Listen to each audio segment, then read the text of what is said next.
सो प्रभु यीशु मसीह जिंदा समर्थी नाम सब प्रभु के प्रेमियों को प्यार भरी जय मसीह दी। सो परमेश्वर तुहानू सब नू वड्डी बरकत ते आशीष देण अज दे इस सुंदर पवित्र दिन के वसीले दे नाल। सो मेरे जो उस परमेश्वर का धन्यवाद करते हैं जिसने हुण तक संभाल के रखिया और इस स्थान के उत्ते इकट्ठिया किया है। ये उसकी वड्डी दया और कृपा आ जो साडे साथ चलते हैं और असीं जिउंदे हाँ और उसकी हाजूरी दे विच हां। जे संसार के वल निगाह मारते हैं तो हालात बहुत ही भयंकर ने। किते बवा आ, किते युद्ध आ, किते मेरे जो धर्म धर्म के उत्ते कौम कौम उत्ते मजहब मजहब के उत्ते चढ़ाई की हुई आ। जो इन्हां निशानियां नूं असीं दुनिया च देखते हैं तो मेरे जो फिर बाइबल दे विच इस गल नूं पहले ही लिख दिता गया सी कि ये सारियां गल्लां जिहड़ियां आ ये धरती दे उत्ते होणियां आ। ये अंत दीयां निशानियां ने। यसु मसीह दी तैयारी दियां ते आमद दीयां निशानियां ने। पर हुण समा आ साडे कोल कि असीं अपने जीवन नूं पूरी तरह उस सर्वशक्तिमान परमेश्वर के हत्थ विच दिंदे हुए परमेश्वर के वचन के अनुसार जीवन बतीत करिए, ताकि जो कुछ धरती उत्ते हो रहा आ जां जो कुछ होना आ वो इस तो भी ज्यादा भयंकर आ। वो इस तो भी ज्यादा भयंकर आ। बीमारी का इलाज है पर युद्ध का कोई भी इलाज नहीं है। समा ही नहीं मिलता पाया। जे असीं यूक्रेन रूस नूं देखते हैं ट्रीटमेंट का इलाज कराउण दा समा ही नहीं मिल रहा। एक थां तो भज के दूजे थां ते जाण दा समा ही नहीं मिल रहा। एक थां तो बच के दूजे थां बच के निकलण दा समा ही नहीं मिल रहा। तो जे समा ही नहीं मिल रहा तो मेरे जो ध्यान देना मौत दी शैतान दी स्पीड इन्नी वध चुकी आ, शायद जिन्नी तेज तुहाडी निगाह आ उस तो भी ज्यादा तेज हालात वध चुके आ। ते उन्हां हालातों तो बचन दे लई अति ज्यादा जरूरी आ कि असीं परमेश्वर दे वचन दे नाल अपना रिश्ता जोड़िए, परमेश्वर दे वचन नूं अपने जीवन का आधार बनाइए।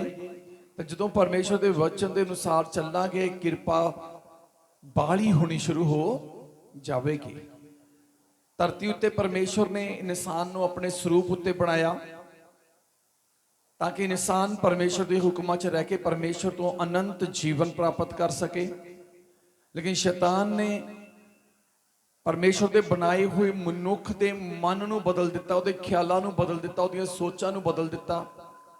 जिस मार्ग उत्ते परमेश्वर ने आदमी नूं चलाया शैतान ने उस मार्ग तो हटा के अपने मार्ग उत्ते चला लिया, जिहदे करके धरती उत्ते तबाही आई आ, जिहदे करके धरती उत्ते मुश्किलां आ रही ने, जिहदे करके अज दा मनुख कष्ट दे शराप दे विच आ।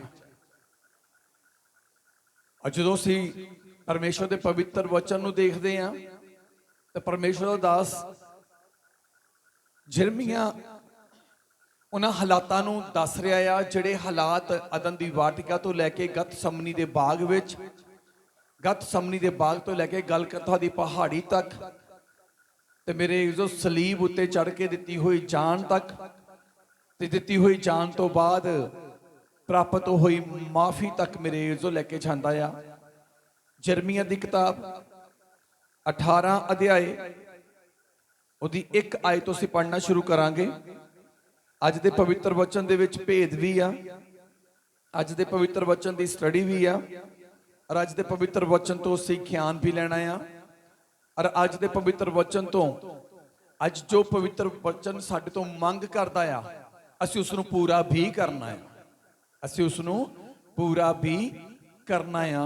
बहुत सारियां गल्लां ने जो अज दे पवित्र वचन दे विचों सानूं परमेश्वर सिखाउण जा रहा आ आत्मा द्वारा। ते पूरी बुद्ध खोल के कन्न खोल के मन खोल के इन्हां नूं सुनना आ। ये ना होवे कि शैतान तुहाडे मन नूं गुमराह करे तो तुहाडा ध्यान आले दुआले चला जावे।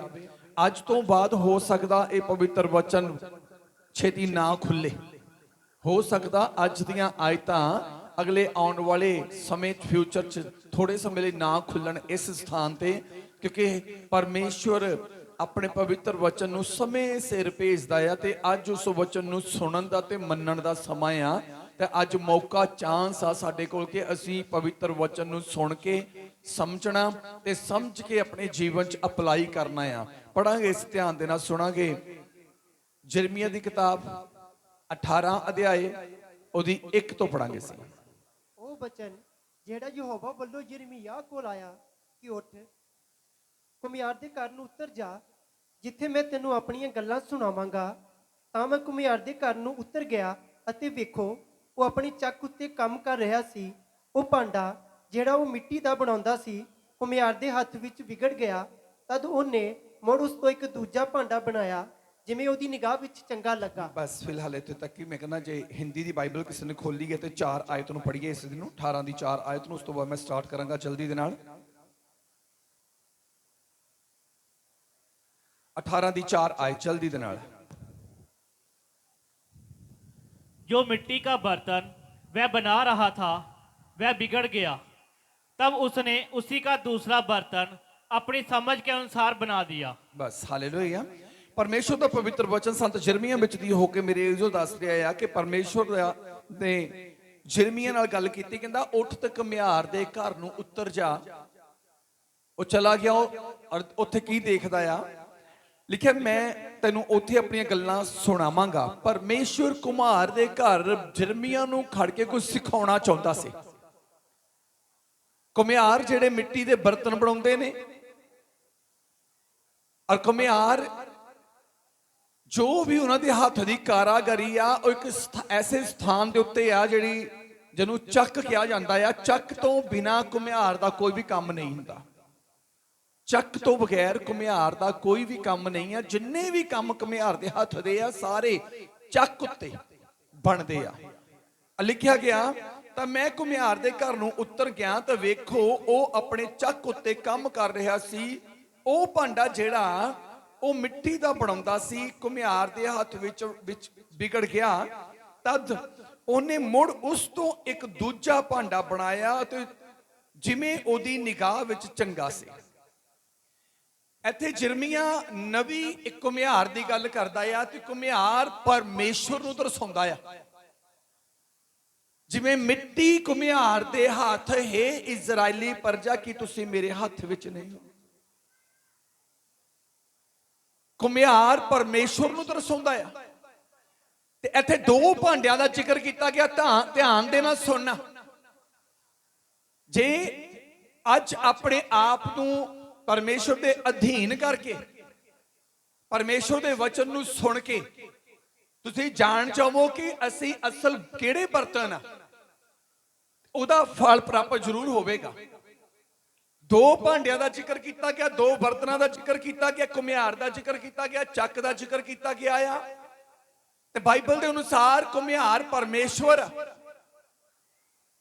और जदों असीं दो बर्तनां दी गल करदे हां दो मनुखां दी गल आ। लिखिया बाइबल दे विच ਉਹ ਕੁम्हार ਚੱਕ ਦੇ ਉੱਤੇ ਮਿੱਟੀ ਦਾ ਬਰਤਨ ਬਣਾ ਰਿਹਾ ਸੀ ਤੇ ਉਹਦੇ ਹੱਥ ਦੇ ਵਿੱਚ ਹੀ ਉਹ ਵਿਗੜ ਗਿਆ। ਇਹ ਉਸ ਆਦਮ ਦੀ ਗੱਲ ਕੀਤੀ ਗਈ ਹੈ ਜਿਹੜੀ ਅਦਨ ਦੇ ਵਾਟਿਕਾ ਦੇ ਵਿੱਚ ਰੱਖਿਆ ਗਿਆ ਸੀ। ਪਰਮੇਸ਼ਵਰ ਨੇ ਜ਼ਮੀਨ ਦੀ ਮਿੱਟੀ ਤੋਂ ਆਦਮ ਨੂੰ ਰਚਿਆ। ਜਦੋਂ ਉਤਪਤੀ ਕਿਤਾਬ 1:26 ਪੜ੍ਹਦੇ ਆ, 2 ਅਧਿਆਇ ਨੂੰ ਪੜ੍ਹਦੇ ਆ ਉਤਪਤੀ ਕਿਤਾਬ ਦੇ ਵਿੱਚ, ਉਹਦੇ ਵਿੱਚ ਦੱਸਿਆ ਗਿਆ ਆਦਮ ਕਿਵੇਂ ਬਣਾਇਆ ਔਰ ਉਹਨੂੰ ਰੱਖਿਆ ਗਿਆ ਅਦਨ ਦੀ ਵਾਟਿਕਾ ਦੇ ਵਿੱਚ। ਅਦਨ ਦੀ ਵਾਟਿਕਾ ਪਰਮੇਸ਼ਵਰ ਦੀ ਹਜ਼ੂਰੀ ਨੂੰ ਦਰਸਾਉਂਦਾ ਆ। ਪ੍ਰਭੂ ਦੀ ਹਜ਼ੂਰੀ ਦੇ ਵਿੱਚ ਰਹਿ ਕੇ ਹੀ ਪਰਮੇਸ਼ਵਰ ਨੂੰ ਜਾਣਨ ਤੋਂ ਬਾਅਦ ਵੀ ਮੇਰੇ ਇਜ਼ੋ ਉਹ ਬਰਤਨ ਉਹ ਆਦਮ ਵਿਗੜ ਗਿਆ। ਫਿਰ ਪਰਮੇਸ਼ਵਰ ਨੇ ਦੂਜਾ ਉਸੇ ਬਰਤਨ ਨੂੰ ਨਹੀਂ ਸਹੀ ਕੀਤਾ। ਜੇ ਉਸੇ ਨੂੰ ਸਹੀ ਕੀਤਾ ਹੁੰਦਾ ਤੇ ਲਿਖਤ ਕੁਝ ਹੋਰ ਹੋਣੀ ਸੀ। ਇੱਥੇ ਸੈਕੰਡ ਬਰਤਨ ਦੀ ਗੱਲ ਕੀਤੀ ਗਈ ਆ। ਦੂਜੇ ਬਰਤਨ ਦੀ, ਦੂਜੇ ਦੀ ਮਤਲਬ ਗਿਣਤੀ 'ਚ ਇੱਕ ਵੀ ਹੈਗਾ ਆ, ਇੱਕ ਵੀ ਹੈਗਾ ਆ। ਲਿਖਿਆ ਗਿਆ ਉਹਨੇ ਫਿਰ ਦੂਜਾ ਤਿਆਰ ਕੀਤਾ ਉਸੇ ਚੱਕ ਤੋਂ। ਉਹ ਕਿੱਦਾਂ ਦਾ? ਜਿਹੜਾ ਪਹਿਲਾ ਆਦਮ ਸੀ ਉਹਦੇ ਵਰਗਾ ਨਹੀਂ, ਕਿਉਂਕਿ ਪਹਿਲਾ ਬਰਤਨ ਪਹਿਲਾ ਭਾਂਡਾ ਪ੍ਰਭੂ ਨੂੰ ਜਾਣਨ ਤੋਂ ਬਾਅਦ ਵੀ ਵਿਗੜਿਆ ਪਿਆ ਸੀ। ਪਰ ਪਰਮੇਸ਼ਵਰ ਨੇ ਹੁਣ ਉਸੇ ਚੱਕ ਦੇ ਉੱਤੇ ਮਿੱਟੀ ਤੋਂ ਦੂਜਾ ਬਰਤਨ ਬਣਾਇਆ। ਉਹ ਬਰਤਨ ਸੀ ਪ੍ਰਭੂ ਯਿਸੂ ਮਸੀਹ। ਹਾਲੇਲੂਇਆ। ਜਿਹਦੇ ਬਾਰੇ ਲਿਖਿਆ ਗਿਆ ਇੱਕ ਦੇ ਦੁਆਰਾ ਧਰਤੀ ਤੇ ਪਾਪ ਆਇਆ ਤੇ ਇੱਕ ਦੇ ਦੁਆਰਾ ਮਾਫੀ ਆਈ। ਹਾਲੇਲੂਇਆ। ਇਹ ਯਿਰਮੀਆ ਨੇ ਉਸ ਪੁਰਾਣੇ ਨੇਮ ਦੇ ਪਹਿਲੇ ਆਦਮ ਦੀ ਗੱਲ ਕੀਤੀ ਆ ਤੇ ਇਸੇ ਯਿਰਮੀਆ ਪ੍ਰਭੂ ਦੇ ਦਾਸ ਨੇ ਨਵੇਂ ਨੇਮ ਦੇ ਵਿੱਚ ਦਰਜ ਪ੍ਰਭੂ ਯਿਸੂ ਮਸੀਹ ਦੁਨੀਆ ਦੇ ਉਧਾਰਕਰਤਾ ਦੀ ਗੱਲ ਕੀਤੀ ਆ। ਇੱਕ ਜਿਹੜਾ ਵਿਗੜਿਆ ਉਹ ਪਾਪ ਕਰਕੇ ਵਿਗੜਿਆ, ਦੂਜਾ ਜਿਹੜਾ ਆਇਆ ਤਿਆਰ ਕੀਤਾ ਗਿਆ ਉਹ ਪਾਪ ਨੂੰ ਮਿਟਾਉਣ ਦੇ ਲਈ ਤਿਆਰ ਕੀਤਾ ਗਿਆ। ਹਾਲੇਲੂਇਆ। ਦੂਜਾ ਜਿਹੜਾ ਆਇਆ ਪਾਪ ਨੂੰ ਮਿਟਾਉਣ ਦੇ ਲਈ ਤਿਆਰ ਕੀਤਾ ਗਿਆ। ਦੋ ਬਰਤਨਾਂ ਦੀ ਗੱਲ ਕੀਤੀ। ਪਹਿਲਾ ਬਰਤਨ ਪਰਮੇਸ਼ਵਰ ਦੀ ਇੱਛਾ ਅਨੁਸਾਰ ਨਹੀਂ ਸੀ, ਇਸੇ ਲਈ ਪ੍ਰਭੂ ਨੇ ਉਹਨੂੰ ਕਿਹਾ ਕਿ ਤੂੰ ਮਿੱਟੀ ਆ, ਤੂੰ ਹੁਣ ਬਰਤਨ ਨਹੀਂ ਆ, ਤੂੰ ਹੁਣ ਮਿੱਟੀ ਆ। ਜਦੋਂ ਤੁਸੀਂ ਆਦਮ ਨੂੰ ਪੜੋਗੇ, ਪ੍ਰਭੂ ਨੇ ਉਹਨੂੰ ਇੱਥੇ ਕਿਹਾ, ਜਦੋਂ ਉਹਨੇ ਪ੍ਰਭੂ ਦੇ ਹੁਕਮ ਤੋੜੇ, ਪ੍ਰਭੂ ਦੇ ਹੁਕਮਾਂ ਨੂੰ ਜਾਣ ਕੇ ਵੀ, ਪ੍ਰਭੂ ਦੇ ਅਦਨ ਦੀ ਵਾਟਕਾ 'ਚ ਰਹਿ ਕੇ ਵੀ ਉਹ ਪਾਪ ਦੇ ਵਿੱਚ ਚਲਾ ਗਿਆ। ਹਾਲੇਲੂਇਆ। ਪਹਿਲਾ ਬਰਤਨ ਜਿਹੜਾ ਬਣਾ ਰਿਹਾ ਸੀ, ਲਿਖਿਆ ਗਿਆ ਘੁਮਿਆਰ ਦੇ ਹੱਥ 'ਚ ਹੀ ਵਿਗੜ ਗਿਆ। ਤੇ ਬਹੁਤ ਸਾਰੀਆਂ ਰੂਹਾਂ ਏਦਾਂ ਦੀਆਂ ਆ ਵਚਨ ਨੂੰ ਜਾਣਨ ਤੋਂ ਬਾਅਦ ਵੀ ਵਿਗੜੀਆਂ ਪਈਆਂ ਨੇ। ਬਹੁਤ ਸਾਰੇ ਲੋਕ ਆ ਜਿਹੜੇ ਪਰਮੇਸ਼ਰ ਦੇ ਵਚਨ ਨੂੰ ਜਾਣਨ ਤੋਂ ਬਾਅਦ ਵੀ ਅਜੇ ਆਪਣੀ ਪੁਰਾਣੀ ਚਾਲ ਛੱਡਦੇ ਨਹੀਂ ਆ। ਬਹੁਤ ਸਾਰੇ ਲੋਕ ਜਿਹੜੇ ਪਰਮੇਸ਼ਰ ਦੇ ਵਚਨ ਨੂੰ ਜਾਣਨ ਤੋਂ ਬਾਅਦ ਵੀ ਮੇਰੇ ਜੋ ਪੁਰਾਣੀ ਸਰੀਰਕ ਜ਼ਿੰਦਗੀ, ਕਾਮਨਾ ਵਾਲੀ ਜ਼ਿੰਦਗੀ, ਆਪਣੀਆਂ ਇਛਾਵਾਂ ਵਾਲੀ ਜ਼ਿੰਦਗੀ, ਪਾਪ ਤੇ ਗੁਨਾਹ ਵਾਲੀ ਜ਼ਿੰਦਗੀ ਛੱਡਦੇ ਨਹੀਂ ਆ। ਕਹਿੰਦਾ ਹੱਥ 'ਚ ਹੀ ਵਿਗੜ ਗਿਆ। ਕਈ ਵਾਰੀ ਲੱਗਦਾ ਕਿ ਪ੍ਰਾਰਥਨਾ ਕਰਦੇ ਪਏ ਆ। ਇਹ ਪਹਿਲੇ ਬਰਤਨ ਦੀ ਗੱਲ ਕੀਤੀ ਆ ਕਿ ਪਰ ਜਦੋਂ ਘੁਮਿਆਰ ਬਰਤਨ ਬਣਾ ਰਿਹਾ ਸੀ ਤੇ ਬਰਤਨ ਉਹਦੇ ਹੱਥ ਵਿੱਚ ਹੀ ਵਿਗੜ ਗਿਆ। ਜੇ ਕਹੀਏ ਕਿ ਪ੍ਰਾਰਥਨਾ ਕਰਕੇ ਹੱਥ ਉਠਾ ਕੇ ਸਕੇ ਪ੍ਰਭੂ ਜੀ ਮੈਂ ਆਪਣਾ ਆਪ ਤੈਨੂੰ ਦਿੰਦਾ ਆ, ਤੈਨੂੰ ਦਿੰਦੀ ਆ, ਇਹਦਾ ਮਤਲਬ ਇਹ ਨਹੀਂ ਆ ਕਿ ਜੇ ਤੁਸੀਂ ਆਪਣਾ ਆਪ ਪ੍ਰਭੂ ਨੂੰ ਦੇ ਦਿੱਤਾ ਤਾਂ ਤੁਹਾਨੂੰ ਪ੍ਰਭੂ ਨੇ ਆਪਣੇ ਹੱਥਾਂ 'ਚ ਲੈ ਲਿਆ।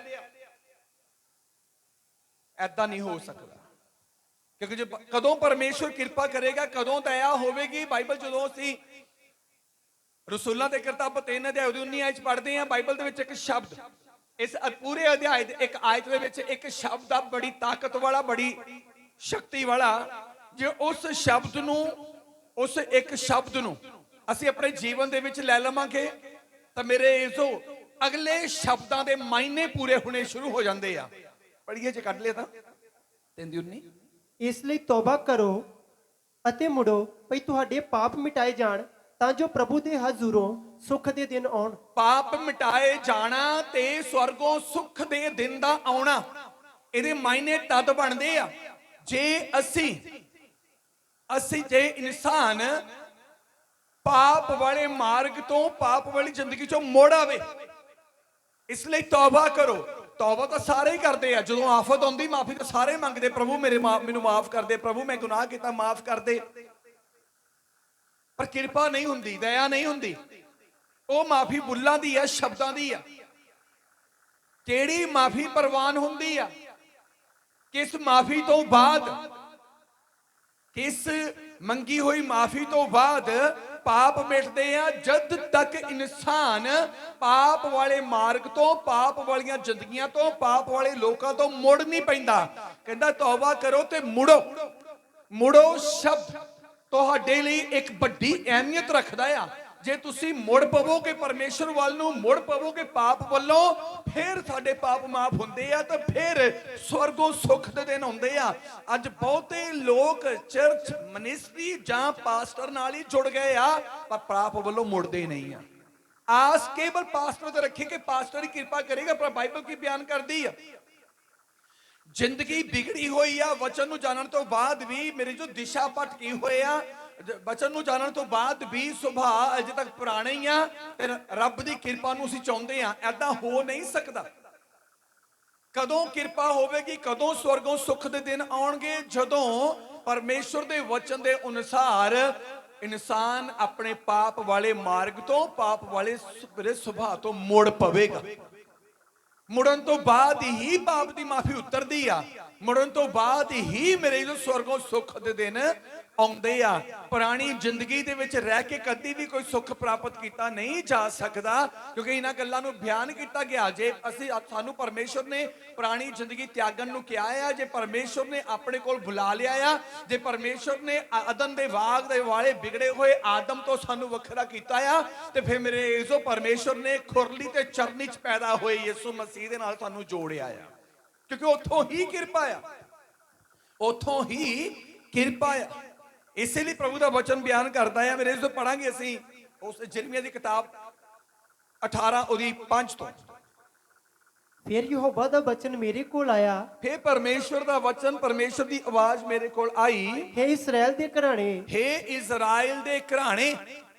ਇਜ਼ਰਾਈਲ ਦਾ ਘਰਾਣਾ ਜਿਹੜਾ ਪਰਮੇਸ਼ਵਰ ਨੂੰ ਜਾਣਦਾ ਆ, ਜਿਹੜਾ ਪਰਮੇਸ਼ਵਰ ਦੇ ਵਚਨ ਨੂੰ ਜਾਣਦਾ ਆ। ਆਦਮ ਵੀ ਪਰਮੇਸ਼ਵਰ ਨੂੰ ਜਾਣਦਾ ਆ, ਆਦਮ ਨੇ ਵੀ ਪਰਮੇਸ਼ਵਰ ਦੇ ਵਚਨ ਨੂੰ ਜਾਣਿਆ, ਲੇਕਿਨ ਛੱਡ ਦਿੱਤਾ ਸੀ, ਲੇਕਿਨ ਉਹਨੇ ਛੱਡ ਦਿੱਤਾ ਹੋਇਆ ਸੀ।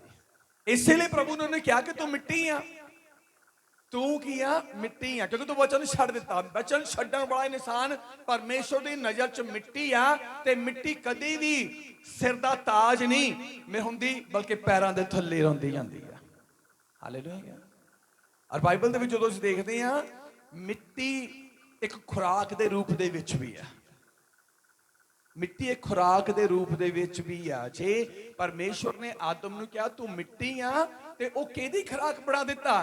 ਪਰਮੇਸ਼ਵਰ ਨੇ ਸ਼ੈਤਾਨ ਨੂੰ, ਸੱਪ ਨੂੰ ਆਖਿਆ ਕਿ ਵੇਖ ਤੂੰ ਢਿੱਡ ਦੇ ਭਾਰ ਰਿੰਗੇਗਾ ਤੇ ਮਿੱਟੀ ਖਾਏਗਾ। ਕੀ ਖਾਏਗਾ? ਮਿੱਟੀ। ਸ਼ੈਤਾਨ ਦੀ ਭੁੱਖ ਨੂੰ ਮਿਟਾਉਣ ਦੇ ਲਈ ਜਿਹੜੀ ਖੁਰਾਕ ਪਰਮੇਸ਼ਵਰ ਨੇ ਦੱਸੀ ਸ਼ੈਤਾਨ ਨੂੰ ਕਿ ਤੂੰ ਕਾਹਦੇ ਨਾਲ ਰੱਜੇਗਾ, ਕੀ ਖਾਏਗਾ? ਕਹਿੰਦਾ ਮਿੱਟੀ। ਪ੍ਰਭੂ ਨੇ ਸ਼ੈਤਾਨ ਨੂੰ ਕਿਹਾ ਤੂੰ ਮਿੱਟੀ ਖਾਏਗਾ। ਤੇ ਹੁਣ ਪਰਮੇਸ਼ਵਰ ਦੇ ਅੱਗੇ ਜਦੋਂ ਆਦਮ ਵਿਗੜਿਆ ਤੇ ਪਰਮੇਸ਼ਵਰ ਨੇ ਆਦਮ ਨੂੰ ਕਿਹਾ ਤੂੰ ਮਿੱਟੀ ਆ, ਤਾਂ ਮੇਰੇ ਤੋਂ ਧਿਆਨ ਦਿਓ, ਸ਼ੈਤਾਨ ਪਾਪੀ ਲੋਕਾਂ ਨੂੰ ਖਾਂਦਾ ਆ, ਉਹਨਾਂ ਦੇ ਅੰਗਾਂ ਨੂੰ, ਉਹਨਾਂ ਦੇ ਮਨ ਦੀ ਸ਼ਾਂਤੀ ਨੂੰ, ਉਹਨਾਂ ਦੀ ਜ਼ਿੰਦਗੀ ਦੇ ਸਕੂਨ ਨੂੰ, ਉਹਨਾਂ ਦੀ ਜ਼ਿੰਦਗੀ ਦੇ ਆਨੰਦ ਨੂੰ, ਉਹਨਾਂ ਦੀ ਜ਼ਿੰਦਗੀ ਤੰਦਰੁਸਤੀ ਨੂੰ ਖਾਂਦਾ ਆ। ਕਿਉਂ ਖਾਂਦਾ ਆ ਉਹ? ਕਿਉਂਕਿ ਉਹਦੇ ਕੋਲ ਅਧਿਕਾਰ ਆ। ਪ੍ਰਭੂ ਨੇ ਉਹਨੂੰ ਮਿੱਟੀ ਖਾਣ ਦਾ ਅਧਿਕਾਰ ਦਿੱਤਾ ਆ। ਪ੍ਰਭੂ ਨੇ ਸ਼ੈਤਾਨ ਨੂੰ ਮਿੱਟੀ ਖਾਣ ਦਾ ਅਧਿਕਾਰ ਦਿੱਤਾ ਆ।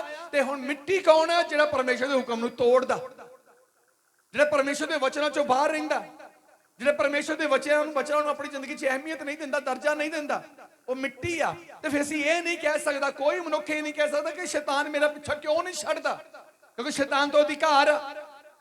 ਸ਼ੈਤਾਨ ਤੋਂ ਅਧਿਕਾਰ ਆ ਮਿੱਟੀ ਨੂੰ ਖਾਣ ਦਾ। ਤਾਂ ਮੇਰੇ ਇਸ ਤੋਂ ਧਿਆਨ ਦੇਣਾ, ਹੁਣ ਤੁਸੀਂ ਆਪਣੇ ਆਪ ਨੂੰ ਜਾਂਚਣਾ ਆ ਕਿ ਤੁਸੀਂ ਵਿਗੜਿਆ ਹੋਇਆ ਪਹਿਲਾ ਬਰਤਨ ਜਾਂ ਮੇਰੇ ਜੋ ਸੁਧਰਿਆ ਹੋਇਆ ਬਰਤਨ। ਹਾਲੇਲੂਇਆ। ਹਾਂਜੀ ਪੜ੍ਹੀਏ।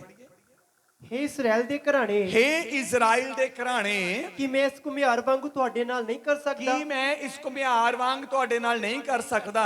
ਯਹੋਵਾ ਦਾ ਵਾਕ ਹੈ, ਯਹੋਵਾ ਦਾ ਵਾਕ ਹੈ। ਵੇਖੋ ਹੇ ਇਸਰਾਇਲ ਦੇ ਜੀ ਘਰਾਣੇ, ਜਿਵੇਂ ਮਿੱਟੀ ਘੁਮਿਆਰ ਦੇ ਹੱਥ ਵਿੱਚ ਹੈ, ਤਿਵੇਂ ਤੁਸੀਂ ਮੇਰੇ ਹੱਥ ਵਿੱਚ ਹੋ। ਜਿਸ ਵੇਲੇ ਮੈਂ ਕਿਸੇ ਕੌਮ ਜਾਂ ਕਿਸੇ ਪਾਤਸ਼ਾਹੀ ਦੇ ਵਿਖੇ ਬੋਲਾ ਕਿ ਮੈਂ ਉਹਨੂੰ ਪੁੱਟ ਸੁੱਟਾਂਗਾ, ਢਾ ਦਿਆਂਗਾ ਅਤੇ ਨਾਸ਼ ਕਰਾਂਗਾ, ਜੇ ਉਹ ਕੌਮ ਜਿਹਦੇ ਵਿਖੇ ਮੈਂ ਗੱਲ ਕੀਤੀ ਸੀ ਆਪਣੀ ਬਦੀ ਤੋਂ ਮੁੜੇ, ਤਦ ਮੈਂ ਵੀ ਉਸ ਬਦੀ ਤੋਂ ਪਛਤਾਵਾਂਗਾ ਜਿਹੜੀ ਮੈਂ ਉਹਦੇ ਨਾਸ਼ ਕਰਨ ਲਈ ਸੋਚੀ ਸੀ। ਹਾਂਜੀ ਅੱਗੇ ਕੀ ਪੜ੍ਹਦੇ? ਅਤੇ ਜੇ ਕਿਸੇ ਵੇਲੇ ਮੈਂ ਕਿਸੇ ਕੌਮ ਜਾਂ ਕਿਸੇ ਪਾਤਸ਼ਾਹੀ ਵਿਖੇ ਬੋਲਾਂ ਕਿ ਉਹਨੂੰ ਬਣਾਵਾਂਗਾ ਅਤੇ ਲਾਵਾਂਗਾ, ਜੋ ਮੇਰੀ ਨਿਗਾਹ ਵਿੱਚ ਬੁਰਾਈ ਕਰੇ ਅਤੇ ਮੇਰੀ ਆਵਾਜ਼ ਨਾ ਸੁਣੇ, ਤਾਂ ਮੈਂ ਵੀ ਉਸੇ ਭਲਾਈ ਤੋਂ ਪਛਤਾਵਾਂਗਾ ਜਿਹੜੀ ਮੈਂ ਉਸ ਨਾਲ ਭਲਾਈ ਕਰਨ ਲਈ ਆਖਿਆ ਸੀ। ਇੱਥੇ ਹੁਣ ਪਰਮੇਸ਼ਵਰ ਨੇ ਗੱਲ ਕੀਤੀ ਆ ਇੱਕ ਪਾਪ ਕਰਨ ਵਾਲੇ ਬੰਦੇ ਵਾਲੇ, ਪਾਪ ਨੂੰ ਛੱਡਣ ਵਾਲੇ ਦੇ ਲਈ। ਦੋ ਮਨੁੱਖਾਂ ਦੀ ਗੱਲ ਕੀਤੀ ਆ, ਦੋ ਬਰਤਨਾਂ ਦੀ ਗੱਲ ਕੀਤੀ ਹੈ, ਤੇ ਇੱਥੇ ਦੋ ਲੋਕਾਂ ਦੀ ਹੁਣ ਗੱਲ ਕੀਤੀ ਆ, ਪਾਪ ਕਰਨ ਵਾਲੇ ਤੇ ਪਾਪ ਨੂੰ ਛੱਡਣ ਵਾਲੇ। ਕਹਿੰਦਾ ਜੇ ਮੈਂ ਆਖਾਂ ਕਿ ਭਾਈ ਮੈਂ ਇਸ ਨਗਰ ਨੂੰ, ਇਸ ਦੇਸ਼ ਨੂੰ, ਜਾਂ ਇਸ ਮਨੁੱਖ ਨੂੰ, ਜਾਂ ਇਸ ਫੈਮਿਲੀ ਨੂੰ ਬਚਾਵਾਂਗਾ, ਆਪਣੀ ਕਿਰਪਾ ਇਹਨਾਂ ਉੱਤੇ ਕਰਾਂਗਾ, ਤੇ ਜੇ ਉਹ ਪਰਿਵਾਰ, ਜੇ ਉਹ ਨਗਰ, ਜੇ ਉਹ ਸ਼ਹਿਰ, ਜੇ ਉਹ ਦੇਸ਼ ਮੇਰੇ ਸਨਮੁਖ ਬਰਿਆਈ ਕਰੇ, ਹਾਲੇਲੂਇਆ, ਜੇ ਮੇਰੇ ਸਨਮੁਖ ਬਰਿਆਈ ਕਰੇ, ਤਾਂ ਮੈਂ ਉਹ ਕਿਰਪਾ ਕਰਨ ਦੀ ਗੱਲ ਜਿਹੜੀ ਸੋਚੀ ਸੀ, ਮੈਂ ਉਹ ਗੱਲ ਨੂੰ ਛੱਡ ਦੇਵਾਂਗਾ। ਮੈਂ ਉਹ ਕਿਰਪਾ ਨਹੀਂ ਕਰਾਂਗਾ। ਕਈ ਲੋਕ ਕਹਿੰਦੇ ਸਾਨੂੰ ਪਾਸਟਰ ਨੇ ਇਹ ਗੱਲ ਕਹੀ ਸੀ, ਤੇਰੇ ਘਰ ਦੇ ਵਿੱਚ ਇਦਾਂ ਹੋਣੀ ਹੈ, ਤੇਰੇ ਨਾਲ ਇਦਾਂ ਹੋ ਜਾਣੀ ਹੈ, ਵਧੀਆ ਹੋ ਜਾਣਾ ਆ। ਅਸੀਂ ਉਸ ਇੱਕ ਚੀਜ਼ ਨੂੰ ਲੈ ਕੇ ਚੱਲ ਪੈਂਦੇ ਆ, ਤੇ ਮੇਰੇ ਜੋ ਅਸੀਂ ਫਿਰ ਪਰਮੇਸ਼ਰ ਦੇ ਵਿੱਚ ਚੱਲਣਾ ਛੱਡ ਦਿੰਦੇ ਆ।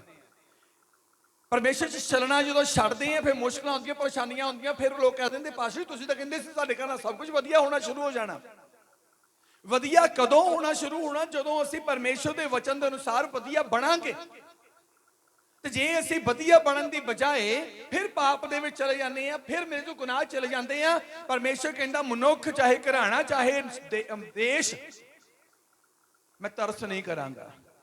ਪਰ ਹਾਂ ਜੇ ਕਿਸੇ ਮਨੁੱਖ, ਕਿਸੇ ਘਰਾਣੇ, ਕਿਸੇ ਦੇਸ਼ ਲਈ ਮੈਂ ਇਹ ਕਹਾਂ ਕਿ ਮੈਂ ਇਹਨੂੰ ਪੱਟ ਸੁੱਟਾਂਗਾ, ਮੈਂ ਇਹਨੂੰ ਨਾਸ਼ ਕਰ ਦੇਵਾਂਗਾ, ਮੈਂ ਇਹਨੂੰ ਖਤਮ ਕਰ ਦੇਵਾਂਗਾ, ਪਰ ਜੇ ਮੇਰੀ ਆਵਾਜ਼ ਨੂੰ ਸੁਣ ਕੇ ਉਹ ਤੌਬਾ ਕਰ ਲਵੇ, ਪਛਤਾਤਾਪ ਕਰ ਲਵੇ, ਜੋ ਬੁਰੇ ਕੰਮ ਛੱਡ ਕੇ ਮੇਰੇ ਵਚਨ ਦੇ ਅਨੁਸਾਰ ਚੱਲਣਾ ਸ਼ੁਰੂ ਕਰ ਦੇਣ, ਤਾਂ ਮੈਂ ਜਿਹੜੀ ਬੁਰੀਾਈ ਉਹਨਾਂ ਵਾਸਤੇ ਸੋਚੀ ਸੀ ਮੈਂ ਉਹਨੂੰ ਵੀ ਛੱਡ ਦੇਵਾਂਗਾ। ਹਾਲੇਲੂਇਆ।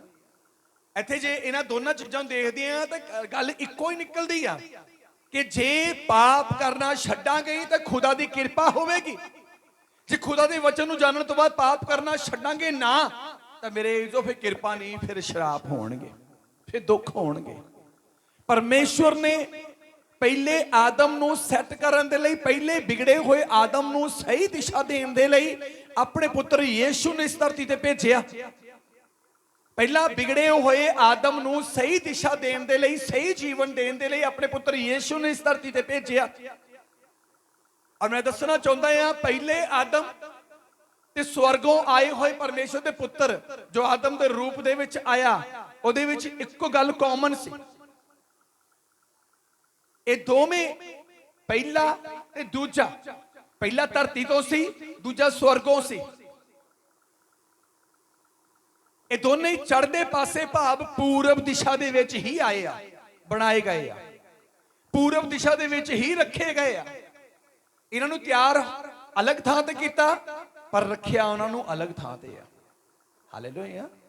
ਜਦੋਂ ਅਸੀਂ ਉਤਪਤੀ ਕਿਤਾਬ ਨੂੰ ਪੜ੍ਹਦੇ ਆ, ਲਿਖਿਆ ਗਿਆ ਪਰਮੇਸ਼ਵਰ ਨੇ ਆਦਮੀ ਨੂੰ ਬਣਾਉਣ ਤੋਂ ਬਾਅਦ ਪੂਰਬ ਦਿਸ਼ਾ ਵੱਲ ਅਦਨ ਦਾ ਬਾਗ ਲਗਾਇਆ ਤੇ ਆਦਮ ਨੂੰ ਉੱਥੇ ਰੱਖਿਆ। ਹਾਲੇਲੂਇਆ। ਪੂਰਬ ਦਿਸ਼ਾ ਵਿੱਚ ਚੜ੍ਹਦੇ ਪਾਸੇ ਪਰਮੇਸ਼ਵਰ ਨੇ ਫਿਰ ਆਦਮ ਦੀ ਵਾਟਕਾ ਬਣਾਈ, ਆਦਮ ਨੂੰ ਉੱਥੇ ਰੱਖਿਆ। ਇੱਥੇ ਇੱਕ ਗੱਲ ਆ ਕਿ ਪਰਮੇਸ਼ਵਰ ਨੇ ਉਹਨੂੰ ਪੂਰਬ ਵਾਲੇ ਬਣਾਇਆ, ਪੈਦਾ ਕਿੱਥੇ ਕੀਤਾ? ਆਦਮ ਨੂੰ ਬਾਗ ਚੋਂ ਬਾਹਰ ਪੈਦਾ ਕੀਤਾ, ਪਰ ਉਹਨੂੰ ਪੂਰਬ ਵਾਲੇ ਪਾਸੇ ਰੱਖਿਆ।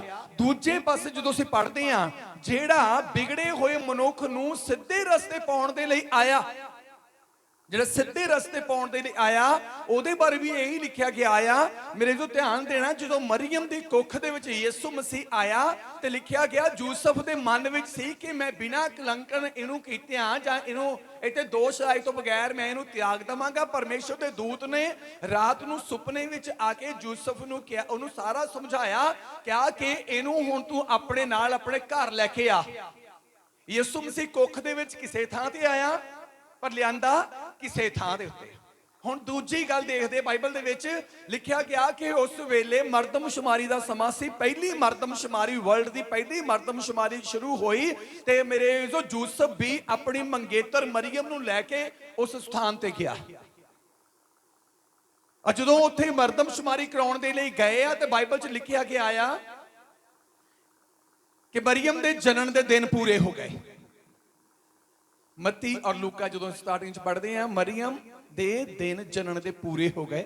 ਉਹਨਾਂ ਨੂੰ ਸਰਾਂ 'ਚ ਕਿਤੇ ਜਗ੍ਹਾ ਨਹੀਂ ਮਿਲੀ, ਕਿਤੇ ਵੀ ਨਗਰ 'ਚ ਜਗ੍ਹਾ ਨਹੀਂ ਮਿਲੀ, ਤਾਂ ਉਹਨਾਂ ਨੂੰ ਇੱਕ ਸਥਾਨ ਉੱਤੇ ਖੁਰਲੀ ਸੀ ਜਿੱਥੇ ਮੇਰੇ ਜੋ ਸਮਾਂ ਪੂਰਾ ਹੋਇਆ ਤਾਂ ਮੇਰੇ ਜਦੋਂ ਉੱਥੇ ਪੈਦਾ ਹੋਇਆ। ਤੇ ਫਿਰ ਦੂਤ ਨੇ ਅਯਾਲੀਆ ਨੂੰ ਕਿਹਾ ਕਿ ਵੇਖੋ ਤੁਹਾਡੇ ਲਈ ਇੱਕ ਮੁਕਤੀਦਾਤਾ ਪੈਦਾ ਹੋਇਆ ਆ, ਜਿਹੜਾ ਕੱਪੜੇ 'ਚ ਲਪੇਟਿਆ ਹੋਇਆ ਖੁਰਲੀ 'ਚ ਜਿਹਨੂੰ ਦੇਖੋਗੇ। ਲਿਖਿਆ ਗਿਆ ਬਾਈਬਲ ਦੇ ਵਿੱਚ ਕਿ ਇੱਕ ਤਾਰੇ ਨੇ ਪੂਰਬ ਦਿਸ਼ਾ ਦੇ ਵਿੱਚੋਂ ਮਾਰਗ ਦਿਖਾਇਆ। ਹਾਲੇਲੂਇਆ। ਪੂਰਬ ਦਿਸ਼ਾ 'ਚ ਮਾਰਗ ਦਿਖਾਇਆ। ਆਦਮ ਵੀ ਪੂਰਬ ਦਿਸ਼ਾ 'ਚ ਰੱਖਿਆ ਗਿਆ, ਯਿਸੂ ਮਸੀਹ ਵੀ ਮੇਰੇ ਜੋ ਜੇ ਦੇਖੀਏ ਤਾਂ ਬੈਤਲਹਮ ਚਰਨੀ ਦੇ ਵਿੱਚ ਪੂਰਬ ਦਿਸ਼ਾ ਦੇ ਵਿੱਚ ਹੀ ਰੱਖਿਆ ਗਿਆ ਸੀ। ਹਾਲੇਲੂਇਆ। ਜਿਸ ਜਗ੍ਹਾ ਆਦਮ ਵਿਗੜਿਆ, ਉਸੇ ਜਗ੍ਹਾ ਤੇ ਮਰੀਅਮ ਨੂੰ ਪਰਮੇਸ਼ਰ ਨੇ ਲੈ ਆਂਦਾ। ਕਿੱਥੇ? ਆਪਣੇ ਘਰ ਸੀ, ਫਿਰ ਯੂਸਫ ਦੇ ਘਰ ਲਿਆਂਦੀ ਗਈ। ਯੂਸਫ ਨੂੰ ਵੀ ਉਠਾਇਆ ਪਰਮੇਸ਼ਰ ਨੇ ਉੱਥੋਂ, ਤੇ ਮੇਰੇ ਜੋ ਮਰਦਮਸ਼ੁਮਾਰੀ ਲਈ ਕਿਸੇ ਹੋਰ ਨਗਰ ਦੇ ਵਿੱਚ ਲੈ ਗਿਆ, ਕਿਉਂਕਿ ਪਰਮੇਸ਼ਰ ਉਹਨੂੰ ਕਿੱਥੇ ਲੈ ਕੇ ਜਾਣਾ ਚਾਹੁੰਦਾ ਸੀ? ਜਿਸ ਚੱਕ ਦੇ ਉੱਤੇ ਆਦਮ ਦੀ ਜ਼ਿੰਦਗੀ ਵਿਗੜੀ ਸੀ, ਜਿਸ ਸਥਾਨ ਤੇ ਆਦਮ ਦੀ ਦਿਸ਼ਾ ਵਿਗੜੀ ਸੀ, ਉਸੇ ਚੱਕ ਦੇ ਉੱਤੇ ਪਰਮੇਸ਼ਰ ਨੇ ਆਪਣੇ ਪੁੱਤਰ ਯਿਸੂ ਨੂੰ ਲਿਆਂਦਾ, ਤਾਂ ਕਿ ਜਿੱਥੋਂ ਵਿਗੜਨਾ ਸ਼ੁਰੂ ਹੋਇਆ ਉੱਥੇ ਹੀ ਸਵਰਨਾ ਸ਼ੁਰੂ ਹੋ ਜਾਏ। ਹਾਲੇਲੂਇਆ। ਉੱਥੇ ਹੀ ਸਵਰਨਾ ਸ਼ੁਰੂ ਹੋ ਜਾਵੇ। ਉਹ ਸਥਾਨ ਦੋਨੇ ਇੱਕੋ ਹੀ ਆ, ਉਹ ਸਥਾਨ ਦੋਨੇ ਹੀ ਇੱਕੋ ਹੀ ਆ ਜਿੱਥੇ ਆਦਮ ਦੀ ਜ਼ਿੰਦਗੀ ਖਰਾਬ ਹੋਈ, ਜਿੱਥੇ ਆਦਮ ਨੂੰ ਪਰਮੇਸ਼ਰ ਨੇ ਕਿਹਾ ਕਿ ਤੂੰ ਹੁਣ ਮਿੱਟੀ ਆ, ਤੂੰ ਵਿਗੜ ਚੁੱਕਾ ਆ। ਤੇ ਪਰਮੇਸ਼ਰ ਨੇ ਮੇਰੇ ਜੋ ਹਜ਼ਾਰ ਸਾਲ ਬਾਅਦ ਪਰਮੇਸ਼ਰ ਨੇ ਆਪਣੇ ਪੁੱਤਰ ਯਿਸੂ ਨੂੰ ਵੀ ਉਸੇ ਸਥਾਨ ਦੇ ਉੱਤੇ, ਐਗਜ਼ੈਕਟਲੀ ਉਸ ਸਥਾਨ ਤੇ, ਪਰ ਮੇਰੇ ਜੋ ਜੇ ਦੇਖੀਏ ਉਸ ਪੁਆਇੰਟ ਉੱਤੇ ਖੁਰਲੀ ਬਣ ਚੁੱਕੀ ਸੀ, ਤੇ ਪਰਮੇਸ਼ਰ ਨੇ ਉੱਥੇ ਖੁਰਲੀ ਤੇ ਇੰਤਜ਼ਾਮ ਕੀਤਾ ਕਿ ਪਰਮੇਸ਼ਰ ਮਰੀਅਮ ਵਾਸਤੇ ਕਿਤੇ ਹੋਰ ਥਾਂ ਇੰਤਜ਼ਾਮ ਨਹੀਂ ਕਰ ਸਕਦਾ? ਕਿਸੇ ਰਾਜੇ ਦੇ ਮਹਿਲ ਵਿੱਚ, ਕਿਸੇ ਰਾਣੀ ਦੇ ਮਹਿਲ ਦੇ ਵਿੱਚ, ਕਿਸੇ ਮੇਰੇ ਜੋ ਵੈਦ ਦੇ ਘਰ ਦੇ ਵਿੱਚ, ਕਿਸੇ ਹਕੀਮ ਦੇ ਘਰ ਦੇ ਵਿੱਚ, ਪਰ ਮਰੀਅਮ ਨੂੰ ਕਿਸੇ ਚੀਜ਼ ਦੀ ਘਾਟ ਥੋੜੀ ਰਹਿਣ ਦੇ ਸਕਦਾ ਸੀ ਪਰਮੇਸ਼ਰ। ਧਿਆਨ ਦਿਓ, ਪਰਮੇਸ਼ਰ ਚਰਨੀ ਵਿੱਚ ਹੀ, ਖੁਰਲੀ ਵਿੱਚ ਹੀ ਕਿਉਂ ਲੈ ਕੇ ਗਿਆ? ਕਿਉਂਕਿ ਇੱਕ ਥਾਂ, ਇੱਕ ਪੁਆਇੰਟ ਨਿਸ਼ਚਿਤ ਕੀਤਾ ਗਿਆ ਹੋਇਆ ਸੀ। ਹਾਲੇਲੂਇਆ। ਇਸੇ ਲਈ ਬਾਈਬਲ ਬਿਆਨ ਕਰਦੀ, ਜਿੱਥੇ ਪਾਪ ਬਾਲਾ ਆ ਉੱਥੇ ਹੀ ਕਿਰਪਾ ਹੁੰਦੀ ਆ। ਆਦਮ ਦੀ ਜ਼ਿੰਦਗੀ 'ਚ ਜਿੱਥੇ ਪਾਪ ਆਇਆ, ਪਰਮੇਸ਼ਰ ਨੇ ਉੱਥੇ ਹੀ ਕਿਰਪਾ ਉਤਾਰ ਦਿੱਤੀ ਆਪਣੇ ਪੁੱਤਰ ਯਿਸੂ ਦੇ ਨਾਮ ਦੇ ਵਿੱਚ। ਹਾਲੇਲੂਇਆ। ਹੁਣ ਯਿਸੂ ਮਸੀਹ ਇਸ ਧਰਤੀ ਤੇ ਆਏ ਕਿਉਂ? ਮਨੁੱਖਤਾ ਦੇ ਪਾਪਾਂ ਦੇ ਲਈ, ਗੁਨਾਹਾਂ ਦੇ ਲਈ। ਤੇ ਅੱਜ ਮੇਰੇ ਜੋ ਵਿਸ਼ਵਾਸ ਕਿਹਦੇ ਤੇ ਆ? ਵਿਗੜੇ ਹੋਏ ਆਦਮ ਤੇ ਵਿਸ਼ਵਾਸ ਕਿਹਦੇ ਤੇ ਆ? ਜਿਹਦੀ ਦਿਸ਼ਾ ਆਪ ਹੀ ਮੇਰੇ ਜੋ ਗਲਤ ਆ ਉਹਦੇ ਉੱਤੇ। ਸਾਨੂੰ ਅੱਜ ਕਿਹਦੇ ਉੱਤੇ ਵਿਸ਼ਵਾਸ ਲਿਆਉਣ ਦੀ ਜ਼ਰੂਰਤ ਆ? ਜਿਹੜਾ ਵਿਗੜਿਆਂ ਨੂੰ ਵੀ ਸਿੱਧੇ ਕਰ ਦਿੰਦਾ, ਜਿਹੜਾ ਵਿਗੜਿਆਂ ਨੂੰ ਵੀ ਸਿੱਧੇ ਕਰ ਦਿੰਦਾ। ਪਰ ਕਦੋਂ ਹੋਵੇਗਾ? ਜਦੋਂ ਅਸੀਂ ਆਪਣੇ ਜੀਵਨ ਨੂੰ ਜਾਣ ਕੇ, ਜਾਂਚ ਕੇ, ਉਸ ਪਰਮੇਸ਼ਰ ਦੇ ਹੱਥ ਵਿੱਚ ਦੇਣ ਤੋਂ ਪਹਿਲਾਂ ਆਪਣੇ ਪਾਪਾਂ ਨੂੰ ਮੰਨ ਕੇ, ਆਪਣੇ ਪਾਪਾਂ ਨੂੰ ਛੱਡ ਕੇ, ਪਾਪ ਵਾਲੀ ਦੁਨੀਆ ਤੇ ਪਾਪ ਵਾਲੇ ਸਾਥੀਆਂ ਨੂੰ ਛੱਡ ਕੇ, ਪਰਮੇਸ਼ਰ ਦੀ ਧਾਰਮਿਕਤਾ ਦੇ ਅਨੁਸਾਰ ਆਪਣੇ ਬਾਣਾ ਪਹਿਨ ਕੇ, ਬਾਣਾ ਮੀਨਸ ਆਤਮਿਕਤਾ ਨੂੰ ਲੈ ਕੇ ਪਰਮੇਸ਼ਰ ਦੇ ਨਾਲ ਜੁੜਾਂਗੇ, ਫਿਰ ਸਾਡੀ ਜ਼ਿੰਦਗੀ ਜਿਹੜੀ ਸਵਰ ਜਾਵੇਗੀ। ਔਰ ਬਾਈਬਲ ਦੇ ਵਿੱਚ ਲਿਖਿਆ ਕਿ ਜਦੋਂ ਉਸ ਰਸੂਲਾਂ ਦੇ ਕਿਤਾਬ 4 ਅਧਿਆਇ ਦੀ 12 ਆਇਤ ਵਿੱਚ ਪੜ੍ਹਦੇ ਆ, ਕਹਿੰਦਾ ਔਰ ਕਿਸੇ ਦੂਜੇ ਤੋਂ ਮੁਕਤੀ ਨਹੀਂ, ਧਰਤੀ ਦੇ ਉੱਤੇ, ਆਕਾਸ਼ ਦੇ ਹੇਠਾਂ ਕੋਈ ਦੂਜਾ ਨਾਮ ਨਹੀਂ ਦਿੱਤਾ ਗਿਆ ਜਿਸ ਦੇ ਦੁਆਰਾ ਅਸੀਂ ਬਚਾਏ ਜਾਣਾ ਆ। ਅੱਜ ਸਾਡੀ ਜ਼ਿੰਦਗੀ ਦਾ ਅਸਲ ਬਚਾਅ ਕਿਹਦੇ ਕੋਲ ਆ? ਇੱਕੋ ਇੱਕ ਨਾਮ ਦੇ ਉੱਤੇ। ਪਹਿਲੇ ਆਦਮ ਦੇ ਕੋਲ ਸਾਡਾ ਬਚਾਅ ਨਹੀਂ ਆ, ਜਿਹੜਾ ਸਵਰਗੋਂ ਆਇਆ ਸਾਡਾ ਬਚਾਅ ਉਹਦੇ ਕੋਲ ਆ। ਹਾਲੇਲੂਇਆ। ਕਿਉਂਕਿ ਪਹਿਲਾ ਆਦਮ ਪਰਮੇਸ਼ਰ ਦੀ ਮਰਜ਼ੀ ਦੇ ਅਨੁਸਾਰ ਨਹੀਂ ਜੀਵਨ ਬਤੀਤ ਕਰ ਰਿਹਾ ਸੀ, ਪਰ ਜਿਹੜਾ ਇਹ ਸਵਰਗੋਂ ਭੇਜਿਆ ਗਿਆ ਦੂਸਰਾ ਆਦਮ, ਦੂਸਰਾ ਮਨੁੱਖ, ਉਹ ਸਵਰਗੋਂ ਸੀ। ਤੇ ਮੇਰੇ ਜੋ ਲਿਖਿਆ ਗਿਆ ਉਹਦੇ ਦੁਆਰਾ ਸਾਡੂ ਮੁਕਤੀ ਆ, ਸਾਡਾ ਬਚਾਅ ਆ। ਪੜ੍ਹੀਏ ਸੀ ਰੋਮੀਆਂ ਦੀ ਕਿਤਾਬ 'ਚ ਜਾਵਾਂਗੇ। ਰੋਮੀਆਂ ਦੀ ਕਿਤਾਬ 5 ਅਧਿਆਇ ਦੇ ਵਿੱਚ ਪਹਿਲੇ ਤੇ ਦੂਸਰੇ ਮਨੁੱਖ ਦੀ ਜਿਹੜੀ ਗੱਲ ਕੀਤੀ ਗਈ ਆ, ਪਹਿਲਾ ਧਰਤੀ ਤੋਂ ਸੀ, ਦੂਜਾ ਸਵਰਗੋਂ ਆ।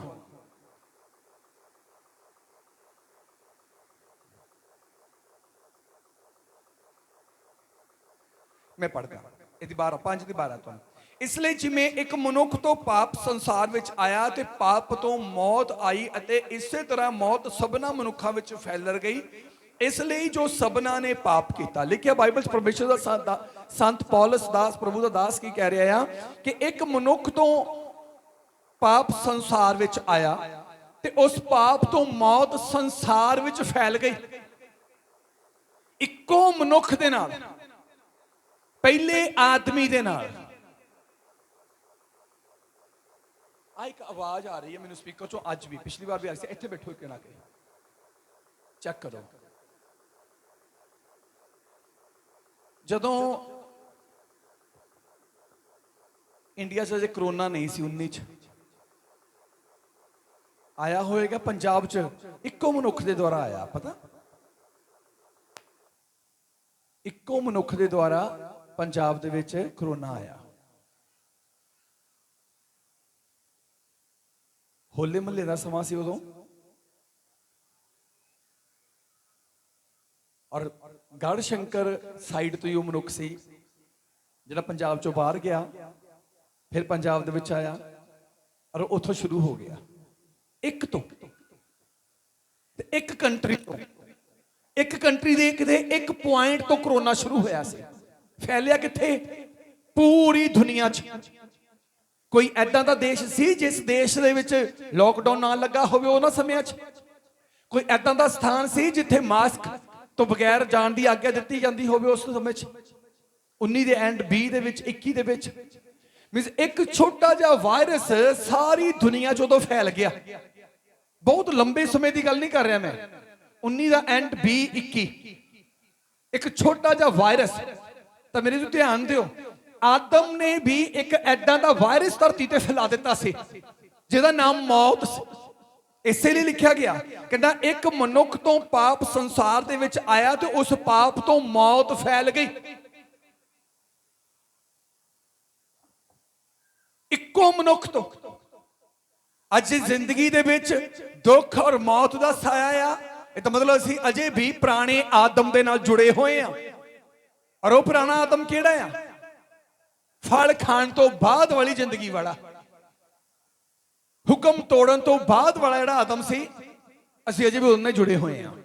ਉਹਦਾ ਬਲੱਡ ਅਜੇ ਵੀ ਸਾਡੇ ਖੂਨ ਦੇ, ਸਾਡੇ ਸਰੀਰ ਦੇ ਵਿੱਚ ਸਰਕਲ ਕਰ ਰਿਹਾ। ਆਦਮ ਵਾਲਾ ਬਲੱਡ, ਆਦਮ ਦਾ ਖੂਨ, ਪਹਿਲੇ ਆਦਮ ਦਾ, ਪਾਪ ਕੀਤੇ ਹੋਏ ਆਦਮ ਦਾ ਖੂਨ ਅਜੇ ਵੀ ਸਰੀਰਾਂ ਦੇ ਵਿੱਚ ਕੰਮ ਕਰ ਰਿਹਾ ਆ। ਪਹਿਲੇ ਆਦਮ ਦੇ ਜੀਵਨ 'ਚ ਪਾਪ ਸੀ, ਉਸ ਪਾਪ ਦਾ ਅਜ਼ਰ ਮੌਤ ਸੀ। ਤੇ ਮੇਰੇ ਜੋ ਜਿਹੜੇ ਅਜੇ ਵੀ ਉਹਨਾਂ ਚੀਜ਼ਾਂ ਉੱਤੇ ਤੁਰੇ ਫਿਰਦੇ, ਪਾਪ ਵਾਲੀ ਜ਼ਿੰਦਗੀ 'ਚ ਤੁਰੇ ਫਿਰਦੇ, ਵਚਨਾਂ ਨੂੰ ਜਾਣਨ ਤੋਂ ਬਾਅਦ ਵੀ ਮੇਰੇ ਜੋ ਪਾਪ ਦੇ ਵਿੱਚ ਤੁਰੇ ਫਿਰਦੇ ਆ, ਉਹਨਾਂ ਦੀ ਜ਼ਿੰਦਗੀ 'ਚ ਵਿਗੜੇ ਹੋਏ ਪਹਿਲੇ ਆਦਮ ਦਾ ਅੰਸ਼ ਆ, ਖੂਨ ਦਾ ਅੰਸ਼ ਆ। ਤੇ ਮੇਰੇ ਜੋ ਉਹੀ ਪਾਪ ਵਾਲਾ ਜਿਹੜਾ ਬਲੱਡ ਆ, ਉਹ ਅੱਜ ਵੀ ਮੇਰੇ ਜੋ ਮੌਤ ਨੂੰ, ਦੁੱਖ ਨੂੰ ਤੇ ਸ਼ਰਾਪਾਂ ਨੂੰ ਪੈਦਾ ਕਰੀ ਜਾ ਰਿਹਾ ਸਰੀਰਾਂ ਦੇ ਵਿੱਚ। ਪਹਿਲੇ ਆਦਮ ਤੋਂ ਲਿਖਿਆ ਗਿਆ ਧਰਤੀ ਤੇ ਪਾਪ ਆਇਆ ਤੇ ਉਸੇ ਪਾਪ ਕਰਕੇ ਧਰਤੀ ਤੇ ਮੌਤ ਆਈ। ਵਿਗੜੇ ਹੋਏ ਆਦਮ, ਜਿਹੜਾ ਪਹਿਲਾ ਬਰਤਨ ਵਿਗੜ ਗਿਆ ਸੀ, ਉਹਨੇ ਬਹੁਤੇ ਬਰਤਨ ਅੱਜ ਵੀ ਵਿਗਾੜੇ ਹੋਏ ਆ। ਜਿਹੜਾ ਪਹਿਲਾ ਆਦਮ ਪਰਮੇਸ਼ਰ ਤੋਂ ਦੂਰ ਹੋ ਗਿਆ ਸੀ ਪਾਪ ਕਰਕੇ, ਉਹਦੇ ਕਰਕੇ ਅੱਜ ਵੀ ਬਹੁਤੇ ਲੋਕ ਪ੍ਰਭੂ ਤੋਂ ਦੂਰ ਹੀ ਨੇ। ਕਿਰਪਾ ਤੋਂ ਦੂਰ ਸੀ, ਅੱਜ ਵੀ ਦੂਰ ਹੀ ਨੇ। ਪਰ ਦੂਜਾ ਆਦਮ, ਦੂਸਰਾ ਮਨੁੱਖ ਜਿਹੜਾ ਸਵਰਗੋਂ ਸੀ, ਇਹਦੀ 15 ਆਇਤ 'ਚ ਲਿਖਿਆ ਗਿਆ, ਪਰ ਉਹ ਨਹੀਂ ਭਾਈ, ਜਿਹਾ ਅਪਰਾਧ ਹੋਇਆ ਤੇਹੀ ਹੀ ਬਖਸ਼ੀਸ਼ ਵੀ ਹੋਈ। ਕਿਉਂਕਿ ਜਦ ਇੱਕ ਦੇ ਅਪਰਾਧ ਤੋਂ ਬਹੁਤ ਲੋਕ ਮਰ ਗਏ ਤਾਂ ਪਰਮੇਸ਼ਵਰ ਦੀ ਕਿਰਪਾ ਅਤੇ ਉਹ ਬਖਸ਼ੀਸ਼ ਜਿਹੜੀ ਇੱਕੋ ਮਨੁੱਖ ਅਰਥਾਤ ਯਿਸੂ ਮਸੀਹ ਦੀ ਕਿਰਪਾ ਦੇ ਕਾਰਨ ਸੀ, ਬਹੁਤਿਆਂ ਲੋਕਾਂ ਲਈ ਵਾਫਰ ਪ੍ਰਗਟ ਹੋਈ। ਹੁਣ ਇਹ ਨਹੀਂ ਆ ਕਿ ਜਿਹਦੀ ਜ਼ਿੰਦਗੀ, ਜਿਹਨੇ ਪਾਪ ਕੀਤਾ ਤੇ ਹੁਣ ਪਾਪ ਦੀ ਬਖਸ਼ਿਸ਼, ਮੌਤ ਦੀ ਸਾਰੇ ਦੇ ਜੀਵਨ ਚ ਆਵੇ। ਪਰ ਹਾਂ, ਇੱਕੋ ਮਨੁੱਖ ਜਿਹਦਾ ਨਾਮ ਯਿਸੂ ਮਸੀਹ ਆ, ਉਹਦੇ ਦੁਆਰਾ ਸਵਰਗੋਂ ਕਿਰਪਾ ਆ ਚੁੱਕੀ ਆ, ਉਹਦੇ ਦੁਆਰਾ ਸਵਰਗੋਂ ਦਇਆ ਆ ਚੁੱਕੀ ਆ। ਪਰ ਇਹ ਤਦੇ ਹੋਵੇਗਾ ਜੇ ਅਸੀਂ ਅਦਨ ਦੀ ਵਾਟਿਕਾ ਦੇ ਵਿੱਚ ਦਿਸ਼ਾ ਭਟਕਣ ਤੋਂ ਬਾਅਦ ਵਾਲੇ ਆਦਮ ਨੂੰ ਛੱਡ ਕੇ ਸਵਰਗੋਂ ਆਏ ਹੋਏ ਉਸ ਆਦਮ ਮਨੁੱਖ ਦੇ ਰੂਪ ਦੇ ਵਿੱਚ ਜੋ ਆਇਆ ਧਰਤੀ ਉੱਤੇ, ਸੰਸਾਰ ਦਾ ਮੁਕਤੀ ਦਾਤਾ, ਉਧਾਰ ਕਰਤਾ, ਜਿਹਦਾ ਨਾਮ ਮਸੀਹ ਯਿਸੂ, ਅਜੇ ਉਹਦੇ ਉੱਤੇ ਵਿਸ਼ਵਾਸ ਲੈ ਆਵਾਂਗੇ। ਜੇ ਆਪਣੇ ਪਾਪਾਂ ਨੂੰ ਮੰਨ ਕੇ, ਪਾਪਾਂ ਨੂੰ ਛੱਡ ਕੇ ਸਵਰਗੋਂ ਆਏ ਹੋਏ ਪ੍ਰਭੂ ਯਿਸੂ ਮਸੀਹ ਦੇ ਉੱਤੇ ਵਿਸ਼ਵਾਸ ਕਰਾਂਗੇ, ਫਿਰ ਲਿਖਿਆ ਗਿਆ, ਦੀ ਆਖਰੀ ਲਾਈਨ ਪੜਿਓ, ਜਿਹੜੀ ਆਇਤ ਮੈਂ ਪੜ੍ਹੀ ਆ, ਜਲਦੀ ਨਾਲ, 15 ਦੀ ਆਖਰੀ ਲਾਈਨ ਇੱਕ, ਤਾਂ ਪਰਮੇਸ਼ਵਰ ਦੀ ਕਿਰਪਾ ਅਤੇ ਉਹ ਬਖਸ਼ੀਸ਼ ਜਿਹੜੀ ਇੱਕੋ ਮਨੁੱਖ ਅਰਥਾਤ ਮਸੀਹ ਯਿਸੂ ਦੀ ਕਿਰਪਾ ਦੇ ਕਾਰਨ ਸੀ, ਬਹੁਤਿਆਂ ਲੋਕਾਂ ਲਈ ਵਾਫਰ ਪ੍ਰਗਟ ਹੋਈ। ਵਾਫਰ ਦਾ ਮਤਲਬ ਵਾਧੂ। ਤੌਬਾ ਦੇ ਨਾਲ ਕੇਵਲ ਸਵਰਗੋਂ ਸਾਡੇ ਲਈ ਧਰਤੀ ਤੇ ਸੁੱਖ ਦੇ ਦਿਨ ਨਹੀਂ ਹੁੰਦੇ, ਤੌਬਾ ਦੇ ਨਾਲ ਮੇਰੇ ਜੋ ਸਾਡੇ ਲਈ ਸਵਰਗ ਦੇ ਦਰਵਾਜ਼ੇ ਵੀ ਖੁੱਲ ਜਾਂਦੇ ਆ। ਤੌਬਾ ਦੇ ਨਾਲ ਕੇਵਲ ਪਾਪਾਂ ਦੀ ਮਾਫੀ ਨਹੀਂ ਮਿਲਦੀ, ਤੌਬਾ ਦੇ ਨਾਲ ਪਰਮੇਸ਼ਵਰ ਨਾਲ ਇੱਕ ਰਿਸ਼ਤਾ ਕਾਇਮ ਹੋ ਜਾਂਦਾ ਹੈ। ਕੱਲੀ ਮਾਫੀ ਨਹੀਂ ਦਿੰਦਾ, ਵਾਫਰ ਮੀਨਸ ਜੋ ਤੁਹਾਨੂੰ ਚਾਹੀਦਾ ਆ ਉਹ ਤੋਂ ਵੱਧ ਕੇ ਜਦੋਂ ਤੁਹਾਨੂੰ ਮਿਲ ਜਾਂਦਾ ਹੈ, ਤੁਸੀਂ ਕਹਿੰਦੇ ਬਹੁਤ ਵਾਧੂ ਆ ਹੁਣ ਤਾਂ। ਪਹਿਲਾਂ ਥੋੜੇ ਲਈ ਤਰਸਦੇ ਆ, ਪਹਿਲਾਂ ਥੋੜੇ ਲਈ ਤਰਸਦੇ ਆ। ਜਦੋਂ ਅਸੀਂ ਉਸ ਥੋੜੇ ਤੱਕ ਪਹੁੰਚ ਜਾਂਦੇ ਆ ਔਰ ਆਪਣੀ ਚੰਗੀ ਕਾਰਗੁਜ਼ਾਰੀ ਦਿਖਾਉਂਦੇ ਆ, ਆਪਣੀ ਚੰਗੀ ਪਰਫਾਰਮੈਂਸ ਦਿਖਾਉਂਦੇ ਆ, ਤੇ ਫਿਰ ਮੇਰੇ ਜੋ ਖੁਸ਼ ਹੋ ਕੇ ਅਗਲਾ ਬੰਦਾ, ਅਗਲਾ ਇਨਸਾਨ ਸਾਨੂੰ ਵਾਧੂ ਦੇ ਦਿੰਦਾ। ਫਿਰ ਸੋਚਦੇ ਆ ਅਸੀਂ ਇੰਨਾ ਸੋਚਿਆ ਹੀ ਨਹੀਂ ਸੀ ਕਿ ਇੰਨਾ ਮਿਲ ਜਾਊ। ਇੱਥੇ ਪਰਮੇਸ਼ਰ ਦਾ ਵਚਨ ਇਸੇ ਗੱਲ ਨੂੰ ਬਿਆਨ ਕਰਦਾ, ਵਾਧੂ ਬਾਫਰ ਮਿਲੇਗੀ, ਕੇਵਲ ਮਾਫੀ ਨਹੀਂ ਮਿਲੇਗੀ। ਜਿਵੇਂ ਲਿਖਿਆ ਗਿਆ, ਤੌਬਾ ਕਰੋ ਤੇ ਮੁੜੋ ਤੁਹਾਡੇ ਪਾਪ ਮਿਟਾਏ ਜਾਣ। ਉਹ ਕੇਵਲ ਪਾਪ ਹੀ ਨਹੀਂ ਮਿਟਾਉਂਦਾ, ਲਿਖਿਆ ਸਵਰਗੋਂ ਸੁੱਖ ਦੇ ਦਿਨ ਵੀ ਭੇਜਦਾ ਆ, ਸਵਰਗੋਂ ਸੁੱਖ ਦੇ ਦਿਨ ਵੀ ਭੇਜ ਦਿੰਦਾ ਆ। ਅਜੇ ਵੀ ਅਸੀਂ ਤੌਬਾ ਤੋਂ ਬਗੈਰ ਤੁਰੇ ਫਿਰਦੇ ਆ। ਤੌਬਾ ਬਹੁਤ ਜ਼ਰੂਰੀ ਆ। ਪਹਿਲਾ ਸਟੈਪ ਨਿਹਚਾ, ਨਾਲ ਹੀ ਦੂਸਰਾ ਸਟੈਪ ਜਿਹੜਾ ਆ ਮੇਰੇ ਜੋ ਉਹ ਤੌਬਾ ਆ। ਭਗਤੀ ਦਾ ਪਹਿਲਾ ਸਟੈਪ ਨਿਹਚਾ ਆ। ਤੁਸੀਂ ਨਿਹਚਾ ਕਰ ਲਈ ਆ, ਤੁਸੀਂ ਨਿਹਚਾ ਕਰ ਲਈ ਕਿ ਹਾਂ ਯਿਸੂ ਮਸੀਹ ਪਰਮੇਸ਼ਰ ਦਾ ਪੁੱਤਰ ਆ, ਯਿਸੂ ਮਸੀਹ ਮੁਕਤੀ ਦਾਤਾ ਆ, ਯਿਸੂ ਮਸੀਹ ਪਾਪੀਆਂ ਦੇ ਲਈ ਮਰਿਆ, ਤੀਜੇ ਦਿਨ ਮੁਰਦੇ ਤੋਂ ਜੀ ਉੱਠਿਆ। ਤੁਸੀਂ ਨਿਹਚਾ ਕਰ ਲਈ, ਤੁਸੀਂ ਪਹਿਲੇ ਸਟੈਪ ਤੇ ਚੜ ਗਏ, ਤੁਸੀਂ ਪਹਿਲੇ ਸਟੈਪ ਤੇ ਚੜ ਗਏ। ਹੁਣ ਦੂਜੇ ਸਟੈਪ ਤੇ ਚੜਨਾ ਪੈਣਾ ਹੈ ਮੰਜ਼ਿਲ ਤੱਕ ਪਹੁੰਚਣ ਲਈ। ਮੰਜ਼ਿਲ ਤੇ ਜਾਣ ਦੇ ਲਈ ਤੁਹਾਨੂੰ ਦੂਜਾ ਸਟੈਪ ਵੀ ਤੈਅ ਕਰਨਾ ਪੈਣਾ ਆ। ਤੇ ਦੂਜਾ ਸਟੈਪ ਕੀ ਆ? ਤੌਬਾ। ਦੂਜਾ ਸਟੈਪ ਕੀ ਆ? ਤੌਬਾ। ਹੁਣ ਤੁਸੀਂ ਤੌਬਾ ਕਰਦੇ ਨਹੀਂ ਆ, ਪਹਿਲੇ ਸਟੈਪ ਤੇ ਚੜ ਕੇ ਤੁਸੀਂ ਚਾਹੁੰਦੇ ਆ ਕਿ ਸਵਰਗ ਪਹੁੰਚ ਜਾਈਏ, ਪਹਿਲੇ ਸਟੈਪ ਤੇ ਚੜ ਕੇ ਤੁਸੀਂ ਮੰਜ਼ਿਲ ਤੇ ਪਹੁੰਚ ਜਾਈਏ। ਏਦਾਂ ਹੋ ਨਹੀਂ ਸਕਦਾ, ਏਦਾਂ ਹੋ ਨਹੀਂ ਸਕਦਾ। ਵਨ ਬਾਈ ਵਨ ਤੁਹਾਨੂੰ ਹਰ ਇੱਕ ਸਟੈਪ ਤੈਅ ਕਰਨਾ ਪੈਣਾ ਆ, ਫਿਰ ਤੁਸੀਂ ਆਪਣੀ ਅਸਲ ਮੰਜ਼ਿਲ ਤੇ ਪਹੁੰਚੋਗੇ। ਮੰਜ਼ਿਲ ਕਿਹੜੀ ਹੋਵੇਗੀ? ਕਿਤੇ ਵੀ ਤੁਹਾਨੂੰ ਕੋਈ ਘਾਟ, ਕਿਤੇ ਥੋੜ, ਕਿਤੇ ਗੁਲਾਮੀ, ਕੋਈ ਬੰਧਨ ਤੁਹਾਡੀ ਜ਼ਿੰਦਗੀ 'ਚ ਰਹਿਣ ਨਹੀਂ ਦੇਵੇਗਾ ਪਰਮੇਸ਼ਰ। ਮੰਜ਼ਿਲ ਇਹ ਹੈ। ਹਾਲੇਲੂਇਆ। ਤੌਬਾ ਦਾ ਸਾਡੇ ਜੀਵਨ 'ਚ ਹੋਣਾ ਬਹੁਤ ਜ਼ਰੂਰੀ ਹੈ। ਪ੍ਰਭੂ ਯਿਸੂ ਮਸੀਹ ਨੇ ਸਲੀਬ ਉੱਤੇ ਚੜ ਕੇ ਜਿਹੜੀ ਜਾਨ ਦਿੱਤੀ, ਉਹਦਾ ਅਸਲ ਮਕਸਦ ਕੀ ਸੀ? ਇੰਨੀ ਮਾਰ ਖਾਣੀ, ਇੰਨਾ ਅਬਰੇਜ਼ੋ ਅਪਮਾਨ ਸਹਿਣਾ, ਇੰਨਾ ਕਸ਼ਟ ਝੱਲਿਆ, ਸਲੀਬ ਉੱਤੇ ਚੜ ਕੇ ਆਪਣਾ ਸਾਰਾ ਲਹੂ ਬਹਾ ਦਿੱਤਾ ਤੇ ਆਪਣੀ ਜਾਨ ਦੇ ਦਿੱਤੀ, ਸਿਰਫ ਇੱਕੋ ਕੰਮ ਦੇ ਲਈ ਕਿ ਪਾਪੀਆਂ ਦੀ ਮਾਫੀ ਧਰਤੀ ਤੇ ਹੋ ਜਾਵੇ। ਉਹ ਜਿਹੜੇ ਪਰਮੇਸ਼ਰ ਤੋਂ ਦੂਰ ਆ ਉਹ ਨੇੜੇ ਕੀਤੇ ਜਾ ਸਕਣ, ਮਿਲਾਏ ਜਾ ਸਕਣ। ਭਗਤੀ ਦਾ ਸਭ ਤੋਂ ਵੱਡਾ ਹਿੱਸਾ ਤੌਬਾ ਆ। ਤੇ ਤੌਬਾ ਦੇ ਲਈ ਮੇਰੇ ਜੋ ਪ੍ਰਭੂ ਯਿਸੂ ਮਸੀਹ ਚਰਨੀ 'ਚ ਉਸ ਸਥਾਨ ਤੇ ਆਇਆ ਜਿਸ ਸਥਾਨ ਤੇ ਆਦਮ ਵਿਗੜਿਆ। ਉਸੇ ਸਥਾਨ ਤੇ ਆ ਕੇ ਯਿਸੂ ਮਸੀਹ ਨੇ ਜਨਮ ਲਿਆ। ਕਹਿੰਦਾ ਉਹ ਚੱਕ ਦੇ ਉੱਤੇ ਕੰਮ ਕਰਦਾ ਸੀ, ਭਾਂਡਾ ਉਹਦੇ ਹੱਥ 'ਚ ਹੀ ਵਿਗੜ ਗਿਆ, ਫਿਰ ਉਸੇ ਚੱਕ ਤੇ ਉਹਨੇ ਦੂਜਾ ਭਾਂਡਾ ਬਣਾਇਆ। ਹਾਲੇਲੂਇਆ। ਉਸੇ ਚੱਕ ਤੇ। ਇਹ ਤਾਂ ਨਹੀਂ ਹੋ ਸਕਦਾ ਜੇ ਘੁਮਿਆਰ ਦਾ ਇੱਕ ਭਾਂਡਾ ਇੱਕ ਚੱਕ ਤੇ ਵਿਗੜ ਜਾਏ ਤਾਂ ਉਹ ਮਿੱਟੀ ਲੈ ਕੇ ਦੂਜੇ ਚੱਕ ਤੇ ਚਲ ਜਾਵੇ। ਉਹਨੂੰ ਪਤਾ ਹੈ ਕਿ ਚੱਕ ਮਾੜਾ ਨਹੀਂ ਆ, ਉਹਨੂੰ ਪਤਾ ਹੈ ਕਿ ਮੈਂ ਮਾੜਾ ਨਹੀਂ ਆ, ਉਹਨੂੰ ਪਤਾ ਮਿੱਟੀ ਮਾੜੀ ਆ, ਉਹਨੂੰ ਪਤਾ ਮਿੱਟੀ ਦੀ ਕੁਆਲਿਟੀ ਮਾੜੀ ਆ, ਮਿੱਟੀ 'ਚ ਕੁਆਲਿਟੀ ਨਹੀਂ ਆ। ਮੇਰੇ ਜੋ ਆਦਮ ਵਿਗੜ ਗਿਆ ਦਾ ਮਤਲਬ ਹੁਣ ਪਤਾ ਲੱਗ ਗਿਆ ਕਿ ਆਦਮ ਦੀ ਹੁਣ ਕੁਆਲਿਟੀ ਖਤਮ ਹੋ ਗਈ ਆ। ਹੁਣ ਮੈਂ ਕੁਆਲਿਟੀ ਵਾਲਾ, ਜਿੱਦਾਂ ਦੀ ਉਹਦੀ ਨਿਗਾਹ 'ਚ ਚੰਗਾ ਸੀ। ਦੇਖੀਏ, ਪੜੋਗੇ 18:4 ਹਿੰਦੀ 'ਚ। ਸਿਰਫ ਨਾ ਫਾਸਟ ਤੁਸੀਂ ਨੋਟ ਕਰ ਲਿਆ ਕਰੋ, ਐਸੇ ਨਾ ਲਿਖਿਆ ਕਰੋ, ਉਹ ਘਰ ਜਾ ਕਰਿਆ ਕਰੋ, ਥੋੜਾ ਜਿਹਾ ਹੋਮਵਰਕ ਲੈ ਜਾਇਆ ਕਰੋ ਨਾਲ। ਹਿੰਦੀ ਦੀ यिर्मयाह 18 ਉਹਦੀ 4 लाइन 4 आयत। जो मिट्टी का बर्तन वह बना रहा था वह बिगड़ गया, तब उसने उसी का दूसरा बर्तन अपनी समझ के अनुसार बना दिया। उसने उसी का दूसरा बर्तन अपनी समझ के अनुसार। ਤੇ ਪਰਮੇਸ਼ਰ ਦੀ ਸਮਝ ਕਿੱਦਾਂ ਦੀ ਆ? ਬਾਈਬਲ 'ਚ ਲਿਖਿਆ ਗਿਆ ਉਹ ਆਪਣੀ ਮੁੱਠੀ ਖੋਲਦਾ ਤੇ ਸਾਰੇ ਜੀਆਂ ਦੀ ਇੱਛਾ ਪੂਰੀ ਕਰਦਾ। ਹੁਣ ਧਿਆਨ ਦਿਓ, ਪੰਛੀਆਂ ਨੂੰ ਉਸੇ ਟਾਈਮ ਤੇ ਕੁਝ ਹੋਰ ਚਾਹੀਦਾ, ਜਾਨਵਰਾਂ ਨੂੰ, ਡੰਗਰਾਂ ਨੂੰ, ਇੱਜੜ ਨੂੰ, ਉੱਡਣ ਵਾਲਿਆਂ ਨੂੰ, ਪਾਣੀ 'ਚ ਰਿੰਗਣ ਵਾਲਿਆਂ ਨੂੰ ਇੱਕੋ ਸਮੇਂ ਤੇ ਅਲੱਗ-ਅਲੱਗ ਤਰ੍ਹਾਂ ਦੀ ਖੁਰਾਕ ਚਾਹੀਦੀ ਆ। ਬੰਦੇ ਨੂੰ ਹੋਰ, ਔਰਤ ਨੂੰ ਹੋਰ, ਬੱਚੇ ਨੂੰ ਹੋਰ, ਸਿਆਣੇ ਨੂੰ ਹੋਰ, ਬੁੱਢੇ ਨੂੰ ਹੋਰ ਖੁਰਾਕ ਚਾਹੀਦੀ। ਲੇਕਿਨ ਬਾਈਬਲ 'ਚ ਲਿਖਿਆ ਉਹ ਆਪਣੀ ਮੁੱਠੀ ਖੋਲਦਾ ਤੇ ਸਾਰੇ ਜੀਆਂ ਦੀ ਇੱਛਾ ਨੂੰ ਪੂਰਾ ਕਰਦਾ ਇੱਕੋ ਟਾਈਮ 'ਚ। ਜਿਹਨੂੰ ਜੋ ਚਾਹੀਦਾ ਆ ਪਰਮੇਸ਼ਰ ਉਸੇ ਟਾਈਮ ਦੇ ਉੱਤੇ ਮੁਹੱਈਆ ਕਰਦਾ, ਉਸੇ ਟਾਈਮ ਦੇ ਉੱਤੇ ਮੁਹੱਈਆ ਕਰਦਾ। ਹੁਣ ਉਹ ਪਰਮੇਸ਼ਵਰ ਕਿੰਨੀ ਸਮਝ ਵਾਲਾ ਆ, ਉਹ ਕਿੰਨੀ ਸਮਝ ਵਾਲਾ ਆ। ਤੇ ਜੋ ਸਮਝ ਵਾਲਾ ਆ ਤੇ ਉਹਨੇ ਦੂਸਰਾ ਬਰਤਨ ਜਿਹੜਾ ਬਣਾਇਆ ਉਹ ਆਪਣੀ ਸਮਝ ਨਾਲ ਸਭ ਤੋਂ ਵਧੀਆ ਬਣਾਇਆ। ਉਹ ਐਦਾਂ ਦਾ ਆਪਣੀ ਸਮਝ ਨਾਲ ਵਧੀਆ ਬਣਾਇਆ, ਆਪਣੀ ਸਮਝ ਨਾਲ ਉਹਨੇ ਐਦਾਂ ਦਾ ਵਧੀਆ ਬਣਾਇਆ ਕਿ ਉਹਨੂੰ ਮੌਤ ਵੀ ਹਰਾ ਨਾ ਸਕੀ। ਉਹਨੂੰ ਮੌਤ ਵੀ ਹਰਾ ਨਾ ਸਕੀ, ਉਹਨੂੰ ਕਬਰ ਵੀ ਆਪਣੇ ਅੰਦਰ ਸਮਾ ਨਾ ਸਕੀ।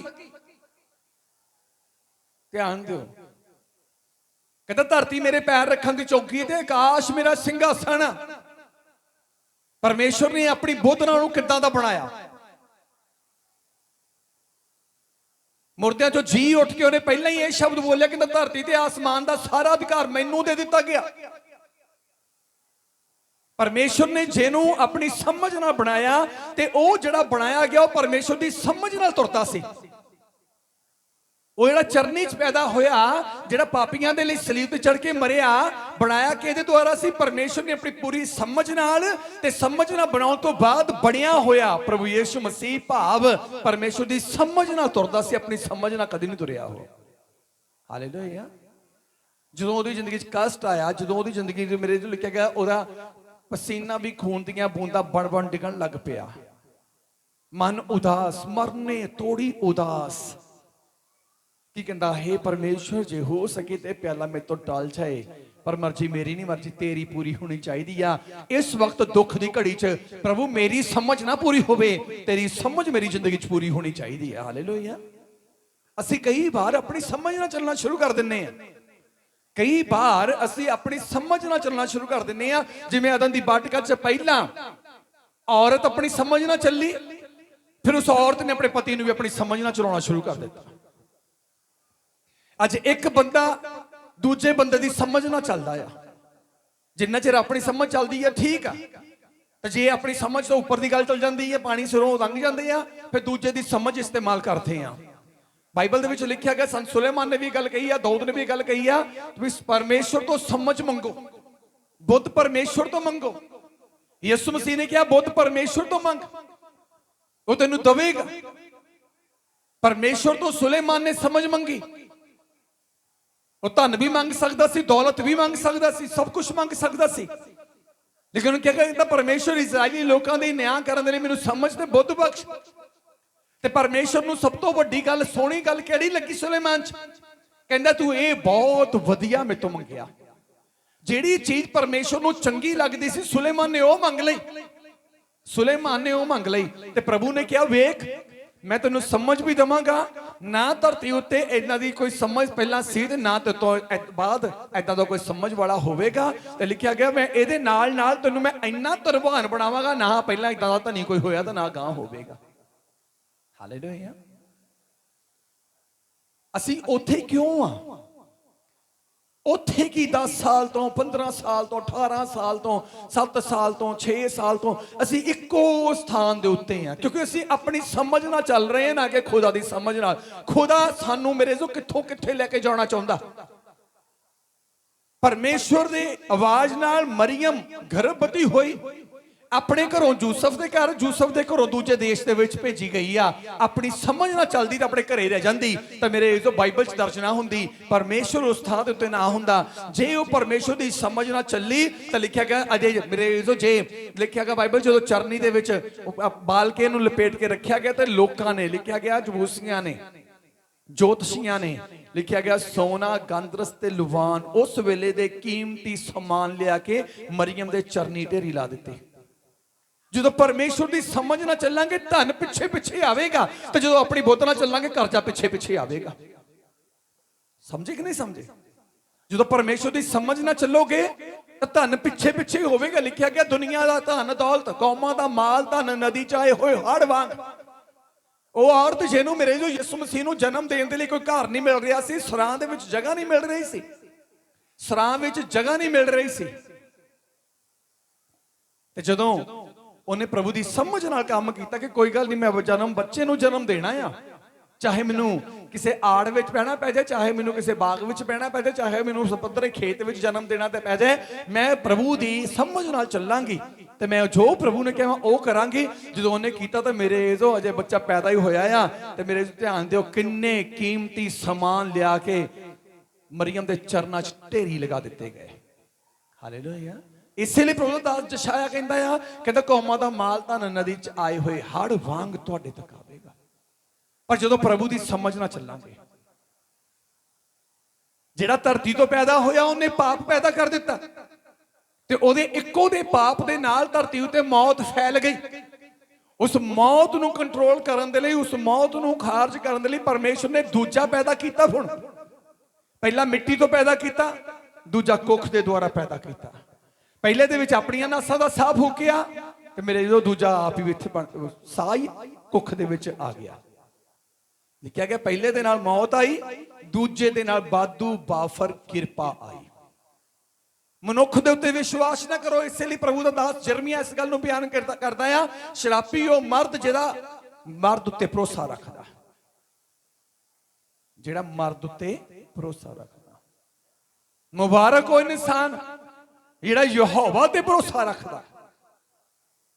ਉਸ ਰੁੱਖ ਵਰਗਾ ਹੋਵੇਗਾ ਜਿਹੜਾ ਪਾਣੀ ਦੀਆਂ ਨਦੀਆਂ ਉੱਤੇ ਲੱਗਾ ਹੋਇਆ। ਔੜ ਵੇਲੇ, ਗਰਮੀ ਵੇਲੇ, ਸੋਕੇ ਵੇਲੇ, ਕਾਲ ਵੇਲੇ ਉਹਨੂੰ ਕੋਈ ਚਿੰਤਾ ਨਹੀਂ ਹੋਵੇਗੀ, ਕਿਉਂਕਿ ਉਹਦਾ ਭਰੋਸਾ ਮਨੁੱਖਾਂ ਉੱਤੇ ਨਹੀਂ ਆ। ਉਹਦਾ ਭਰੋਸਾ ਇਨਸਾਨਾਂ ਉੱਤੇ, ਦੌਲਤ ਉੱਤੇ, ਧਨ ਦੌਲਤ ਉੱਤੇ ਨਹੀਂ ਆ। ਉਹਦਾ ਭਰੋਸਾ ਆਪਣੇ ਸਿਰਜਣਹਾਰ ਦੇ ਉੱਤੇ, ਜਿਹਨੇ ਪੈਦਾ ਕੀਤਾ ਉਹੇ ਜੀਵਨ ਵੀ ਦੇਵੇਗਾ। ਹਾਲੇਲੂਇਆ। ਉਹ ਆਪਣੀਆਂ ਜੜ੍ਹਾਂ, ਲਿਖਿਆ ਗਿਆ ਆਪਣੀਆਂ ਜੜ੍ਹਾਂ ਪਾਣੀ ਦੀਆਂ ਨਦੀਆਂ ਵੱਲ ਨੂੰ ਵਧਾ ਲੈਂਦਾ। ਉਹਨੂੰ ਨਾ ਔੜ ਵੇਲੇ ਘਾਟਾ ਆਇਆ, ਨਾ ਗਰਮੀ ਵੇਲੇ, ਨਾ ਕਾਲ ਵੇਲੇ, ਨਾ ਮੁਸ਼ਕਲ ਵੇਲੇ ਉਹਨੂੰ ਕੋਈ ਘਾਟਾ ਹੋਵੇਗਾ। ਉਹ ਰਚਿਆ ਰਹੇਗਾ। ਲਿਖਿਆ ਗਿਆ ਉਹ ਆਪਣਾ ਫਲ ਲਿਆਉਣ ਤੋਂ ਕਦੇ ਵੀ ਰੁਕੇਗਾ ਨਹੀਂ। ਤੇ ਜੇ ਯਿਸੂ ਮਸੀਹ ਦੇ ਨਾਲ ਜੁੜ ਗਏ ਆ, ਸੱਚੀ ਤੌਬਾ ਕਰ ਲਿਜੀਏ। ਬਹੁਤ ਲੋਕ ਆਪਣੀ ਬਿਮਾਰੀ ਨੂੰ ਲੈ ਕੇ ਤੁਰੇ ਹੋਏ ਨੇ, ਪਰ ਉਹਨਾਂ ਦੀ ਜ਼ਿੰਦਗੀ 'ਚ ਤੌਬਾ ਲਈ ਮਾਇਨਾ ਨਹੀਂ ਹੈ ਕੋਈ ਵੀ। ਉਹਨਾਂ ਨੂੰ ਮਹਿਸੂਸ ਨਹੀਂ ਹੋ ਰਿਹਾ ਕਿ ਸਾਨੂੰ ਤੌਬਾ ਦੀ ਲੋੜ ਆ। ਉਹਨਾਂ ਨੂੰ ਬਸ ਇਹ ਕਿ ਪਾਦਰੀ ਮੇਰੇ ਲਈ ਪ੍ਰਾਰਥਨਾ ਕਰਦੇ ਨੇ ਤੇ ਮੈਂ ਚੰਗਾ ਹੋ ਜਾਣਾ, ਮੈਂ ਚੰਗੀ ਹੋ ਜਾਣਾ। ਤੌਬਾ ਕਰੋ ਆਪਣੇ ਪਾਪਾਂ ਤੇ ਗੁਨਾਹਾਂ ਤੋਂ, ਕਿਉਂਕਿ ਪਹਿਲੇ ਆਦਮ ਤੋਂ ਜੀਵਨ ਨਹੀਂ ਆ, ਜਿਹੜਾ ਸਵਰਗੋਂ ਆਇਆ ਜੀਵਨ ਉਹਦੇ ਤੋਂ ਆ। ਤੇ ਉਹਦੇ ਤੋਂ ਜੀਵਨ ਉਦੋਂ ਮਿਲਣਾ ਜਦੋਂ ਅਸੀਂ ਤੌਬਾ ਕਰ ਲਵਾਂਗੇ। ਜਦੋਂ ਅਸੀਂ ਤੌਬਾ ਕਰ ਲਵਾਂਗੇ, ਆਪਣੇ ਦੁੱਖ ਦਾ ਕਾਰਨ ਜਾਣ ਲਵੋ। ਦੁੱਖ ਦੀ ਜੜ ਆ, ਦੁੱਖ ਦੀ ਜੜ ਆ ਉਹ ਆ ਪਾਪ। ਜਦ ਤੱਕ ਜੜ ਨਹੀਂ ਪੁੱਟੀ ਜਾਂਦੀ ਤਦ ਤੱਕ ਕੰਡੇ ਕੰਡਿਆਲੇ ਤੇ ਥੋਰਾਂ ਉਗਣੋਂ ਹਟਣੀਆਂ ਨਹੀਂ ਆ।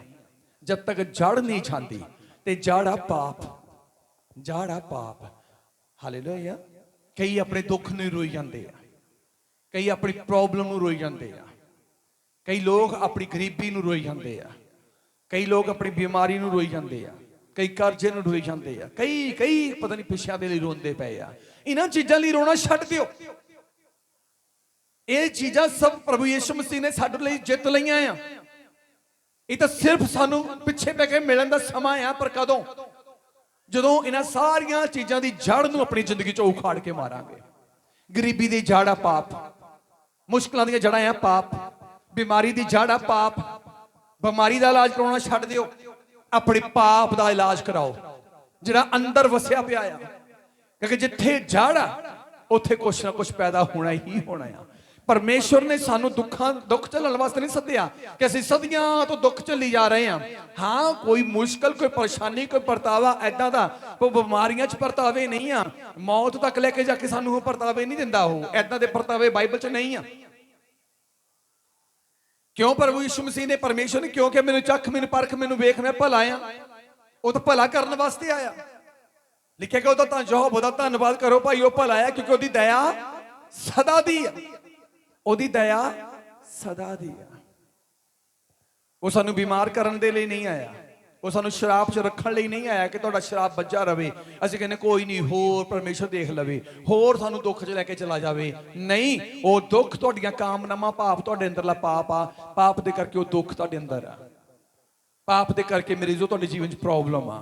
ਪਾਪ ਦੇ ਕਰਕੇ ਤੁਹਾਡੀ ਜ਼ਿੰਦਗੀ 'ਚ ਹੰਝੂ ਆ। ਪਾਪ ਦੇ ਕਰਕੇ ਤੁਹਾਡੀ ਜ਼ਿੰਦਗੀ 'ਚ ਰੋਣਾ ਆ। ਪਾਪ ਨੂੰ ਕੱਢੋ। ਅੱਖੀਆਂ ਦੇ ਹੰਝੂ ਪੂੰਝ ਹੋਣ ਨਾ ਪੂੰਝ ਹੋਣ। ਦੁੱਖ ਦਰਦ ਦੀ ਦਵਾ ਦਾਰੂ ਕੋਈ ਹੋਵੇ ਨਾ ਹੋਵੇ, ਪਰ ਪਾਪ ਦੀ ਦਾਰੂ ਦਵਾ ਹੈਗੀ ਆ। ਉਹ ਆ ਬਾਈਬਲ, ਯਿਸੂ ਮਸੀਹ ਦਾ ਲਹੂ। ਜਦੋਂ ਪਾਪ ਦੇ ਲਈ ਅਸੀਂ ਮੇਰੇ ਜੋ ਪਰਮੇਸ਼ਰ ਦੇ ਅੱਗੇ ਆਪਣੇ ਆਪ ਨੂੰ ਝੁਕਾ ਦਿੰਨੇ ਆ ਕਿ ਪ੍ਰਭੂ ਮੈਂ ਪਾਪੀ ਗੁਨਾਹਗਾਰ ਹਾਂ, ਮੇਰੇ ਜੀਵਨ 'ਚ ਪਾਪ ਹੁੰਦੇ ਆ, ਅਰੇ ਇਹੀ ਪਾਪਾਂ ਨੇ ਮੇਰੇ ਪਿਛਲੇ 35 ਸਾਲ, ਮੇਰੇ ਪਿਛਲੇ 40 ਸਾਲ, ਮੇਰੇ ਪਿਛਲੇ 45 ਸਾਲ, ਮੇਰੇ ਪਿਛਲੇ 25 ਸਾਲ ਵਿਗਾੜ ਦਿੱਤੇ, ਖਰਾਬ ਕਰ ਦਿੱਤੇ ਆ। ਪਰ ਪਰਮੇਸ਼ਰ ਮੈਂ ਅਗਲੇ ਸਮੇਂ ਨੂੰ ਖਰਾਬ ਨਹੀਂ ਕਰਨਾ ਚਾਹੁੰਦੀ। ਮੈਂ ਆਪਣੇ ਪਾਪਾਂ ਨੂੰ ਮੰਨਦੀ ਹਾਂ, ਜਿਹਦੇ ਕਰਕੇ ਮੇਰੇ ਪੂਰਾ ਪਿਛਲਾ ਸਮਾਂ ਖਰਾਬ ਹੋ ਗਿਆ। ਮੈਂ ਅੱਜ ਤੋਂ ਨਵਾਂ ਜੀਵਨ ਸ਼ੁਰੂ ਕਰਨਾ ਚਾਹੁੰਦੀ ਹਾਂ। ਪਰਮੇਸ਼ਰ ਮੇਰੇ ਪਾਪ ਆਪਣੇ ਪੁੱਤਰ ਯੀਸ਼ੂ ਦੇ ਨਾਮ 'ਚ ਮਾਫ ਕਰ। ਖੁਦਾ ਤੁਹਾਡੇ ਪਾਪ ਮਾਫ ਕਰੇਗਾ। ਜਦੋਂ ਪਾਪ ਮਾਫ ਹੋ ਗਏ, ਸਮਝ ਲਓ ਤੁਹਾਡੇ ਅੰਦਰੋਂ ਜੜ ਪੁੱਟੀ ਗਈ। ਤੇ ਜਦੋਂ ਜੜ ਹੀ ਪੁੱਟੀ ਗਈ, ਫਿਰ ਦੁਬਾਰਾ ਮੇਰੇ ਜੋ ਕੋਈ ਦੁੱਖ, ਕੋਈ ਬਿਮਾਰੀ ਪੈਦਾ ਹੋਣ ਦਾ ਕੋਈ ਡਰ ਨਹੀਂ ਆ। ਹਾਲੇਲੂਇਆ। ਇਸੇ ਲਈ ਪਰਮੇਸ਼ਰ ਦਾ ਵਚਨ ਬਿਆਨ ਕਰਦਾ ਕਿ ਯਹੋਵਾ ਤੇ ਭਰੋਸਾ ਰੱਖੋ, ਜਿਨੇ ਤੁਹਾਡੀ ਮੌਤ ਨੂੰ ਵੀ ਝੱਫ ਦਿੱਤਾ ਆ, ਜਿਨੇ ਤੁਹਾਡੇ ਹੰਝੂਆਂ ਦਾ ਇੰਤਜ਼ਾਮ ਕਰ ਦਿੱਤਾ ਹੈ, ਜਿਨੇ ਤੁਹਾਡੇ ਜ਼ਖਮਾਂ ਦੇ ਉੱਤੇ ਮਲਮ ਪੱਟੀ ਕਰਨ ਦਾ ਇੰਤਜ਼ਾਮ ਕਰ ਦਿੱਤਾ ਹੈ। 2022 ਸਾਲ ਪਹਿਲਾਂ ਸਲੀਬ ਤੇ ਜਿਹੜਾ ਲਹੂ ਬਹਾਇਆ, ਮੇਰੇ ਜੋ ਉਹੀ ਸਾਡੇ ਲਈ ਦਵਾ ਆ, ਉਹੀ ਸਾਡੇ ਲਈ ਦਾਰੂ ਆ। ਉਹਦੇ ਨਾਲ ਆਪਣਾ ਰਿਸ਼ਤਾ ਬਣਾ ਕੇ ਰੱਖੋ ਤੇ ਤੌਬਾ ਦੇ ਲਈ ਆਪਣੇ ਆਪ ਨੂੰ ਤਿਆਰ ਕਰੋ। ਜਦੋਂ ਅੱਗੇ ਮੈਂ ਹੋਰ ਪੜ੍ਹਨਾ ਚਾਹੁੰਦਾ, ਇਹਦੀ 18 ਆਇਤ, ਰੋਮੀਆਂ 5:18 ਲਿਖਿਆ ਗਿਆ, ਉਪਰੰਤ ਜਿਵੇਂ ਇੱਕ ਅਪਰਾਧ ਦੇ ਕਾਰਨ ਸਭਨਾ ਮਨੁੱਖਾਂ ਉੱਤੇ ਦੋਸ਼ ਲੱਗਾ, ਤਿਵੇਂ ਹੀ ਧਰਮ ਦੇ ਇੱਕ ਕੰਮ ਕਰਨ ਦੇ ਕਾਰਨ ਸਭਨਾ ਮਨੁੱਖਾਂ ਲਈ ਮਾਫੀ ਵੀ ਅਤੇ ਜੀਵਨ ਮਿਲਿਆ। ਜਿਵੇਂ ਇੱਕ ਮਨੁੱਖ ਦੇ ਅਪਰਾਧ ਦੇ ਕਰਕੇ ਜਿਹੜਾ ਪ੍ਰਭੂ ਦੇ ਹੱਥਾਂ 'ਚ ਹੀ ਵਿਗੜ ਗਿਆ, ਵਚਨ ਹੁੰਦਿਆਂ ਹੋਇਆਂ ਵੀ ਵਿਗੜ ਗਿਆ। ਮੈਂ ਬਹੁਤ ਵਾਰੀ ਕਿਹਾ, ਮੈਂ ਅੱਜ ਵੀ ਕਹਿਣਾ, ਮੈਂ ਕਹਿਣਾ ਰਹਿ ਨਹੀਂ ਹੁੰਦਾਗਾ, ਮੈਨੂੰ ਕਿਹੜਾ ਕੋਈ ਇੱਥੇ ਦੇਖਦਾ, ਮੈਨੂੰ ਕਿਹੜਾ ਇੱਥੇ ਕੋਈ ਦੇਖਦਾ ਆ। ਅੰਦਰ ਵੜ ਕੇ ਬੂਹੇ ਪਿੱਛੇ ਲੋਕੇ ਪੈਗ ਲਾ ਲੈਨੇ ਆ। ਚਲੋ ਜੇ ਗਲਾਸ ਨਹੀਂ ਲਿਆ ਸਕਿਆ ਘਰੋਂ, ਰਸੋਈ ਚੋਂ ਇੱਥੇ ਤੱਕ ਬੋਤਲ ਨੂੰ ਮੂੰਹ ਲਾ ਲੈਨੇ ਆ। ਮੈਨੂੰ ਕਿਹੜਾ ਕੋਈ ਦੇਖਦਾ? ਰੱਬ ਦੇਖਦਾ, ਰੱਬ ਦੇਖਦਾ। ਮੈਨੂੰ ਕਿਹੜਾ ਕੋਈ ਦੇਖਦਾ ਹੇਰਾ ਫੇਰੀ ਕਰਨ ਲੱਗਿਆ, ਚੁਕਾਰੀ ਕਰਨ ਲੱਗਿਆ, ਝੂਠ ਬੋਲਣ ਲੱਗਿਆ, ਮੈਨੂੰ ਕਿਹੜਾ ਕੋਈ ਦੇਖਦਾ। ਧਿਆਨ ਦਿਓ, ਕੋਈ ਬੰਦਾ ਤੁਹਾਨੂੰ ਵੇਖੇ ਨਾ ਵੇਖੇ, ਤੁਹਾਡੀ ਜ਼ਿੰਦਗੀ ਦਾ ਫੈਸਲਾ ਕਰਨ ਵਾਲਾ ਸਰਬ ਸ਼ਕਤੀਮਾਨ ਪਰਮੇਸ਼ਰ ਹਰ ਥਾਂ ਦੇਖਦਾ। ਲਿਖਿਆ ਬਾਈਬਲ ਦੇ ਵਿੱਚ, ਉਹਦੀਆਂ ਅੱਖਾਂ ਸਭਨੀ ਥਾਈਂ ਲੱਗੀਆਂ ਰਹਿੰਦੀਆਂ, ਭਲੇ ਤੇ ਬੁਰੇ ਨੂੰ ਸਿਆਣਦੀਆਂ ਰਹਿੰਦੀਆਂ। ਹਾਲੇਲੂਇਆ। ਭਲੇ ਤੇ ਬੁਰੇ ਨੂੰ ਦੇਖਦੀਆਂ ਰਹਿੰਦੀਆਂ। ਤੁਸੀਂ ਨਹੀਂ ਕਹਿੰਦੇ ਪ੍ਰਭੂ ਮੈਂ ਤਾਂ ਕੁਝ ਕੀਤਾ ਹੀ ਨਹੀਂ ਮਾੜਾ, ਮੈਂ ਤਾਂ ਮਾੜਾ ਕੁਝ ਕੀਤਾ ਹੀ ਨਹੀਂ। ਹਾਲੇਲੂਇਆ। ਦਾਊਦ ਨੂੰ ਲੱਗਾ ਕਿ ਮੈਂ ਹੇਰਾ ਫੇਰੀ ਕਰਾਂਗਾ। ਇੱਕ ਸਿਪਾਹੀ, ਇੱਕ ਸੂਬੇਦਾਰ ਦੀ ਪਤਨੀ ਜਿਹੜੀ ਬਹੁਤ ਸੋਹਣੀ ਸੀ, ਉਹਨੂੰ ਆਪਣੀ ਪਤਨੀ ਬਣਾ ਲੈਣਾ ਆ। ਬਹਾਨਾ ਕੀ ਬਣਾਇਆ? ਜਿਸ ਰਾਜੇ ਨਾਲ ਯੁੱਧ ਹੋਣਾ ਸੀ, ਉਸ ਰਾਜੇ ਨੂੰ ਰਾਜੇ ਤੋਂ ਪਹਿਲਾਂ ਆਪਣੇ ਵਜ਼ੀਰ ਨੂੰ ਕਿਹਾ ਜਾ ਕੇ, ਕਹਿੰਦਾ ਕਿੱਦਾਂ ਕਰੀ, ਜਿੱਥੇ ਹੁਣ ਜਦੋਂ ਯੁੱਧ ਤੇ ਜਾਣਾ ਨਾ, ਫਲਾਣਾ ਨਾਮ ਦਾ ਬੰਦਾ ਹੈ, ਇਹਨੂੰ ਮੋਹਰੇ ਰੱਖੀ ਤਾਂ ਕਿ ਜਾਂਦਾ ਹੀ ਇਹ ਖਤਮ ਹੋ ਜਾਏ।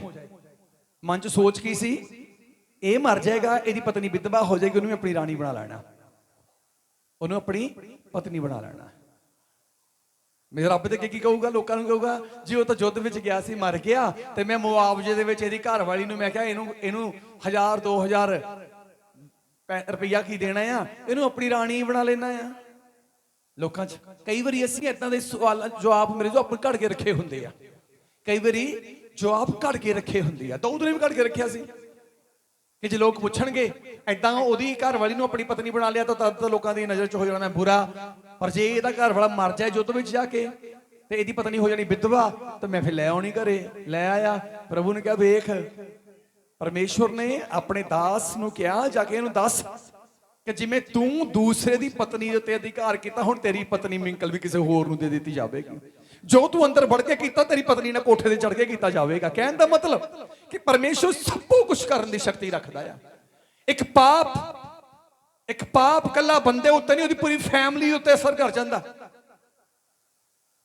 ਇੱਕ ਚੁੱਲ੍ਹੇ ਦੇ ਵਿੱਚੋਂ ਨਿਕਲ ਰਿਹਾ ਧੂਆਂ, ਰਸੋਈ ਦੇ ਵਿੱਚ ਚੁੱਲ੍ਹੇ ਚੋਂ ਨਿਕਲ ਰਿਹਾ ਧੂਆਂ, ਕੱਲੇ ਚੁੱਲ੍ਹੇ 'ਚ ਅੱਗ ਬਾਲਣ ਵਾਲੀ ਔਰਤ ਦੀਆਂ ਅੱਖਾਂ 'ਚ ਨਹੀਂ ਪੈਂਦਾ, ਪੂਰੀ ਫੈਮਿਲੀ ਜਿਹੜੀ ਰਸੋਈ ਦੇ ਵਿੱਚ ਬੈਠੀ ਉਹਨਾਂ ਦੀਆਂ ਅੱਖਾਂ 'ਚ ਪੈਂਦਾ। ਹਰ ਇੱਕ ਚੀਜ਼ ਦਾ ਮੇਰੇ ਜੋ ਸਾਈਡ ਇਫੈਕਟ ਪੂਰੀ ਫੈਮਿਲੀ ਤੇ ਹੋ ਜਾਂਦਾ। ਜਿਵੇਂ ਪ੍ਰਭੂ ਯਿਸੂ ਪਰਮੇਸ਼ਵਰ ਨੇ ਇਹ ਗੱਲ ਆਪਣੇ ਦਾਸ ਪੌਲਸ ਵਿੱਚ ਦੀ ਕਹੀ ਕਿ ਤੂੰ ਬਚ, ਤੇਰਾ ਘਰਾਣਾ ਬਚਾਇਆ ਜਾਵੇਗਾ। ਹਾਲੇਲੂਇਆ। ਆਦਮ ਤੇ ਹਵਾ ਦੋਨੇ ਵਿਗੜ ਗਏ, ਹਾਬਲ ਤੇ ਕਾਇਨ ਕਿਉਂ ਨਹੀਂ ਸਹੀ ਰਹੇ? ਹਾਬਲ ਤੇ ਕਾਇਨ ਕਿਉਂ ਨਹੀਂ ਸਹੀ ਰਹੇ? ਕਿਉਂਕਿ ਇੱਕ ਦੇ ਕਰਕੇ ਧਰਤੀ ਦੇ ਉੱਤੇ ਅਪਰਾਧ, ਤੇ ਅਪਰਾਧ ਕਰਕੇ ਸਾਰੀ ਧਰਤੀ ਤੇ ਮੌਤ ਫੈਲੀ, ਤੇ ਇੱਕ ਦੇ ਕਰਕੇ ਕਿਰਪਾ ਤੇ ਸਾਰੀ ਧਰਤੀ ਤੇ ਮੁਕਤੀ ਫੈਲ ਗਈ। ਇੱਕ ਦੇ ਨਾਲ ਤਰ ਜਾਂਦਾ ਤੇ ਇੱਕ ਦੇ ਨਾਲ ਡੁੱਬ ਜਾਂਦਾ। ਅਸੀਂ ਕਦੀ ਆਪਣੇ ਆਪ ਨੂੰ ਨਾਪਿਆ ਤੋਲਿਆ ਨਹੀਂ ਆ ਕਿ ਮੈਂ ਭਗਤੀ ਕਰਦੀ ਆ, ਮੈਂ ਭਗਤੀ ਕਰਦਾ ਆ, ਕਿ ਮੇਰਾ ਪਰਿਵਾਰ ਬਚ ਰਿਹਾ, ਕਿ ਮੇਰੀ ਫੈਮਿਲੀ ਆਤਮਿਕ ਹੋ ਰਹੀ ਆ, ਕਿ ਅਸੀਂ ਇੱਕ ਮਨ ਹੈਗੇ ਆ। ਜੇ ਹੈਗੇ ਆ ਤਾਂ ਸਮਝ ਲਓ ਤੁਹਾਡੀ ਭਗਤੀ ਦਾ ਅਜ਼ਰ ਆ ਰਿਹਾ ਘਰ ਦੇ ਵਿੱਚ। ਜੇ ਲੱਗ ਰਿਹਾ ਕਿ ਜੋ ਮੈਂ ਚਰਚ ਜਾਂਦਾ ਆ, ਚਰਚ ਜਾਂਦੀ ਆ, ਪਰ ਮੇਰੇ ਘਰ ਦੇ ਹਾਲਾਤ ਵਿਗੜੀ ਜਾਂਦੇ ਆ, ਕੋਈ ਮੰਨਣ ਦਾ ਨਾਂ ਹੀ ਲੈਂਦਾਗਾ, ਸਮਝ ਲਓ ਤੁਹਾਡੀ ਅਜੇ ਆਪਣੀ ਭਗਤੀ ਨਹੀਂ ਸ਼ੁਰੂ ਹੋਈ। ਸਮਝ ਲਓ ਅਜੇ ਤੁਹਾਡੀ ਆਪਣੀ ਹੀ ਭਗਤੀ ਸ਼ੁਰੂ ਨਹੀਂ ਹੋਈ। ਜੇ ਤੁਸੀਂ ਆਪ ਹੀ ਨਹੀਂ ਬਚੇ ਤਾਂ ਤੁਸੀਂ ਦੂਜੇ ਨੂੰ ਬਚਾ ਨਹੀਂ ਸਕਦੇ। ਇਸ ਲਈ ਸਭ ਤੋਂ ਪਹਿਲਾਂ ਤੁਹਾਨੂੰ ਜ਼ਰੂਰਤ ਆ ਕਿ ਜਿਹੜਾ ਇੱਕ ਧਰਤੀ ਨੂੰ ਬਚਾਉਣ ਲਈ ਆਇਆ, ਉਹਦੇ ਤੇ ਵਿਸ਼ਵਾਸ ਕਰੀਏ, ਉਹਦੇ ਤੇ ਨਿਹਚਾ ਕਰੀਏ। ਕੀਤੀ ਹੋਈ ਤੌਬਾ, ਕੀਤੀ ਹੋਈ ਤੌਬਾ ਜੀਵਨ ਬਦਲ ਦਿੰਦੀ ਆ। ਕਹਿੰਦਾ ਜੇ ਕੋਈ ਭਾਖਿਆ, ਕੋਈ ਕੌਮ, ਕੋਈ ਫੈਮਿਲੀ, ਕੋਈ ਜੀਵਨ, ਜਿਹਦੇ ਲਈ ਮੈਂ ਇਹ ਕਹਾਂ ਕਿ ਮੈਂ ਤੇ ਕਿਰਪਾ ਕਰਨੀ ਆ, ਮੈਂ ਤੇ ਦਇਆ ਕਰਨੀ ਆ, ਤੇ ਜੇ ਉਹ ਜ਼ਿੰਦਗੀ ਵਿਗੜ ਜਾਏ ਫਿਰ ਕਹਿੰਦਾ ਮੈਂ ਉੱਤੇ ਕਿਰਪਾ ਨਹੀਂ ਕਰਾਂਗਾ। ਪਰ ਹਾਂ, ਜੇ ਕੋਈ ਫੈਮਿਲੀ, ਪਰਿਵਾਰ, ਜ਼ਿੰਦਗੀ ਐਦਾਂ ਦੀ ਆ ਜਿਹਦੇ ਲਈ ਮੈਂ ਇਹ ਕਹਾਂ ਕਿ ਮੈਂ ਇਹਨੂੰ ਖਤਮ ਕਰ ਦੇਣਾ ਕਿਉਂਕਿ ਇਹ ਬਹੁਤ ਬੁਰੇ ਕੰਮ ਕਰਦਾ ਆ, ਧਿਆਨ ਨਾਲ ਸੁਣਿਓ, ਬਹੁਤ ਬੁਰੇ ਕੰਮ ਕਰਦਾ ਆ, ਪਰ ਜੇ ਉਹ ਬਦਲ ਜਾਏ, ਜੋ ਪਰਿਵਾਰ, ਫੈਮਿਲੀ, ਦੇਸ਼ ਬਦਲ ਜਾਏ, ਕਿਵੇਂ ਬਦਲ ਜਾਣਾ? ਮੈਂ ਹੁਣ ਪਰਮੇਸ਼ਰ ਦੇ ਚਰਨਾਂ ਨਾਲ ਜੁੜ ਜਾਣਾ। ਤਾਂ ਲਿਖਿਆ ਬਾਈਬਲ 'ਚ, ਪਰਮੇਸ਼ਰ ਕਹਿੰਦਾ ਮੈਂ ਉੱਤੇ ਕਿਰਪਾ ਕਰ ਦੇਵਾਂਗਾ। ਜੁਨਾਹ ਨਬੀ ਨੂੰ ਪਰਮੇਸ਼ਰ ਨੇ ਨੀਨਵਾ ਸ਼ਹਿਰ ਦੇ ਵਿੱਚ ਭੇਜਿਆ। ਪਰਮੇਸ਼ਰ ਨੇ ਜੁਨਾਹ ਨੂੰ ਕਿਹਾ ਜਾ ਉੱਠ ਤੇ ਨੀਨਵਾ ਸ਼ਹਿਰ ਨੂੰ ਚਲਾ ਜਾ, ਤੇ ਉੱਥੇ ਉਹਨਾਂ ਨੂੰ ਆਖ ਕਿ ਤੁਹਾਡੀ ਬਰਿਆਈ ਪਰਮੇਸ਼ਰ ਦੇ ਤੱਕ ਪਹੁੰਚ ਚੁੱਕੀ ਆ। ਕਿੱਥੇ ਤੱਕ? ਭਾਵ ਪਰਮੇਸ਼ਰ ਦੇ ਘਰ 'ਚ ਨੀਨਵਾ ਸ਼ਹਿਰ ਦੇ ਲੋਕਾਂ ਦੀ ਬਰਿਆਈ ਪਹੁੰਚ ਗਈ ਸੀ, ਪਾਪ ਪਹੁੰਚ ਗਿਆ ਸੀ। ਕੱਢੀਏ ਜੁਨਾਹ ਨਬੀ ਦੀ ਕਿਤਾਬ, ਜੁਨਾਹ ਦੀ ਕਿਤਾਬ,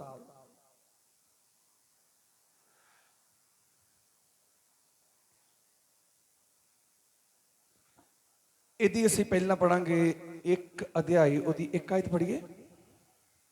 ਯਹੋਵਾ ਦੀ ਬਾਣੀ ਅਮਿੱਤਈ ਦੇ ਪੁੱਤਰ ਯੁਨਾਹ ਨੂੰ ਆਈ ਕਿ ਉੱਠ, ਉਸ ਵੱਡੇ ਸ਼ਹਿਰ ਨੀਨਵਾ ਨੂੰ ਜਾ ਅਤੇ ਉਸ ਦੇ ਵਿਰੁੱਧ ਪੁਕਾਰ, ਕਿਉਂ ਜੋ ਉਹਨਾਂ ਦੀ ਬੁਰਾਈ ਮੇਰੇ ਸਨਮੁਖ ਤਾਂ ਆਈ ਹੈ। ਹਾਂ, ਜੇ ਪਰ ਨੀਨਵਾ ਸ਼ਹਿਰ ਦੇ ਲੋਕਾਂ ਦੀ ਬੁਰਾਈ, ਲੋਕਾਂ ਦਾ ਪਾਪ ਜਿਹੜਾ ਆ ਪਰਮੇਸ਼ਰ ਦੇ ਘਰ ਤੱਕ ਪਹੁੰਚ ਗਿਆ ਤਾਂ ਕੀ ਪਰਮੇਸ਼ਰ ਕਿਰਪਾ ਕਰੇਗਾ?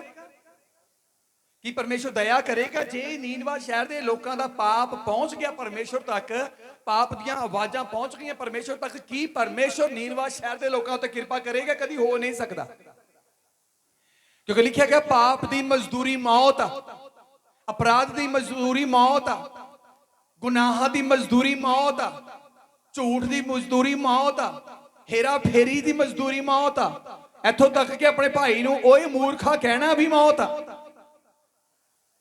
ਹਾਲੇਲੂਇਆ। ਹੁਣ ਅਮਿਤਮਈ ਦੇ ਪੁੱਤਰ ਜੁਨਾਹ ਨੂੰ ਪਰਮੇਸ਼ਰ ਦੀ ਆਵਾਜ਼ ਆਈ ਕਿ ਜਾ ਉੱਠ ਤੇ ਨੀਨਵਾ ਸ਼ਹਿਰ ਦੇ ਵਿਰੁੱਧ ਪੁਕਾਰ, ਕਿ ਉਹਨਾਂ ਨੂੰ ਆ ਕੇ ਤੁਹਾਡੀ ਬਰਿਆਈ ਪਰਮੇਸ਼ਰ ਦੇ ਘਰ ਪਹੁੰਚ ਗਈ ਆ। ਤੇ ਜਦੋਂ ਅਸੀਂ ਬਾਈਬਲ ਦੇ ਵਿੱਚ ਇਹਦੇ ਮੇਰੇ ਜੋ 3 ਅਧਿਆਇ ਉਹਦੀ 4 ਤੋਂ ਪੜ੍ਹਦੇ ਆ, ਜਦੋਂ ਜੁਨਾਹ ਨਬੀ ਨੀਨਵਾ ਦੇ ਸ਼ਹਿਰ ਦੇ ਵਿੱਚ ਚਲਾ ਗਿਆ। ਹਾਂਜੀ, ਸੋ ਯੁਨਾਹ ਸ਼ਹਿਰ ਵਿੱਚ ਵੜਨ ਲੱਗਾ ਅਤੇ ਇੱਕ ਦਿਨ ਦਾ ਪੈਂਡਾ ਕੀਤਾ, ਤਦ ਉਹਨੇ ਪੁਕਾਰਿਆ ਤੇ ਆਖਿਆ, ਹੋਰ 40 ਦਿਨਾਂ ਨੂੰ ਨੀਨਵਾ ਢਾਇਆ ਜਾਵੇਗਾ। ਉਹਨੇ ਉੱਥੇ ਨਗਰ ਸ਼ਹਿਰ 'ਚ ਜਾ ਕੇ ਆਖਿਆ ਕਿ ਆਉਣ ਵਾਲੇ 40 ਦਿਨਾਂ ਨੂੰ ਇਹ ਸ਼ਹਿਰ ਢਾਇਆ ਜਾਵੇਗਾ। ਕਈਆਂ ਨੂੰ ਲੱਗਦਾ ਕਿ ਜਦੋਂ ਰੱਬ ਦਾ ਕ੍ਰੋਧ ਆਉਣਾ ਸੀ ਇੱਧਰ ਉੱਧਰ ਹੋ ਜਾਾਂਗੇ। ਜਦੋਂ ਸਦੋਮ ਤੇ ਉਮਰਾ ਦੇ ਲੋਕਾਂ ਦੀ ਬੁਰਾਈ ਪਰਮੇਸ਼ਰ ਦੇ ਘਰ 'ਚ ਪਹੁੰਚੀ, ਇਹ ਕਿਤੇ ਨਹੀਂ ਲਿਖਿਆ ਗਿਆ ਕਿ ਸਦੋਮ ਦੇ ਲੋਕਾਂ ਨੇ ਦੌੜ ਕੇ ਭੱਜ ਕੇ ਆਪਣੀ ਜਾਨ ਬਚਾ ਲਈ ਹੋਵੇਗੀ। ਸਵੇਰੇ ਤੜਕਸਾਰ ਮੂੰਹ ਹਨੇਰੇ ਕਿਉਂ ਪਰਮੇਸ਼ਰ ਨੇ ਆਪਣਾ ਕ੍ਰੋਧ ਭੇਜਿਆ? ਕਿਉਂ? ਕਾਰਨ ਕੀ ਹੈ? ਬੋਲੋ। ਕਿਉਂਕਿ ਜੇ ਗਰਮੀ ਦਾ ਮੌਸਮ ਆ ਤਦ ਵੀ ਸਵੇਰੇ ਹੀ ਨੀਂਦ ਆਉਂਦੀ ਕੁੜੀ, ਜੇ ਸਰਦੀ ਦਾ ਮੌਸਮ ਆ ਤਦ ਵੀ ਸਵੇਰ ਤੜਕਸਾਰ ਬਹੁਤ ਟਾਲੇ ਤੋਂ ਪਹਿਲਾਂ ਜ਼ਿਆਦਾ ਕੁੜੀ ਨੀਂਦ ਚੜੀ ਹੁੰਦੀ ਬੰਦੇ ਨੂੰ। ਤੇ ਪਰਮੇਸ਼ਰ ਨਹੀਂ ਚਾਹੁੰਦਾ ਸੀ ਕਿ ਉਸ ਵੇਲੇ ਕੋਈ ਬੰਦਾ ਨੱਠ ਕੇ ਭੱਜ ਕੇ ਆਪਣੀ ਜਾਨ ਬਚਾ ਲਏ। ਪਰਮੇਸ਼ਰ ਨੇ ਚਾਰਿਓਂ ਪਾਸਿਓਂ ਰਸਤੇ ਇਦਾਂ ਬੰਦ ਕਰਤੇ ਸੀ ਕਿ ਇਦਾਂ ਬੁੱਧ ਕਰ ਦਿੱਤੀ ਸੀ ਕਿ ਕੋਈ ਬੰਦਾ ਆਪਣੀ ਜਾਨ ਨੂੰ ਬਚਾਉਣ ਦੇ ਲਈ ਭੱਜ ਹੀ ਨਹੀਂ ਸਕਿਆ। ਜਦੋਂ ਸਦੂਮ ਦੇ ਉੱਤੇ, ਉਮਰਾਹ ਦੇ ਉੱਤੇ ਪਰਮੇਸ਼ਰ ਨੇ ਗੰਧਕ ਦੀ ਅੱਗ ਭੇਜੀ, ਕਿਸੇ ਪਾਸਿਓਂ ਕੋਈ ਐਦਾਂ ਦਾ ਆਪਸ਼ਨ ਛੱਡਿਆ ਹੀ ਨਹੀਂ ਪਰਮੇਸ਼ਰ ਨੇ ਕਿ ਉਸ ਨਗਰ ਦਾ ਕੋਈ ਬੰਦਾ ਬਚ ਜਾਏ। ਕੋਈ ਆਪਸ਼ਨ ਨਹੀਂ ਆ ਕਿ ਪਾਪੀ ਬਚ ਜਾਣਗੇ, ਕੋਈ ਆਪਸ਼ਨ ਨਹੀਂ ਆ ਕਿ ਪਾਪੀਆਂ ਉੱਤੇ ਕਿਰਪਾ ਹੋਵੇਗੀ, ਸਿਵਾਏ ਤੌਬਾ ਤੋਂ, ਸਿਵਾਏ ਯਿਸੂ ਮਸੀਹ ਤੋਂ। ਪਾਪੀ ਇਨਸਾਨ ਪਰਮੇਸ਼ਰ ਦੇ ਅੱਗੇ ਵਿਗੜੇ ਹੋਏ ਆਦਮ ਵਰਗਾ ਆ। ਕਾਇਨ ਨੇ ਬੇਸ਼ੱਕ ਹਾਬਲ ਨੂੰ ਮਾਰਤਾ, ਪਰਮੇਸ਼ਰ ਨੂੰ ਤਰਸ ਨਹੀਂ ਆਇਆ ਕਿ ਮੈਂ ਜਾ ਕੇ ਆਦਮ ਕੋਲ ਜਾਂ ਹਵਾ ਕੋਲ ਅਫਸੋਸ ਕਰ ਲਵਾਂ, ਨਹੀਂ ਆਇਆ ਤਰਸ। ਲਿਖਿਆ ਗਿਆ ਬਾਈਬਲ 'ਚ, ਮੇਰੀ ਅੱਖ ਲਿਹਾਜ਼ ਨਹੀਂ ਕਰੇਗੀ। ਧਰਮੀਆਂ ਨੂੰ ਪਰਮੇਸ਼ਰ ਦੀ ਦਇਆ ਘੇਰੀ ਰੱਖੇਗੀ, ਪਰ ਪਾਪੀਆਂ ਦੇ ਉੱਤੇ ਪਰਮੇਸ਼ਰ ਦਾ ਕ੍ਰੋਧ ਹੋਵੇਗਾ। ਤਰਸ ਨਹੀਂ ਕਰਦਾ ਪਰਮੇਸ਼ਰ ਪਾਪੀਆਂ ਤੇ। ਕਿ ਜਦੋਂ ਯਿਸੂ ਮਸੀਹ ਨੂੰ ਸਲੀਬ ਤੇ ਚਾੜਿਆ ਗਿਆ, ਕਿਸੇ ਨੇ ਤਰਸ ਕੀਤਾ? ਬੋਲੋ। ਫਿਰ ਤਾਂ ਮੇਰੇ ਵਰਗਾ ਵੀ ਜਿਹੜਾ ਕੁਕੜੀ ਤੋਂ ਡਰਦਾ ਆ, ਉਹਨੇ ਵਿੱਚ ਪੇੜਾ ਮਾਰੀਆਂ ਮੂੰਹ ਦੇ ਉੱਤੇ ਜਾ ਜਾ ਕੇ। ਫਿਰ ਤਾਂ ਮੇਰੇ ਵਰਗੇ ਦੇ ਵਿੱਚ ਪੇੜਾ ਮਾਰੀਆਂ ਉਸ ਵੇਲੇ ਜਾ ਜਾ ਕੇ। ਜਿਹੜਾ ਘਰੋਂ ਨਹੀਂ ਨਿਕਲਦਾ ਉਦਾਂ ਦੇ ਨੇ ਜਾ ਕੇ ਵੀ ਦਾੜੀ ਨੋਚੀ। ਯਿਸੂ ਮਸੀਹ ਦੀ ਕਿਸੇ ਨੇ ਤਰਸ ਨਹੀਂ ਖਾਦਾ। ਉਸ ਵੇਲੇ ਯਿਸੂ ਮਸੀਹ ਨੂੰ ਲੋੜ ਨਹੀਂ ਸੀ ਕੋਈ ਮੇਰੇ ਤੇ ਤਰਸ ਕਰੇ, ਕਿਉਂਕਿ ਇਹ ਤਾਂ ਸਾਫ਼ ਹੀ ਆ, ਹੱਥ ਨੂੰ ਹੱਥ, ਪਿਆਰ ਨੂੰ ਪਿਆਰ ਆ। ਜਿਹੜਾ ਯਿਸੂ ਦੇ ਲਹੂ 'ਚ ਮਾਫੀ ਮੰਗ ਲੈਂਦਾ ਆ, ਉਹਨੂੰ ਤਾਂ ਪਰਮੇਸ਼ਰ ਪਿਆਰ ਦਿਖਾ ਦਿੰਦਾ। ਜਿਹੜਾ ਵਿਸ਼ਵਾਸ ਹੀ ਨਹੀਂ ਕਰਦਾ, ਤੌਬਾ ਕਰਦਾ ਹੀ ਨਹੀਂ। ਯਾਰ ਮੈਨੂੰ ਇਹ ਗੱਲ ਨਹੀਂ ਪਤਾ ਲੱਗੀ, ਤੌਬਾ ਤਾਂ ਕਰੀ ਜਾਂਦੇ, ਹੁੰਦੀ ਕੀ ਆ? ਆਪਣੇ ਜੀਵਨ ਨੂੰ ਪਰਮੇਸ਼ਰ ਦੇ ਹੱਥਾਂ 'ਚ ਦੇਣ ਤੋਂ ਪਹਿਲਾਂ ਸਾਨੂੰ ਆਪਣੇ ਪਾਪਾਂ ਤੋਂ ਤੌਬਾ ਕਰਨੀ ਪੈਂਦੀ ਆ। ਔਰ ਇਹ ਤੌਬਾ ਮੂੰਹ ਤੋਂ ਇਕਰਾਰ ਨਾਲ ਆ। ਤੌਬਾ ਮੂੰਹ ਤੋਂ ਇਕਰਾਰ ਦੇ ਨਾਲ ਆ, ਪਛਤਾਤਾਪ ਦੇ ਨਾਲ ਆ ਕਿ ਮੈਂ ਅੱਜ ਤੋਂ ਆਪਣਾ ਪੁਰਾਣਾ ਜੀਵਨ ਤਿਆਗਣਾ, ਮੈਂ ਅੱਜ ਤੋਂ ਪੁਰਾਣੇ ਸੁਭਾਅ ਨੂੰ ਤਿਆਗਣਾ, ਪਾਪ ਵਾਲੀ ਸੁਸਾਇਟੀ ਨੂੰ ਤਿਆਗਣਾ। ਅੱਜ ਤੋਂ ਮੈਂ ਪਰਮੇਸ਼ਰ ਦੇ ਨਾਲ ਨਵੀਂ ਜ਼ਿੰਦਗੀ ਸ਼ੁਰੂ ਕਰਨੀ। ਚਾਰ ਪਾਪੀ ਬੰਦਿਆਂ ਨੂੰ ਛੱਡ ਕੇ ਜਦੋਂ ਰੱਬ ਨਾਲ ਨਵੀਂ ਜ਼ਿੰਦਗੀ ਸ਼ੁਰੂ ਕਰੋਗੇ, 1000 ਧਰਮੀ ਬੰਦਾ ਤੁਹਾਡੇ ਲਈ ਜਾਨ ਦੇਣ ਲਈ ਖੜਾ ਹੋ ਜਾਏਗਾ। ਸਾਨੂੰ ਲੱਗਦਾ ਕਿ ਇੱਕ ਰਿਸ਼ਤੇਦਾਰ ਟੁੱਟ ਜਾਣਾ, ਸਾਨੂੰ ਲੱਗਦਾ ਕਿ ਫਲਾਨਾ ਆ ਹੋ ਜਾਣਾ। ਧਿਆਨ ਦਿਓ, ਤੁਸੀਂ 4 ਪਾਪੀ ਬੰਦਿਆਂ ਨੂੰ ਛੱਡ ਕੇ ਦੇਖੋ, ਇੱਕ ਧਰਮੀ ਬੰਦੇ ਨਾਲ ਆਪਣਾ ਰਿਸ਼ਤਾ ਰੱਖੋ, ਉਹ ਆ ਯਿਸੂ ਮਸੀਹ। ਚਾਰਾਂ ਨੂੰ ਛੱਡ ਕੇ ਇੱਕ ਨਾਲ ਰਿਸ਼ਤਾ ਰੱਖੋ, ਤੁਹਾਡੇ ਨਾਲ 1000 ਤੁਹਾਡੇ ਲਈ ਜਾਨ ਦੇਣ ਨੂੰ ਖੜੇ ਹੋ ਜਾਣਗੇ। ਹਾਲੇਲੂਇਆ। ਤਾਂ ਉਹ ਚਾਰਾਂ ਨੂੰ ਅਸੀਂ ਛੱਡਦੇ ਨਹੀਂ ਤਾਂ 1000 ਦੂਰ ਖੜਾ ਆ ਜਿਹੜਾ ਤੁਹਾਡੀ ਮਦਦ ਲਈ ਆ। ਕਿਉਂ ਨਹੀਂ ਅਸੀਂ ਸਟੈਂਡ ਲੈ ਪਾ ਰਹੇ ਕਿਸੇ ਗੱਲ 'ਚ? ਕਿਉਂ ਨਹੀਂ ਸਫਲ ਹੋ ਪਾ ਰਹੇ ਜ਼ਿੰਦਗੀ 'ਚ? ਮੈਂ ਤੁਹਾਨੂੰ 2-4 ਸੈਕਿੰਡ ਦੇਣਾ। ਜ਼ਿੰਦਗੀ 'ਚ ਸੋਚ ਕੇ ਦੇਖੋ ਕਿੰਨੀ ਸਟਰਗਲ ਕਰ ਰਹੇ ਤੁਸੀਂ। ਸ਼ਾਮ ਦੀ ਰੋਟੀ ਲਈ ਤੁਸੀਂ ਕਿੰਨੀ ਸਟਰਗਲ ਕਰ ਰਹੇ ਆ। ਆਪਣੇ ਘਰ ਦੀਆਂ ਕਿਸ਼ਤਾਂ ਲਾਉਣ ਲਈ ਕਿੰਨੀ ਨੱਠ ਭਜਾਈ ਤੁਸੀਂ ਕਰੀ ਜਾ ਰਹੇ ਆ। ਆਪਣੇ ਜ਼ਿੰਦਗੀ ਦੇ ਵਿੱਚ ਇੱਕ ਦਿਨ ਸਕੂਨ ਦਾ ਨਿਕਲ ਜਾਏ, ਉਹ ਲਈ ਕਿੰਨੀ ਨੱਠ ਭੱਜ ਆ। ਕਿ ਬਾਈਬਲ 'ਚ ਇੰਨੀ ਨੱਠ ਭੱਜ, ਇੰਨੀ ਫਾਈਟ ਹੈਗੀ ਹੈ? ਦੇਖੋ, ਸਵੇਰੇ ਤੁਸੀਂ ਮੇਰੇ ਖਿਆਲ 'ਚ ਯੁੱਧ ਦੇ ਮੈਦਾਨ ਦੇ ਵਿੱਚ ਘੋੜਾ ਨਹੀਂ ਇੰਨੇ ਕਿਲੋਮੀਟਰ ਪੈਂਡੇ ਤੈਅ ਕਰਦਾ ਹੋਣਾ ਜਿੰਨਾ ਤੁਸੀਂ ਪੈਂਡਾ ਤੈਅ ਕਰਦੇ ਸਵੇਰ ਤੋਂ ਲੈ ਕੇ ਸ਼ਾਮ ਤੱਕ। ਇੱਕ ਦੇਸ਼ ਨੂੰ ਜਿੱਤਣ ਲਈ ਰਾਜਾ ਨਹੀਂ ਇੰਨਾ ਸੋਚਦਾ ਹੋਏਗਾ ਜਿੰਨਾ ਤੁਸੀਂ ਆਪਣੀ ਇੱਕ ਪ੍ਰੋਬਲਮ ਚੋਂ ਬਾਹਰ ਨਿਕਲਣ ਦੇ ਲਈ ਸੋਚਦੇ ਹੋਵੋਗੇ। ਕਿੰਨੀ ਨੱਠ ਭੱਜ। ਕਿਉਂ? ਜਦ ਸਾਡੇ ਲਈ ਸਭ ਕੁਝ ਪ੍ਰਭੂ ਯਿਸੂ ਮਸੀਹ ਨੇ ਕਰ ਦਿੱਤਾ ਤੇ ਫਿਰ ਸਾਨੂੰ ਐਨੀ ਸਟਰਗਲ ਦੀ ਕੀ ਲੋੜ ਆ?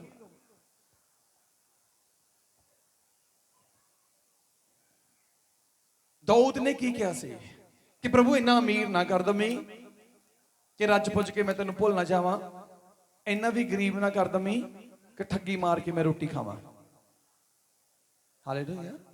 ਪਰ ਧਿਆਨ ਦਿਓ, ਕਿੰਨਾ ਅਮੀਰ ਸੀ ਉਹ, ਕਿੰਨਾ ਅਮੀਰ ਸੀ, ਰਾਜਾ ਸੀ, ਪਾਤਸ਼ਾਹ ਸੀ। ਸਭ ਤੋਂ ਜ਼ਿਆਦਾ ਲੰਬਾ ਸਮਾਂ ਪਾਤਸ਼ਾਹੀ ਉਹਨੇ ਕੀਤੀ। ਸਾਡਾ ਲੈਵਲ ਕਿਉਂ ਨਹੀਂ ਬਦਲਦਾ? ਕਿਉਂ ਇੱਕ ਸਥਾਨ ਤੇ ਟਿਕੇ ਹੋਏ ਹਾਂ ਅਸੀਂ? ਕਿਉਂਕਿ ਅਸੀਂ ਉਸ ਆਦਮ ਦੇ ਲੈਵਲ ਤੇ ਬੈਠੇ ਆ ਜਿਸ ਆਦਮ ਨੇ ਗਲਤੀ ਕੀਤੀ। ਅਸੀਂ ਉਸ ਪਹਿਲੇ ਬੰਦੇ ਨੂੰ ਫੜ ਕੇ ਬੈਠੇ ਆ ਜਿਹਨੂੰ ਪਰਮੇਸ਼ਰ ਨੇ ਮਿੱਟੀ ਕਿਹਾ ਤੇ ਸ਼ੈਤਾਨ ਨੂੰ ਕਿਹਾ ਤੇ ਮਿੱਟੀ ਤੇਰੀ ਖੁਰਾਕ ਆ।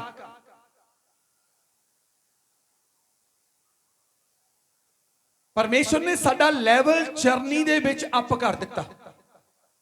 ਪਰਮੇਸ਼ਰ ਨੇ ਸਾਡਾ ਲੈਵਲ ਸਲੀਬ ਉੱਤੇ ਮੇਰੇ ਜੋ ਮੋਹਰ ਲਾ ਕੇ ਪੱਕਾ ਕਰ ਦਿੱਤਾ ਕਿ ਲੈਵਲ ਤੁਹਾਡਾ ਆ, ਤੁਸੀਂ ਸਵਰਗੀ ਲੋਕ ਹੋਵੋਗੇ। ਤੁਸੀਂ ਪਰਮੇਸ਼ਰ ਦੀ ਬਾਦਸ਼ਾਹਤ ਵਿੱਚ ਯਿਸੂ ਮਸੀਹ ਦੇ ਸਨਮੁਖ, ਯਿਸੂ ਮਸੀਹ ਦੇ ਸੱਜੇ ਪਾਸੇ ਬੈਠਣ ਵਾਲੇ ਲੋਕ ਹੋਵੋਗੇ।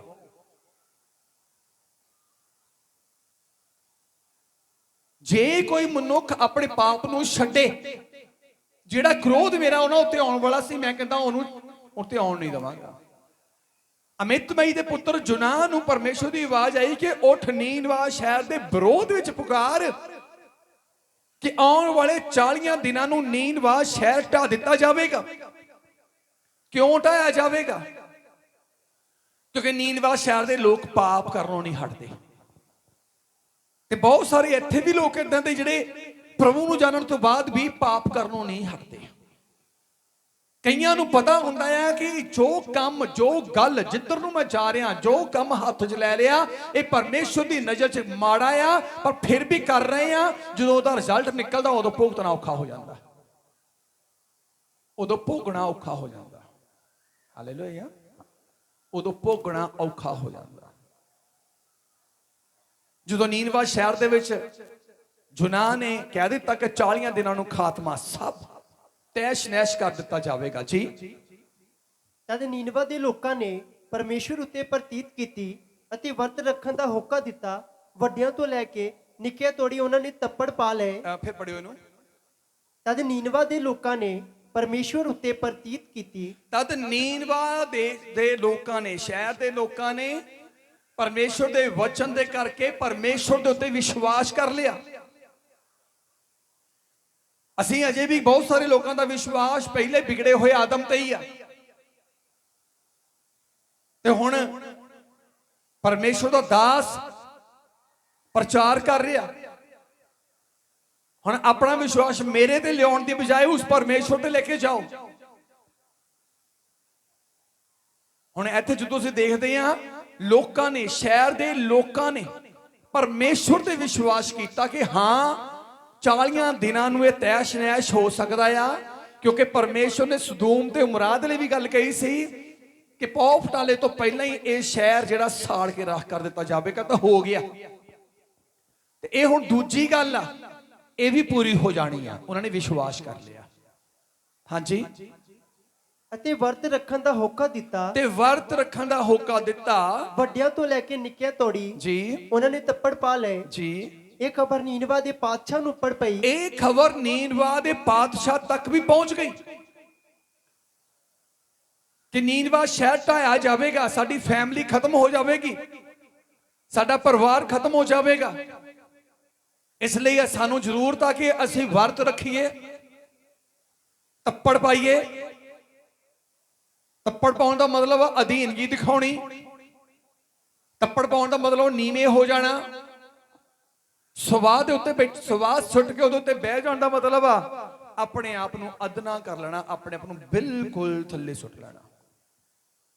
ਇਹ ਗੱਲ ਨੀਨਵਾ ਸ਼ਹਿਰ ਦੇ ਰਾਜੇ ਨੂੰ ਪਤਾ ਲੱਗੀ ਤਾਂ ਉਹ ਆਪਣੀ ਰਾਜਗੱਦੀ ਤੋਂ ਉੱਠਿਆ। ਉਹਨੇ ਆਪਣੀ ਰਾਜਗੱਦੀ ਛੱਡ ਦਿੱਤੀ। ਜਿਹੜੇ ਧਨ ਉੱਤੇ, ਜਿਹੜੀ ਦੌਲਤ ਉੱਤੇ ਅਸੀਂ ਫੰਕਾਰੇ ਮਾਰਦੇ ਫਿਰਦੇ ਆ, ਲੈ ਮੈਂ ਕਰ ਲਵਾਂ, ਲੈ ਮੈਨੂੰ ਕੀ ਲੋੜ ਆ, ਲੈ ਏਦਾਂ ਹੋ ਜਾਓ, ਮੇਰਾ ਅਮਰੀਕਾ ਗਿਆ, ਮੇਰਾ ਕੈਨੇਡਾ ਗਿਆ, ਮੇਰਾ ਇੰਗਲੈਂਡ ਗਿਆ, ਮੇਰਾ ਫਲਾਣੇ ਥਾਂ ਗਿਆ, ਮੈਂ ਏਦਾਂ ਹੋ ਜਾਣਾ, ਮੈਂ ਵੀ ਉੱਥੇ ਚੱਲ ਜਾਣਾ। ਮੇਰੇ ਜੋ ਸਦੋਮ ਆਰਾਮ ਚ ਪਹਿਲਾਂ ਦੱਸਿਆ ਕਿ ਰਸਤੇ ਰੱਬ ਨੇ ਬੰਦ ਕਰਤੇ ਸੀ। ਰੱਬ ਕਹਿੰਦਾ ਜਿੱਥੇ ਹੈਗਾ ਇੱਥੇ ਹੀ ਫਾਹਾ ਲਾਓ। ਜਿੱਥੇ ਆਦਮ ਵਿਗੜਿਆ ਸੀ ਉੱਥੇ ਹੀ ਯਿਸੂ ਲੈ ਆਂਦਾ। ਆਦਮ ਸ਼ਰਾਪ ਨੂੰ ਦਰਸਾਉਂਦਾ, ਯਿਸੂ ਕਿਰਪਾ ਨੂੰ ਦਰਸਾਉਂਦਾ। ਪਰ ਕਿਰਪਾ ਵੀ ਤਦ ਹੀ ਜੇ ਆਪਣੇ ਪਾਪਾਂ ਨੂੰ ਛੱਡ ਕੇ ਪਾਪਾਂ ਦੀ ਤੌਬਾ ਕਰ ਲਵਾਂਗੇ, ਪਾਪਾਂ ਦੀ ਮਾਫੀ ਮੰਗ ਲਵਾਂਗੇ। ਲਿਖਿਆ ਗਿਆ ਉਹ ਆਪਣੇ ਸਿੰਘਾਸਨ ਤੋਂ ਉੱਠਿਆ, ਆਪਣਾ ਸ਼ਾਹੀ ਜੁੱਬਾ ਲਾ ਸੁੱਟਿਆ, ਆਪਣਾ ਸ਼ਾਹੀ ਲਿਬਾਸ ਲਾ ਦਿੱਤਾ, ਭਾਵ ਨੀਵਾਂ ਹੋ ਗਿਆ। ਹਾਂਜੀ। ਅਤੇ ਤੱਪੜ ਪਾ ਕੇ ਰਾਖ ਵਿੱਚ ਬੈਠ ਗਿਆ ਜੀ ਤਾਂ ਉਸਨੇ ਹੋਕਾ ਦਿੱਤਾ। ਉਹਨੇ ਹੋਕਾ ਦਿੱਤਾ, ਆਪ ਵੀ ਤੱਪੜ ਪਾ ਕੇ ਰਾਖ ਵਿੱਚ ਬਹਿ ਗਿਆ, ਨੀਵਾ ਹੋ ਗਿਆ ਪਰਮੇਸ਼ਰ ਅੱਗੇ। ਉਹਨੇ ਹੁਣ ਇਹ ਨਹੀਂ ਜਾਣਿਆ ਕਿ ਮੈਂ ਰਾਜਾ ਆ, ਮੈਂ ਪਾਤਸ਼ਾਹ ਆ, ਮੈਂ ਧਨੀ ਆ, ਧਨਵਾਨ ਆ। ਨਹੀਂ, ਕਹਿੰਦਾ ਮੌਤ ਸਭ ਤੋਂ ਵੱਡੀ ਆ, ਪਰ ਮੈਂ ਉਹ ਤੋਂ ਬਚਣਾ ਆ। ਤੇ ਉਹ ਤੋਂ ਮੈਨੂੰ, ਮੈਂ ਆਪਣਾ ਆਪ, ਮੈਨੂੰ ਨਹੀਂ, ਮੇਰੀ ਤਾਕਤ ਨਹੀਂ ਬਚਾ ਸਕਦੀ ਉਹਦੇ ਤੋਂ, ਮੈਨੂੰ ਮੇਰਾ ਧਨ ਨਹੀਂ ਬਚਾ ਸਕਦਾ, ਮੇਰੇ ਸੰਤਰੀ ਮੰਤਰੀ ਵਜ਼ੀਰ ਨਹੀਂ ਬਚਾ ਸਕਦੇ, ਉਹ ਤੋਂ ਕੇਵਲ ਪਰਮੇਸ਼ਰ ਮੈਨੂੰ ਬਚਾ ਸਕਦਾ। ਆਪਣਾ ਰੁਤਬਾ ਲਾ ਕੇ ਉਹ ਬੈਠ ਗਿਆ ਤੇ ਹੋਕਾ, ਹਾਂਜੀ, ਅਤੇ ਨੀਨਵਾ ਵਿੱਚ ਪ੍ਰਚਾਰ ਕੀਤਾ। ਅਤੇ ਨੀਨਵਾ ਵਿੱਚ ਖੁਦ ਰਾਜੇ ਨੇ ਪ੍ਰਚਾਰ ਕੀਤਾ। ਭੇਜਿਆ ਕਿਹਨੂੰ ਸੀ? ਜੁਨਾ ਨੂੰ। ਤੇ ਹੁਣ ਪ੍ਰਚਾਰ ਕੌਣ ਕਰ ਰਿਹਾ? ਨੀਨਵਾ ਸ਼ਹਿਰ ਦਾ ਰਾਜਾ, ਕਿਉਂਕਿ ਉਹਨੇ ਵਿਸ਼ਵਾਸ ਕਰ ਲਿਆ ਸੀ, ਉਹਨੂੰ ਪਤਾ ਸੀ ਕਿ ਜੋ ਪਰਮੇਸ਼ਰ ਨੇ ਕਹਿ ਦਿੱਤਾ ਹੋ ਜਾਣਾ। ਤੇ ਅੱਜ ਬਾਈਬਲ ਵੀ ਇਹ ਗੱਲ ਕਹਿੰਦੀ ਆ, ਤੌਬਾ ਕਰੋ ਭਾਈ, ਸਵਰਗ ਦਾ ਰਾਜ ਨੇੜੇ ਆ। ਧਨੀ ਲੇਟ ਹੋ ਗਿਆ ਤੌਬਾ ਕਰਨ ਤੋਂ, ਨਰਕ 'ਚ ਚਲਾ ਗਿਆ। ਧਿਆਨ ਦੇਣਾ, ਤੌਬਾ ਕਰਨ ਤੋਂ ਲੇਟ ਹੋ ਗਿਆ। ਤੇ ਇਹ ਨਾ ਹੋਵੇ ਕਿ ਅਸੀਂ ਤੌਬਾ ਦਾ ਪ੍ਰਚਾਰ ਸੁਣੀ ਜਾਂਦੇ, ਤੌਬਾ ਕਰਦੇ ਹੀ ਨਹੀਂ ਆ, ਪਾਪਾਂ ਦੀ ਮਾਫੀ ਮੰਗਦੇ ਹੀ ਨਹੀਂ ਆ, ਪਾਪ ਛੱਡਦੇ ਨਹੀਂ ਆ, ਤੇ ਫਿਰ ਲੇਟ ਹੋ ਜਾਣਾ। ਨਾ ਇੱਥੇ ਸੁੱਖ ਭੋਗਿਆ, ਨਾ ਅੱਗੇ ਸੁੱਖ ਹੋਵੇਗਾ। ਹਾਲੇਲੂਇਆ। ਨੀਨਵਾ ਸ਼ਹਿਰ ਦੇ ਰਾਜੇ ਨੇ ਆਪਣਾ ਸ਼ਾਹੀ ਜੁੱਬਾ ਲਾਇਆ, ਤੱਪੜ ਪਾਇਆ, ਸਵਾਹ 'ਚ ਰਾਖ 'ਚ ਬਹਿ ਗਿਆ ਤੇ ਨੀਨਵਾ ਸ਼ਹਿਰ ਦੇ ਵਿੱਚ ਢਿੰਡੋਰਾ ਹੋਕਾ ਦੇ ਦਿੱਤਾ। ਹਾਂਜੀ, ਬਾਦਸ਼ਾਹ ਤੇ ਉਸਦੇ ਸਰਦਾਰ ਦਾ ਫਰਮਾਨ, ਨਾ ਆਦਮੀ ਨਾ ਪਸ਼ੂ, ਨਾ ਆਦਮੀ ਨਾ ਪਸ਼ੂ, ਨਾ ਵਗ ਨਾ ਵਗ, ਨਾ ਇੱਜੜ, ਨਾ ਇੱਜੜ, ਕੁਝ ਚੱਖਣ, ਕੁਛ ਚੱਖਣ। ਉਹ ਨਾ ਖਾਣ। ਇੱਕ ਮਿੰਟ, ਮੁੜ ਕੇ ਪੜਿਓ ਜਾਨਵਰਾਂ ਤੋਂ। ਨਾ ਆਦਮੀ ਨਾ ਆਦਮੀ ਨਾ ਪਸ਼ੂ, ਨਾ ਪਸ਼ੂ। ਆਦਮੀ ਤੇ ਪਸ਼ੂ ਦਾ ਆਪਸ ਚ ਰਿਸ਼ਤਾ ਆ, ਇਹ ਸਾਡੇ ਪਰਿਵਾਰ ਪਾਲਦੇ ਆ। ਹਾਂਜੀ, ਨਾ ਵਗ ਨਾ ਬਗ, ਭਾਵ ਤੁਹਾਡੇ ਪਸ਼ੂਆਂ ਦਾ ਝੁੰਡ। ਕਿਸੇ ਦੇ ਘਰ ਇੱਕ ਬੱਚੀ ਆ, ਕਿਸੇ ਦੇ ਘਰ 10 ਬੱਚੀਆਂ ਆ, ਕਿਸੇ ਦੇ ਘਰ ਜ਼ਿਆਦਾ ਬੱਚੇ ਹੋਏ ਆ। ਨਾ ਬਗ ਨਾ ਝੁੰਡ, ਝੁੰਡ ਬਹੁਤ ਹੁੰਦੇ ਆ, ਜ਼ਿਆਦਾ ਪਸ਼ੂਆਂ ਦਾ ਸੰਗ੍ਰਹਿ। ਕੁਛ ਚੱਖੇਗਾ ਨਹੀਂ। ਰਾਜਾ ਕਹਿੰਦਾ ਬੰਦਿਆਂ ਨੇ ਤਾਂ ਵਰਤ ਰੱਖਣਾ, ਪਸ਼ੂ ਵੀ ਵਰਤ ਰੱਖ ਲੈਣ। ਹੁਣ ਪਸ਼ੂ ਵੀ ਵਰਤ ਰੱਖ ਲੈਣ, ਰਖਾਓ ਵਰਤ ਪਸ਼ੂਆਂ ਦੇ ਵੀ। ਹੁਣ ਕੀ ਕਹਿੰਦੇ ਹੁੰਦੇ ਜਿਹੜੀ ਬੋਲਦੀ ਨਹੀਂ ਹੁੰਦੀਗੀ, ਪਸ਼ੂ ਨੂੰ ਕਹਿੰਦੇ ਨਾ, ਹੈ ਨਹੀਂ, ਜਦੋਂ ਅਸੀਂ ਲਾਡ ਲਾਉਨੇ, ਕੋਈ ਡਾਂਗ ਮਾਰ ਦਿੰਦਾ, ਕੋਈ ਸੋਟਾ ਮਾਰਦਾ ਆ, ਤੇ ਫਿਰ ਲਾਡ ਲਾਉਨੇ ਪਸ਼ੂ ਨੂੰ ਕਿ ਇਹ ਤਾਂ ਵਿਚਾਰੀ ਬੋਲਦੀ ਵੀ ਨਹੀਂ, ਇਹਨੇ ਕਿਹੜਾ ਸਾਨੂੰ ਦੁੱਖ ਦੱਸਣਾ। ਆਮ ਜਿਹਨਾਂ ਨੇ ਪਸ਼ੂ ਰੱਖੇ ਕਹਿ ਦਿੰਦੇ ਆ, ਹੈ ਹਾਂ ਇਹ ਤਾਂ ਵਿਚਾਰੀ ਬੇਜਵਾਨ ਜਿਹੀ ਆ। ਕਹਿੰਦੇ ਕਿ ਨਹੀਂ ਕਹਿੰਦੇ? ਬੇਜਵਾਨ ਜਿਹੀ ਆ। ਰਾਜਾ ਕੀ ਕਹਿੰਦਾ? ਜੇ ਰੱਬ ਦੇ ਕ੍ਰੋਧ ਤੋਂ ਬਚਣਾ ਹੈ ਤਾਂ ਪਸ਼ੂਆਂ ਦੇ ਵੀ ਹੁਣ ਵਰਤ ਰਖਾ ਦਿਓ। ਪਸ਼ੂਆਂ ਦੇ ਵੀ ਅਸੀਂ ਆਪਣਾ ਵਰਤ ਰੱਖ ਕੇ ਸਾਰਾ ਦਿਨ ਪੱਠੇ ਹੀ ਖੋਤਦੇ ਰਹਿੰਦੇ ਆ ਬੱਟਾਂ ਦੇ। ਫਿਰ ਕਹਿੰਦੇ ਆ ਅੱਜ ਤਾਂ 2 ਦਿਨਾਂ ਦੇ ਪੱਠੇ ਹੋ ਗਏ। ਕਿਉਂ? ਅੱਜ ਮੈਂ ਵਰਤ ਰੱਖਿਆ ਸੀ, ਘਰੇ ਨਹੀਂ ਸੀ, ਅੱਜ ਮੈਂ ਪੱਠੇ ਹੀ ਖੋਤੇ। ਕ੍ਰੋਧ ਤਾਂ ਫਿਰ ਉੱਥੇ ਦਾ ਉੱਥੇ ਹੀ ਰੱਬ ਦਾ। ਇਹ ਕਹਿੰਦਾ ਤੱਪੜ ਪਾ ਕੇ ਸਵਾਹ 'ਚ ਬਹਿ ਜਾਓ, ਨਾ ਸੋਚੋ ਆਪਣੇ ਬਗ ਦੀ, ਨਾ ਪਸ਼ੂ ਦੀ, ਨਾ ਇੱਜੜ ਦੀ, ਨਾ ਚੌਣੇ ਦੀ। ਉਹਨਾਂ ਨੂੰ ਵੀ ਭੁੱਖੇ ਰੱਖੋ, ਕਿਉਂਕਿ ਖੁਦਾ ਦੇ ਕ੍ਰੋਧ ਨਾਲੋਂ ਭੁੱਖ ਨਾਲ ਬੰਦਾ ਮਰਦਾ ਨਹੀਂ ਆ, ਖੁਦਾ ਦੇ ਕ੍ਰੋਧ ਨਾਲੋਂ ਭੁੱਖੇ ਰਹਿ ਕੇ ਬਚ ਜਾਣਾ ਸੌਖਾ। ਹਾਲੇਲੂਇਆ ਜੀ। ਕੁਛ ਨਾ ਚੱਖਣ, ਉਹ ਨਾ ਖਾਣ ਨਾ ਪਾਣੀ ਪੀਣ, ਨਾ ਖਾਣ ਨਾ ਪਾਣੀ ਪੀਣ। ਰਾਜੇ ਨੇ ਕਿਹਾ, ਕਹਿੰਦਾ ਇੰਨਾ ਏਦਾਂ ਦਾ ਸਖਤ ਵਰਤ ਰੱਖ ਲਓ ਆਪਣੇ ਪਾਪਾਂ ਦੇ ਲਈ, ਆਪਣੇ ਗੁਨਾਹਾਂ ਦੇ ਲਈ। ਆਉਣ ਵਾਲੀ ਮੌਤ ਤੋਂ ਬਚ ਜਾਓਗੇ ਇੱਕ ਦਿਨ ਦੇ ਵਰਤ ਨਾਲ। ਆਉਣ ਵਾਲੀ ਮੌਤ ਤੋਂ ਬਚ ਜਾਓਗੇ ਇੱਕ ਤੌਬਾ ਦੇ ਨਾਲ ਹੀ। ਆਉਣ ਵਾਲੀ ਮੌਤ ਤੋਂ ਬਚ ਜਾਓਗੇ ਨਵਾਂ ਜਨਮ ਲੈ ਕੇ। ਤੇ ਜੇ ਪੁਰਾਣੇ ਜਨਮ ਦੇ ਵਿੱਚ ਹੀ ਰਹੇ ਤਾਂ ਮਰ ਜਾਣਾ। ਤੌਬਾ ਨਾ ਕੀਤੀ ਤਦ ਵੀ ਮਰਨਾ ਆ। ਤੇ ਇਹਦੇ ਨਾਲ ਚੰਗਾ ਬਚ ਜਾਈਏ। ਤੇ ਬਚਣਾ ਕਿੱਦਾਂ ਆ? ਕਹਿੰਦਾ ਵਰਤ ਰੱਖ ਲਓ। ਹਾਂਜੀ, ਪਰ ਆਦਮੀ ਔਰ ਪਸ਼ੂ, ਪਰ ਆਦਮੀ ਔਰ ਪਸ਼ੂ ਤੱਪੜਾਂ ਨਾਲ ਢਕੇ ਹੋਏ ਹੋਣ, ਤੱਪੜਾਂ ਨਾਲ ਢਕੇ ਹੋਏ ਹੋਣ। ਉਹਨਾਂ ਤੇ ਤੁਹਾਡੀ ਨਿਗਾਹ ਨਹੀਂ ਜਾਣੀ ਚਾਹੀਦੀ, ਨਾ ਉਹਨਾਂ ਦੀ ਤੁਹਾਡੇ ਉੱਤੇ, ਨਾ ਤੁਹਾਡੀ ਉਹਨਾਂ ਉੱਤੇ, ਕਿਉਂਕਿ ਇਹਨਾਂ ਚੀਜ਼ਾਂ ਨਾਲ ਹੀ ਤਾਂ ਇਨਸਾਨ ਪਾਪ ਕਰਦਾ। ਠੱਗੀ ਠੋਰੀ ਕਿਹਨਾਂ ਵਾਸਤੇ ਕਰਦੇ ਆ? ਜੋ ਸਰੀਰ ਤੋਂ ਜੰਮੇ ਆ, ਜੋ ਸਰੀਰ ਨਾਲ ਜੁੜੇ ਆ। ਝੂਠ ਕਿਉਂ ਬੋਲਦੇ ਆ? ਕਿਉਂਕਿ ਕੋਈ ਸਰੀਰ ਲਈ ਸਰੀਰ ਦੇ ਲਾਭ ਲਈ, ਆਪਣੇ ਨਾਲ ਆਪਣੇ ਜੰਮਿਆਂ ਦੇ ਲਾਭ ਲਈ, ਆਪਣੀ ਬਿਜ਼ਨਸ ਦੇ ਲਈ, ਆਪਣੇ ਕੰਮਾਂ ਦੇ ਲਈ, ਆਪਣੇ ਬੱਚਿਆਂ ਦੇ ਲਈ ਝੂਠ ਬੋਲੀ ਜਾਂਦੇ ਆ। ਕਹਿੰਦਾ ਥੋੜੇ ਸਮੇਂ ਲਈ ਤੁਸੀਂ ਆਪਣੀਆਂ ਅੱਖਾਂ ਤੋਂ ਓਲੇ ਕਰ ਦੋ ਸਭ ਕੁਝ। ਇਹ ਸਾਰੀਆਂ ਚੀਜ਼ਾਂ ਹੋਣ ਦੇ ਬਾਵਜੂਦ, ਧਨ ਹੋਣ ਦੇ ਬਾਵਜੂਦ, ਰਾਜਾ ਕਹਿੰਦਾ ਸ਼ਾਹੀ ਜੁੱਬਾ, ਤਾਜ ਸਿੰਘਾਸਨ ਹੋਣ ਦੇ ਬਾਵਜੂਦ ਮੈਂ ਪਰਮੇਸ਼ਰ ਦੀ ਨਜ਼ਰ 'ਚ ਮੈਂ ਪਾਪੀ ਆ। ਇਹਦਾ ਮਤਲਬ ਮੇਰਾ ਸ਼ਾਹੀ ਲਿਬਾਸ, ਸ਼ਾਹੀ ਮੇਰਾ ਠਾਠ ਜਿਹੜਾ ਆ, ਮੈਨੂੰ ਪਾਪ ਤੋਂ ਤੇ ਗੁਨਾਹ ਤੋਂ ਤੇ ਮੌਤ ਤੋਂ ਬਚਾ ਨਹੀਂ ਸਕਦਾ। ਇਹਨਾਂ ਨਾਲ ਚੰਗਾ ਜਿਹੜੀਆਂ ਚੀਜ਼ਾਂ ਮੈਨੂੰ ਮਾਰ ਰਹੀਆਂ, ਇਹਨਾਂ ਤੋਂ ਓਲੇ ਹੋ ਜਾਓ। ਕਹਿੰਦਾ ਢੱਕ ਦਿਓ ਇਹਨਾਂ ਚੀਜ਼ਾਂ ਨੂੰ ਹੁਣ, ਕਿਉਂਕਿ ਅੱਖਾਂ ਦੀਆਂ ਤ੍ਰਿਸ਼ਨਾ ਨਾਲ ਹੀ ਅਸੀਂ ਲੁਭਾਏ ਜਾਂਦੇ ਆ, ਤੇ ਲੁਭਾਏ ਜਾਣ ਤੋਂ ਬਾਅਦ ਹੀ ਪਾਪ ਲਈ ਕਦਮ ਚੁੱਕ ਲੈਂਦੇ ਆ।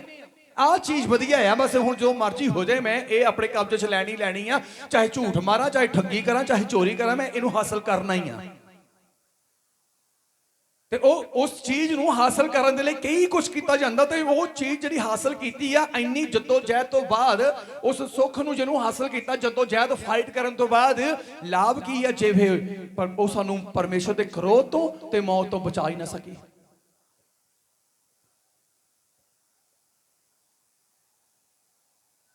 ਚੈੱਕ ਕਰੋ ਕਿਹੜੇ ਚੱਕ ਦੇ ਉੱਤੇ ਆ।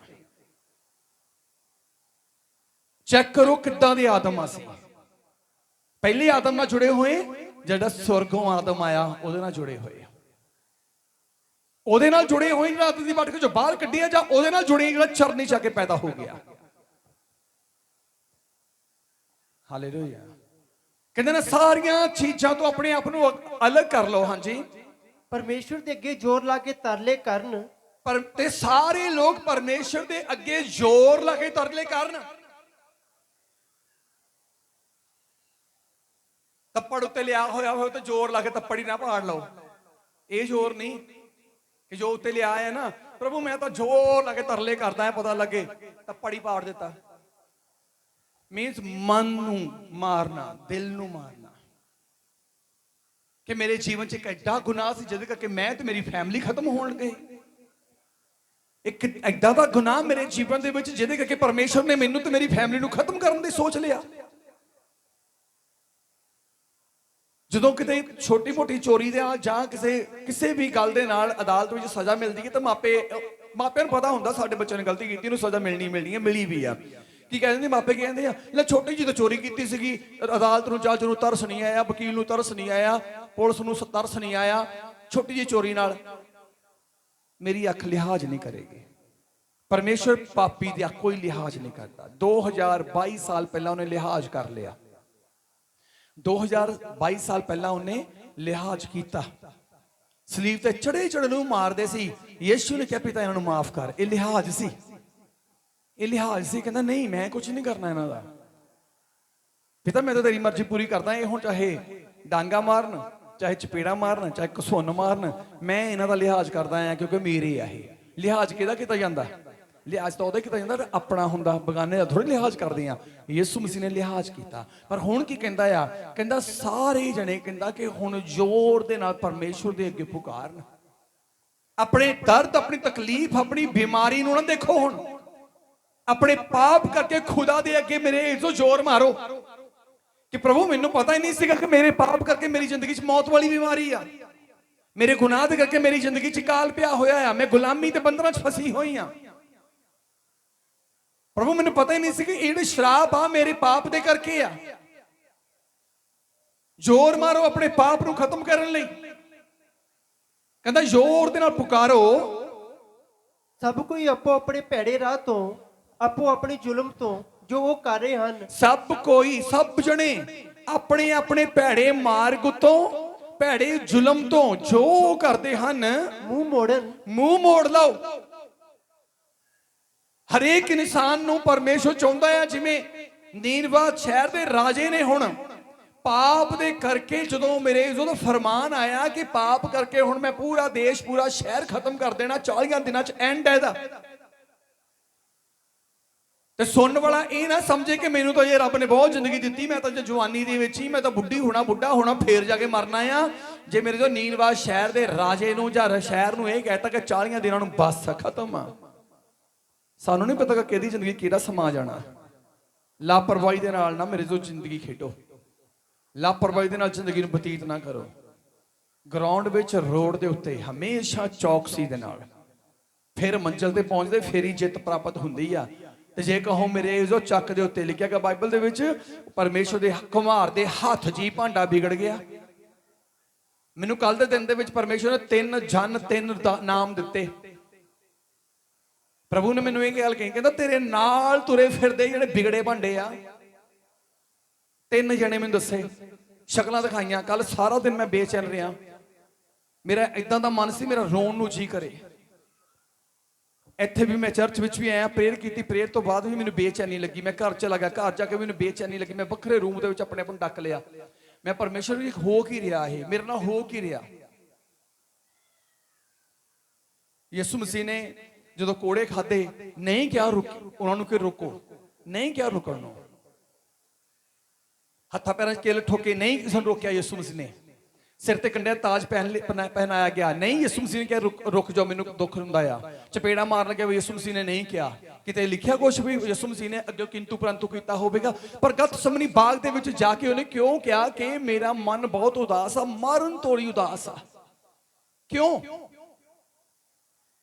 ਦਰਦ ਵੇਲੇ, ਪੀੜਾ ਵੇਲੇ, ਕਸ਼ਟ ਵੇਲੇ, ਜਦੋਂ ਉਹਦਾ ਪਿੱਠ ਛਲਣੀ ਕਰ ਦਿੱਤੀ ਗਈ, ਉਸ ਵੇਲੇ ਕੁਛ ਨਹੀਂ ਬੋਲਿਆ। ਮੇਰੇ ਇਜ਼ੋ ਤੋਂ ਪਹਿਲਾਂ ਉਹਨੇ ਇਹ ਗੱਲ ਕਿਉਂ ਕਹੀ ਕਿ ਮੈਂ ਉਦਾਸ ਆ? ਉਹਨੇ 3 ਵਾਰੀ ਚੇਲਿਆਂ ਨੂੰ ਪਰਖਿਆ ਜਾ ਕੇ, ਕਹਿੰਦਾ ਇਹੀ ਆ ਜਿਹੜੇ ਬੈਠੇ ਆ, ਇਹਨਾਂ ਦੇ ਵਿੱਚੋਂ ਹੀ ਮੈਨੂੰ ਫੜਾਉਣ ਵਾਲੇ ਆ, ਇਹਨਾਂ ਦੇ ਵਿੱਚੋਂ ਮੈਨੂੰ ਸੁੱਟਣ ਵਾਲੇ ਆ। ਉਹ ਨਾ ਉਦਾਸ ਹੋਇਆ ਮਾਰ ਤੋਂ, ਨਾ ਕੋੜਿਆਂ ਤੋਂ, ਨਾ ਮੇਰੇ ਇਜ਼ੋ ਕਿੱਲਾਂ ਤੋਂ, ਨਾ ਸਲੀਬ ਤੋਂ, ਨਾ ਮੌਤ ਤੋਂ ਉਦਾਸ ਸੀ। ਉਹ ਉਦਾਸ ਸੀ ਕਿ ਜਿਹੜਾ ਨੂੰ ਮੈਂ ਆਪਣੇ ਨਾਲ ਲਈ ਫਿਰਦਾ ਸੀ ਇਹੀ ਮਾੜੇ ਆ। ਮੈਨੂੰ ਇੰਨੀ ਬੇਚੈਨੀ ਲੱਗ ਗਈ। ਮੈਂ ਕਿਹਾ ਪ੍ਰਭੂ ਮੇਰੇ ਨਾਲ ਗੱਲ ਕਰ ਕਿ ਇਹ 3 ਚਿਹਰੇ 3 ਨਾਮ ਕਿਉਂ ਦੇ ਰਿਹਾ?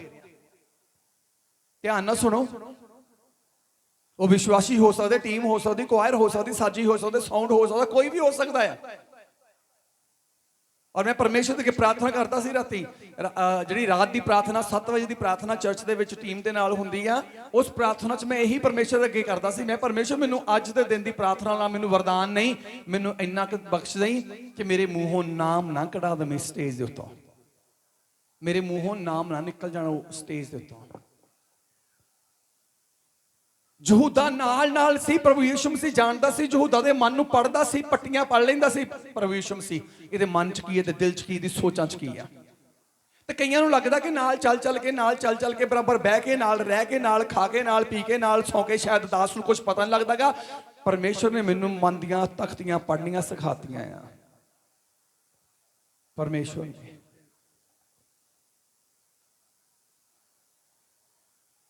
ਆਪਣੇ ਭੈੜੇ ਮਾਰਗਾਂ ਤੋਂ ਮੁੜ ਪਾਓ, ਮਾੜੇ ਕੰਮਾਂ ਤੋਂ ਮੁੜ ਪਾਓ। ਪਰਮੇਸ਼ਰ ਕਹਿੰਦਾ। ਨੀਨਵਾ ਸ਼ਹਿਰ ਦਾ ਰਾਜਾ ਕੀ ਕਹਿੰਦਾ ਆ? ਪੜ੍ਹੀਏ ਫਿਰ। ਸਭ ਕੋਈ ਆਪੋ ਆਪਣੇ ਭੈੜੇ ਰਾਹ ਤੋਂ, ਸਭ ਕੋਈ ਆਪੋ ਆਪਣੇ ਭੈੜੇ ਰਾਹ ਤੋਂ, ਆਪੋ ਆਪਣੇ ਜ਼ੁਲਮ, ਆਪੋ ਆਪਣੇ ਜ਼ੁਲਮ ਤੋਂ। ਜ਼ੁਲਮ ਮੀਨਸ ਤੁਸੀਂ ਕਿਸੇ ਦੂਜੇ ਤੇ ਜ਼ੁਲਮ ਕਰਦੇ ਆ। ਭੈੜਾ ਮਾਰਗ ਮੀਨਸ ਤੁਸੀਂ ਭੈੜੇ ਮਾਰਗ ਤੇ ਭੈੜੇ ਕੰਮ ਕਰਦੇ ਪਏ ਆ। ਆਪ ਤਾਂ ਭੈੜੇ ਕੰਮ ਕਰਦੇ ਹੀ ਕਰਦੇ ਆ, ਦੂਜੇ ਦੇ ਉੱਤੇ ਵੀ, ਨਾਲ ਦੇ ਉੱਤੇ ਵੀ ਜ਼ੁਲਮ ਕਰੀ ਜਾ ਰਹੇ ਆ। ਨੀਨਵਾ ਸ਼ਹਿਰ ਦੇ ਰਾਜੇ, ਮੇਰੇ ਜੋ ਲੋਕ ਜਿਹੜੇ ਸੀ ਉਹ ਭੈੜੇ ਕੰਮ ਕਰਦੇ ਸੀ ਤੇ ਰਾਜਾ ਉਹਨਾਂ ਉੱਤੇ ਜ਼ੁਲਮ ਕਰਦਾ ਸੀ। 2 ਚੀਜ਼ਾਂ ਨੇ। ਅੱਜ ਬਹੁਤੇ ਲੋਕ ਆਪਣੇ ਮਨ ਦੀ ਸਧਿਆਈ ਨਾਲ ਨਹੀਂ ਚੱਲਦੇ ਪਏ। ਉਹਨਾਂ ਨੂੰ ਲੱਗਦਾ ਆ ਕਿ ਸਾਨੂੰ ਕਿਹੜਾ ਕਿਸੇ ਨੇ ਜਾਣ ਲੈਣਾ। ਖੁਦਾ ਦਾ ਕਲਾਮ ਅੰਦਰਲੇ ਅੰਤःਕਰਨ ਨੂੰ ਪੜ ਲੈਂਦਾ। ਖੁਦਾ ਦਾ ਕਲਾਮ ਅੰਦਰਲੀਆਂ ਗੱਲਾਂ ਤੇ ਦਲੀਲਾਂ ਤੇ ਸੋਚਾਂ ਨੂੰ ਪ੍ਰਗਟ ਕਰ ਦਿੰਦਾ। ਹਾਲੇਲੂਇਆ। ਅੰਦਰਲੀਆਂ ਗੱਲਾਂ ਤੇ ਸੋਚਾਂ। ਆਪਣੇ ਆਪਣੇ ਭੈੜੇ ਮਾਰਗਾਂ ਤੋਂ ਕਹਿੰਦਾ ਮੁੜ ਪਾਓ, ਜ਼ੁਲਮ ਕਰਨਾ ਛੱਡ ਦਿਓ। ਹਾਂਜੀ। ਕੀ ਜਾਣੀਏ ਜੋ ਪਰਮੇਸ਼ਵਰ ਮੁੜੇ, ਕੀ ਜਾਣੀਏ ਜੋ ਪਰਮੇਸ਼ਵਰ ਵੀ ਮੁੜ ਪਵੇ। ਜਿਸ ਪਰਮੇਸ਼ਵਰ ਨੇ ਫਰਮਾਨ ਭੇਜਿਆ ਆ ਕਿ ਆਉਣ ਵਾਲੇ 40 ਦਿਨਾਂ ਨੂੰ ਪਾਪੀ ਲੋਕ, ਪੂਰਾ ਨੀਨਵਾ ਸ਼ਹਿਰ ਖਤਮ ਕਰ ਦਿੱਤਾ ਜਾਵੇਗਾ। ਤੇ ਨੀਨਵਾ ਸ਼ਹਿਰ ਪ੍ਰਭੂ ਦੀ ਨਜ਼ਰ 'ਚ ਇੱਕ ਬਹੁਤ ਵੱਡਾ ਸ਼ਹਿਰ ਲਿਖਿਆ ਗਿਆ ਆ। ਨੀਨਵਾ ਸ਼ਹਿਰ ਕੋਈ ਛੋਟਾ ਮੋਟਾ ਸ਼ਹਿਰ ਨਹੀਂ ਆ।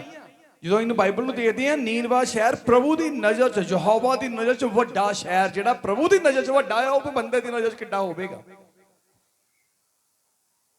ਕੀ ਜਾਣੀਏ ਕਿ ਤੁਹਾਡੀ ਤੌਬਾ ਦੇ ਨਾਲ ਪਰਮੇਸ਼ਰ ਵੀ ਮੁੜ ਪਵੇ। ਜੇ ਤੁਸੀਂ ਜ਼ੁਲਮ ਕਰਨ ਤੋਂ ਮੁੜ ਪਵੋਗੇ, ਪਾਪ ਕਰਨ ਤੋਂ ਮੁੜ ਪਵੋਗੇ, ਅਪਰਾਧ ਕਰਨ ਤੋਂ ਮੁੜ ਪਵੋਗੇ, ਪਹਿਲਾਂ ਮੈਂ ਕੀ ਪੜਾਇਆ? ਤੌਬਾ ਕਰੋ ਤੇ ਮੁੜੋ। ਮੁੜੋ ਸ਼ਬਦ ਬਰਕਤ ਲੈ ਕੇ ਆ ਜਾਂਦਾ ਆ। ਪਾਪ ਵੱਲੋਂ ਮੁੜਨਾ ਜੀਵਨ ਨੂੰ ਮੇਰੇ ਇਸ ਪੈਦਾ ਕਰ ਦਿੰਦਾ ਆ। ਉਹ ਪਰਮੇਸ਼ਵਰ ਜਿਹਨੇ ਆਪਣੇ ਪੁੱਤਰ ਯੀਸ਼ੂ ਨੂੰ ਇਸ ਧਰਤੀ ਤੇ ਇਸ ਲਈ ਭੇਜਿਆ ਕਿ ਪਹਿਲਾ ਆਦਮ ਜਿਹੜਾ ਸਦੀਪਕ ਜੀਵਨ ਦਾ ਵਾਰਸ ਸੀ, ਉਹ ਵਿਗੜ ਗਿਆ ਤੇ ਮੌਤ ਦੇ ਹੱਥਾਂ ਵਿੱਚ ਚਲਾ ਗਿਆ, ਤੇ ਪਰਮੇਸ਼ਵਰ ਨੇ ਆਪਣੇ ਪੁੱਤਰ ਯੀਸ਼ੂ ਨੂੰ ਇਸ ਲਈ ਘੱਲਿਆ ਤਾਂ ਕਿ ਉਹਦੇ ਦੁਆਰਾ ਜਿਹੜੇ ਮੌਤ ਦੇ ਹੱਥਾਂ 'ਚ ਗਏ ਆ ਉਹ ਛੁਡਾ ਲਏ ਜਾਣ। ਨੀਨਵਾ ਸ਼ਹਿਰ ਮੌਤ ਦੇ ਹੱਥਾਂ ਵਿੱਚ ਦੇ ਦਿੱਤਾ ਗਿਆ ਸੀ। ਪਰਮੇਸ਼ਵਰ ਨੇ ਮੌਤ ਨੂੰ ਕਹਿ ਦਿੱਤਾ ਸੀ 40ਵੇਂ ਦਿਨ ਇਹਨੂੰ ਤੈਸ਼ ਨੈਸ਼ ਕਰ ਦੇਈਂ।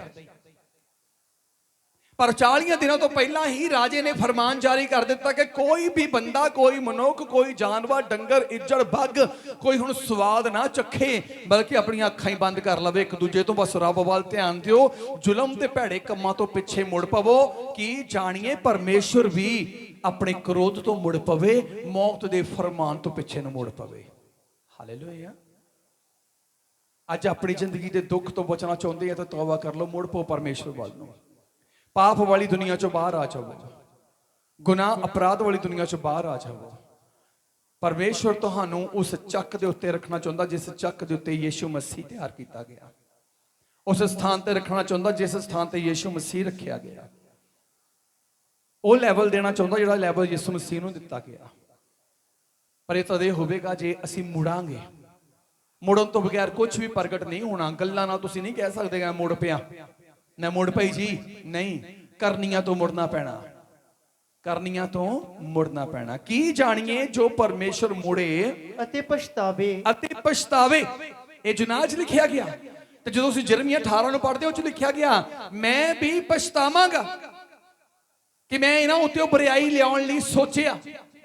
ਪਰਮੇਸ਼ਰ ਕਹਿੰਦਾ ਜੇ ਕੋਈ ਦੇਸ਼ ਕੌਮ ਭਾਖਿਆ ਜਿਹਦੇ ਬਾਰੇ ਮੈਂ ਇਹ ਗੱਲ ਕਹਾਂ ਕਿ ਇਹਨੂੰ ਮੈਂ ਖਤਮ ਕਰ ਦੇਣਾ, ਨਾਸ਼ ਕਰ ਦੇਣਾ, ਪਰ ਜੇ ਉਹ ਕੌਮ, ਪਰਿਵਾਰ, ਦੇਸ਼ ਭਾਖਿਆ ਵਾਪਸ ਮੁੜ ਪਵੇ ਮੇਰੇ ਵੱਲ ਨੂੰ, ਤੌਬਾ ਕਰ ਲਵੇ, ਕਹਿੰਦਾ ਮੈਂ ਪਛਤਾਵਾਂਗਾ ਕਿ ਮੈਂ ਇਹਨਾਂ ਲਈ ਇਹ ਕਿਉਂ ਸੋਚਿਆ। ਕਹਿੰਦਾ ਕੀ ਜਾਣੀਏ ਜੋ ਪਰਮੇਸ਼ਰ ਮੁੜੇ ਤੇ ਪਛਤਾਵੇ। ਪਰਮੇਸ਼ਰ ਵੀ ਪਛਤਾਉਂਦਾ, ਪਰ ਆਪਣੇ ਪ੍ਰੇਮੀ ਲਈ, ਪਾਪੀਆਂ ਲਈ ਨਹੀਂ। ਹਾਂਜੀ। ਅਤੇ ਆਪਣੇ ਤੱਤੇ ਕਰੋਧ ਤੋਂ ਹਟੇ, ਅਤੇ ਆਪਣੇ ਤੱਤੇ ਕਰੋਧ ਤੋਂ ਹਟ ਜਾਵੇ। ਜਿਹੜਾ 40 ਦਿਨਾਂ ਨੂੰ ਉਹਨੇ ਆਪਣਾ ਕਰੋਧ ਸੁੱਟਣਾ ਆ, ਜਿਹੜਾ ਸਦੂਮ ਤੇ ਉਮਰਾ ਤੇ ਸੁੱਟਿਆ ਬਿਨਾਂ ਲਿਹਾਜ਼ ਕੀਤਿਆਂ, ਸ਼ਾਇਦ ਹੋ ਸਕਦਾ ਇਹ ਆਪਣੇ ਤੱਤੇ ਕਰੋਧ ਤੋਂ ਮੁੜ ਪਵੇ। ਬਿਮਾਰੀ, ਦੁੱਖ, ਨਸ਼ਾ, ਬਰਿਆਈ, ਘਰ ਦੀ ਤਬਾਹੀ ਜਿਹੜੀ ਆ ਇਹ ਪਾਪ ਦੇ ਕਰਕੇ ਆ। ਇਸੇ ਲਈ ਯੀਸ਼ੂ ਨੇ ਸਾਨੂੰ ਅਲੱਗ-ਅਲੱਗ ਸਥਾਨਾਂ ਤੋਂ ਸੱਦ ਲਿਆ, ਚੁਣ ਲਿਆ ਕਿ ਆ ਜਾਓ ਮੇਰੇ ਕੋਲ, ਮੈਂ ਤੁਹਾਨੂੰ ਆਰਾਮ ਦਵਾਂਗਾ। ਆ ਗਏ ਆ, ਲੇਕਿਨ ਪ੍ਰਭੂ ਦੇ ਹੱਥ ਵਿੱਚ ਰਹਿ ਕੇ ਵੀ ਪਾਪ ਨਹੀਂ ਛੱਡ ਦੇਂਗੇ, ਗੁਨਾਹ ਨਹੀਂ ਛੱਡ ਦੇਂਗੇ, ਮਨ ਮਰਜ਼ੀਆਂ ਨਹੀਂ ਛੱਡ ਦੇਂਗੇ, ਆਪਣੇ ਗੰਦੇ ਗਲਤ ਰਿਸ਼ਤੇ ਨਹੀਂ ਛੱਡਦੇ ਬਾਹਰੋਂ, ਅਸੀਂ ਲੋਭੀ ਸੁਭਾਅ ਨਹੀਂ ਛੱਡਦੇ ਆਪਣੇ ਅੰਦਰੋਂ, ਲਾਲਚ ਨਹੀਂ ਛੱਡ ਦੇਂਗੇ, ਦੂਜੇ ਦੀ ਜੇਬ ਨੂੰ ਤੱਕਣਾ ਨਹੀਂ ਛੱਡ ਦੇਂਗੇ, ਦੂਜੇ ਦੀਆਂ ਵਸਤੂਆਂ ਉੱਤੇ ਆਪਣਾ ਅਧਿਕਾਰ ਜਮਾਉਣ ਤੋਂ ਨਹੀਂ ਹਟ ਦੇਂਗੇ। 10 ਹੁਕਮਾਂ ਵੱਲ ਦੇਖੋ, ਦੂਜੇ ਦੀ ਪਰਾਈ ਚੀਜ਼, ਪਰਾਈ ਔਰਤ, ਪਰਾਈ ਚੀਜ਼, ਵਸਤੂ ਵੱਲ ਧਿਆਨ ਨਾ ਦੇ। ਬਹੁਤ ਕੁਛ ਆ, ਬਹੁਤ ਕੁਛ ਆ। ਤੇ ਨਾ ਬਹੁਤ ਕੁਛ ਨੂੰ ਛੱਡ ਦਿਓ, ਇੱਕ ਚੀਜ਼ ਆਪਣੀ ਫੜ ਲਓ ਕਿ ਮੇਰੇ 'ਚ ਆਹ ਕਮੀ ਆ, ਮੈਂ ਖਤਮ ਕਰਨੀ। ਕੱਲ ਨੂੰ ਦੂਜੀ ਚੀਜ਼ ਫੜ ਲਓਗਾ, ਮੈਂ ਖਤਮ ਕਰਨੀ। ਇਹ ਤੋਂ ਬਗੈਰ ਮੈਂ ਮਰਨ ਲਈ ਤਿਆਰ ਆ, ਪਰ ਇਸ ਗਲਤ ਚੀਜ਼ ਨਾਲ ਮੈਂ ਜੀਣਾ ਨਹੀਂ ਚਾਹੁੰਦਾ। ਹਾਲੇਲੂਇਆ। ਟੁੰਡਾ ਹੋ ਕੇ ਸਵਰਗ ਜਾਣ ਲਈ ਮੈਂ ਤਿਆਰ ਆ, ਪਰ ਦੋਨੇ ਹੱਥ ਰੱਖ ਕੇ ਪਾਪ ਵਿੱਚ ਰਹਿ ਕੇ ਮੈਂ ਜੀਣਾ ਨਹੀਂ ਚਾਹੁੰਦਾ। ਅੰਨਾ ਹੋ ਕੇ ਮੈਂ ਸਵਰਗ ਜਾਣਾ ਜਾਂ ਪਰਮੇਸ਼ਰ ਨਾਲ ਮਿਲਣਾ ਪਸੰਦ ਕਰਾਂਗਾ, ਅੱਖਾਂ ਨਾਲ ਪਾਪ ਕਰਕੇ ਮੈਂ ਜੀਣਾ ਨਹੀਂ ਚਾਹੁੰਦਾ। ਹਾਲੇਲੂਇਆ। ਤੇ ਅੱਜ ਜ਼ਿੰਦਗੀ ਉਲਟ ਹੋਈ ਪਈ ਆ। ਅੱਜ ਜ਼ਿੰਦਗੀ ਉਲਟ ਹੋਈ ਪਈ ਆ। ਬਦਲ ਜਾਓ। ਕਈ ਲੋਕ ਕਹਿੰਦੇ ਆ ਪਾਸਟਰ ਜੀ ਹੁਣ ਸਾਨੂੰ ਲਾਗੇ ਨਹੀਂ ਲੱਗਣ ਦਿੰਦੇ, ਪਾਸਟਰ ਜੀ ਸਾਡੇ ਹੁਣ ਸੁਣਦੇ ਨਹੀਂ ਆ, ਪਾਸਟਰ ਜੀ ਸਾਡੇ ਕੋਲ ਆਉਂਦੇ ਨਹੀਂ ਆ। ਜਦੋਂ ਯਿਸੂ ਮਸੀਹ ਮਰੀਮ ਦੀ ਕੁੱਖ ਵਿੱਚ ਆਇਆ ਤੇ ਮਰੀਮ ਪਹਿਲਾਂ ਸਭ ਤੋਂ ਕਿੱਥੇ ਗਈ? ਬੋਲੋ।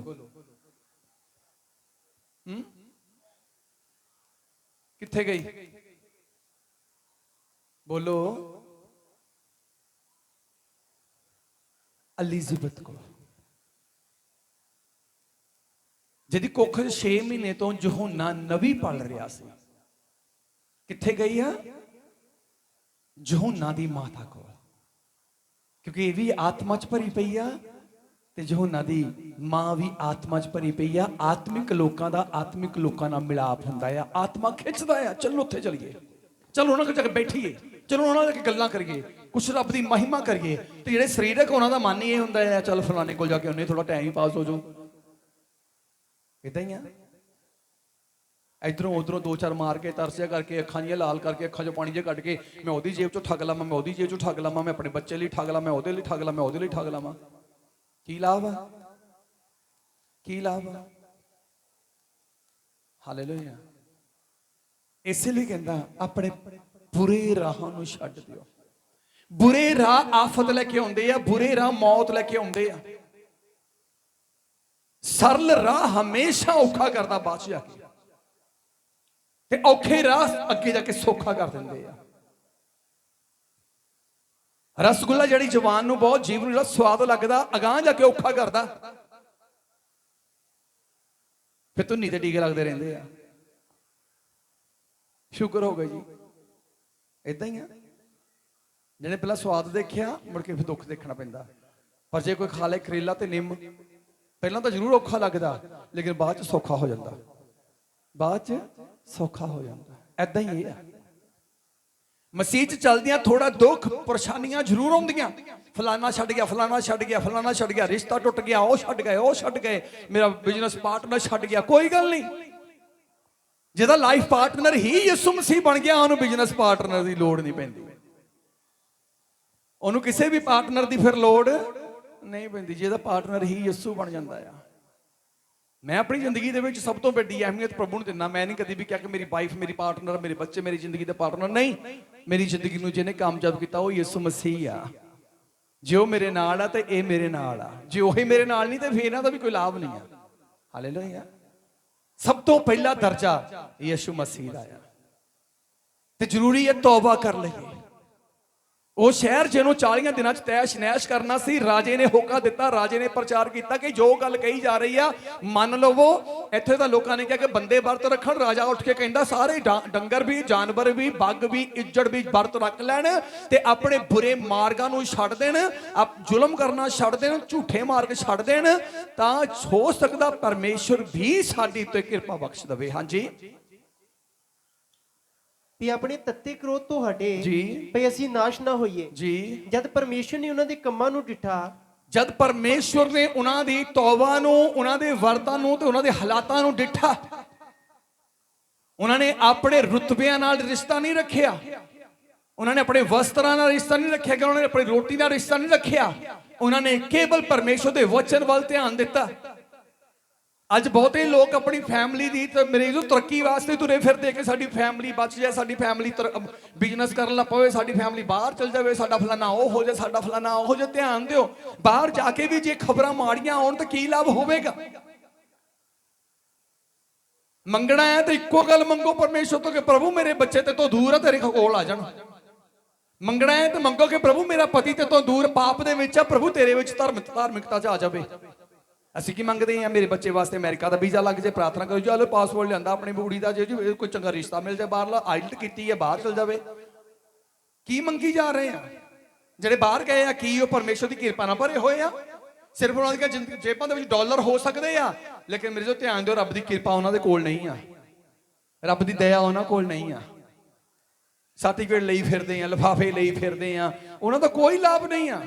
ਇਹ ਸਾਰੀਆਂ ਕੁੱਲ ਮਿਲਾ ਕੇ ਪਰਮੇਸ਼ਵਰ ਦੇ ਬੰਦੇ ਨੇ ਗੱਲ ਕਹੀ ਆ, ਕਹਿੰਦਾ ਆਪਣੀਆਂ ਅੱਖਾਂ ਬੰਦ ਕਰ ਲਵੋ, ਜਾਨਵਰ ਦੀਆਂ ਅੱਖਾਂ ਵੀ ਢੱਕ ਦਿਓ। ਕਹਿੰਦਾ ਤੁਹਾਡੀਆਂ ਅੱਖਾਂ ਵੀ ਢੱਕੀਆਂ ਹੋਈਆਂ ਹੋਣੀਆਂ ਚਾਹੀਦੀਆਂ। ਤੁਹਾਨੂੰ ਕੋਈ ਪਦਵੀ, ਤੁਹਾਨੂੰ ਕੋਈ ਰੁਤਬਾ ਨਹੀਂ ਦਿਖਾਈ ਦੇਣਾ ਚਾਹੀਦਾ, ਤੁਹਾਨੂੰ ਕੇਵਲ ਇੱਕ ਚੀਜ਼ ਦਿਖਾਈ ਦੇਣੀ ਚਾਹੀਦੀ ਆ ਕਿ ਸਾਡਾ ਪਰਮੇਸ਼ਵਰ ਸਾਨੂੰ ਬਚਾਉਣ ਦੀ ਸ਼ਕਤੀ ਰੱਖਦਾ ਆ। ਜੋ ਉਹਦੇ ਅੱਗੇ ਤੌਬਾ ਕਰਾਂਗੇ, ਜਿਹੜਾ ਕ੍ਰੋਧ 40 ਦਿਨਾਂ ਬਾਅਦ ਆਉਣਾ ਆ, ਉਹ ਤੋਂ ਬਚ ਜਾਵਾਂਗੇ। ਲਿਖਿਆ ਸਾਰਿਆਂ ਨੇ ਵਿਸ਼ਵਾਸ ਕੀਤਾ ਤੇ ਸਾਰਿਆਂ ਨੇ ਤੱਪੜ ਪਾ ਲਏ, ਤੇ ਪਰਮੇਸ਼ਵਰ ਨੇ ਵੇਖਿਆ ਕਿ ਇਹਨਾਂ ਨੇ ਤੌਬਾ ਕਰ ਲਈ ਆ। ਹੁਣ ਧਿਆਨ ਦਿਓ, ਪਰਮੇਸ਼ਵਰ ਨੇ ਵੇਖਿਆ ਇਹਨਾਂ ਦੀ ਸੱਚੀ ਤੌਬਾ, ਇਹਨਾਂ ਨੇ ਪਛਤਾਤਾਪ ਕਰ ਲਿਆ। ਹੁਣ ਇਹਨਾਂ ਨੇ ਪਛਤਾਤਾਪ ਕੀਤਾ। ਹਾਂਜੀ, ਕਿ ਉਹ ਆਪਣੇ ਭੈੜੇ ਰਾਹ ਤੋਂ ਮੁੜ ਪਏ ਹਨ, ਕਿ ਉਹ ਆਪਣੇ ਭੈੜੇ ਰਾਹ ਤੋਂ ਮੁੜ ਪਏ ਆ। ਯੂਨਾਨ ਨੂੰ ਨਹੀਂ ਪਤਾ ਲੱਗਾ ਕਿ ਭੈੜੇ ਰਾਹ ਤੋਂ ਮੁੜੇ ਆ। ਯੂਨਾਨ ਨੂੰ ਨਹੀਂ ਪਤਾ ਲੱਗਾ। ਕਿਉਂ ਨਹੀਂ ਪਤਾ ਲੱਗਾ? ਕਿਉਂਕਿ ਇੱਕ ਮਨੁੱਖ ਆ, ਮਨੁੱਖ ਦੇ ਅੰਦਰ ਨੂੰ ਨਹੀਂ ਜਾਣ ਸਕਦਾ। ਮਨੁੱਖ ਦੇ ਅੰਦਰ ਨੂੰ ਨਹੀਂ ਜਾਣ ਸਕਦਾ। ਇਹ ਇੱਥੇ ਰੱਖਿਓ।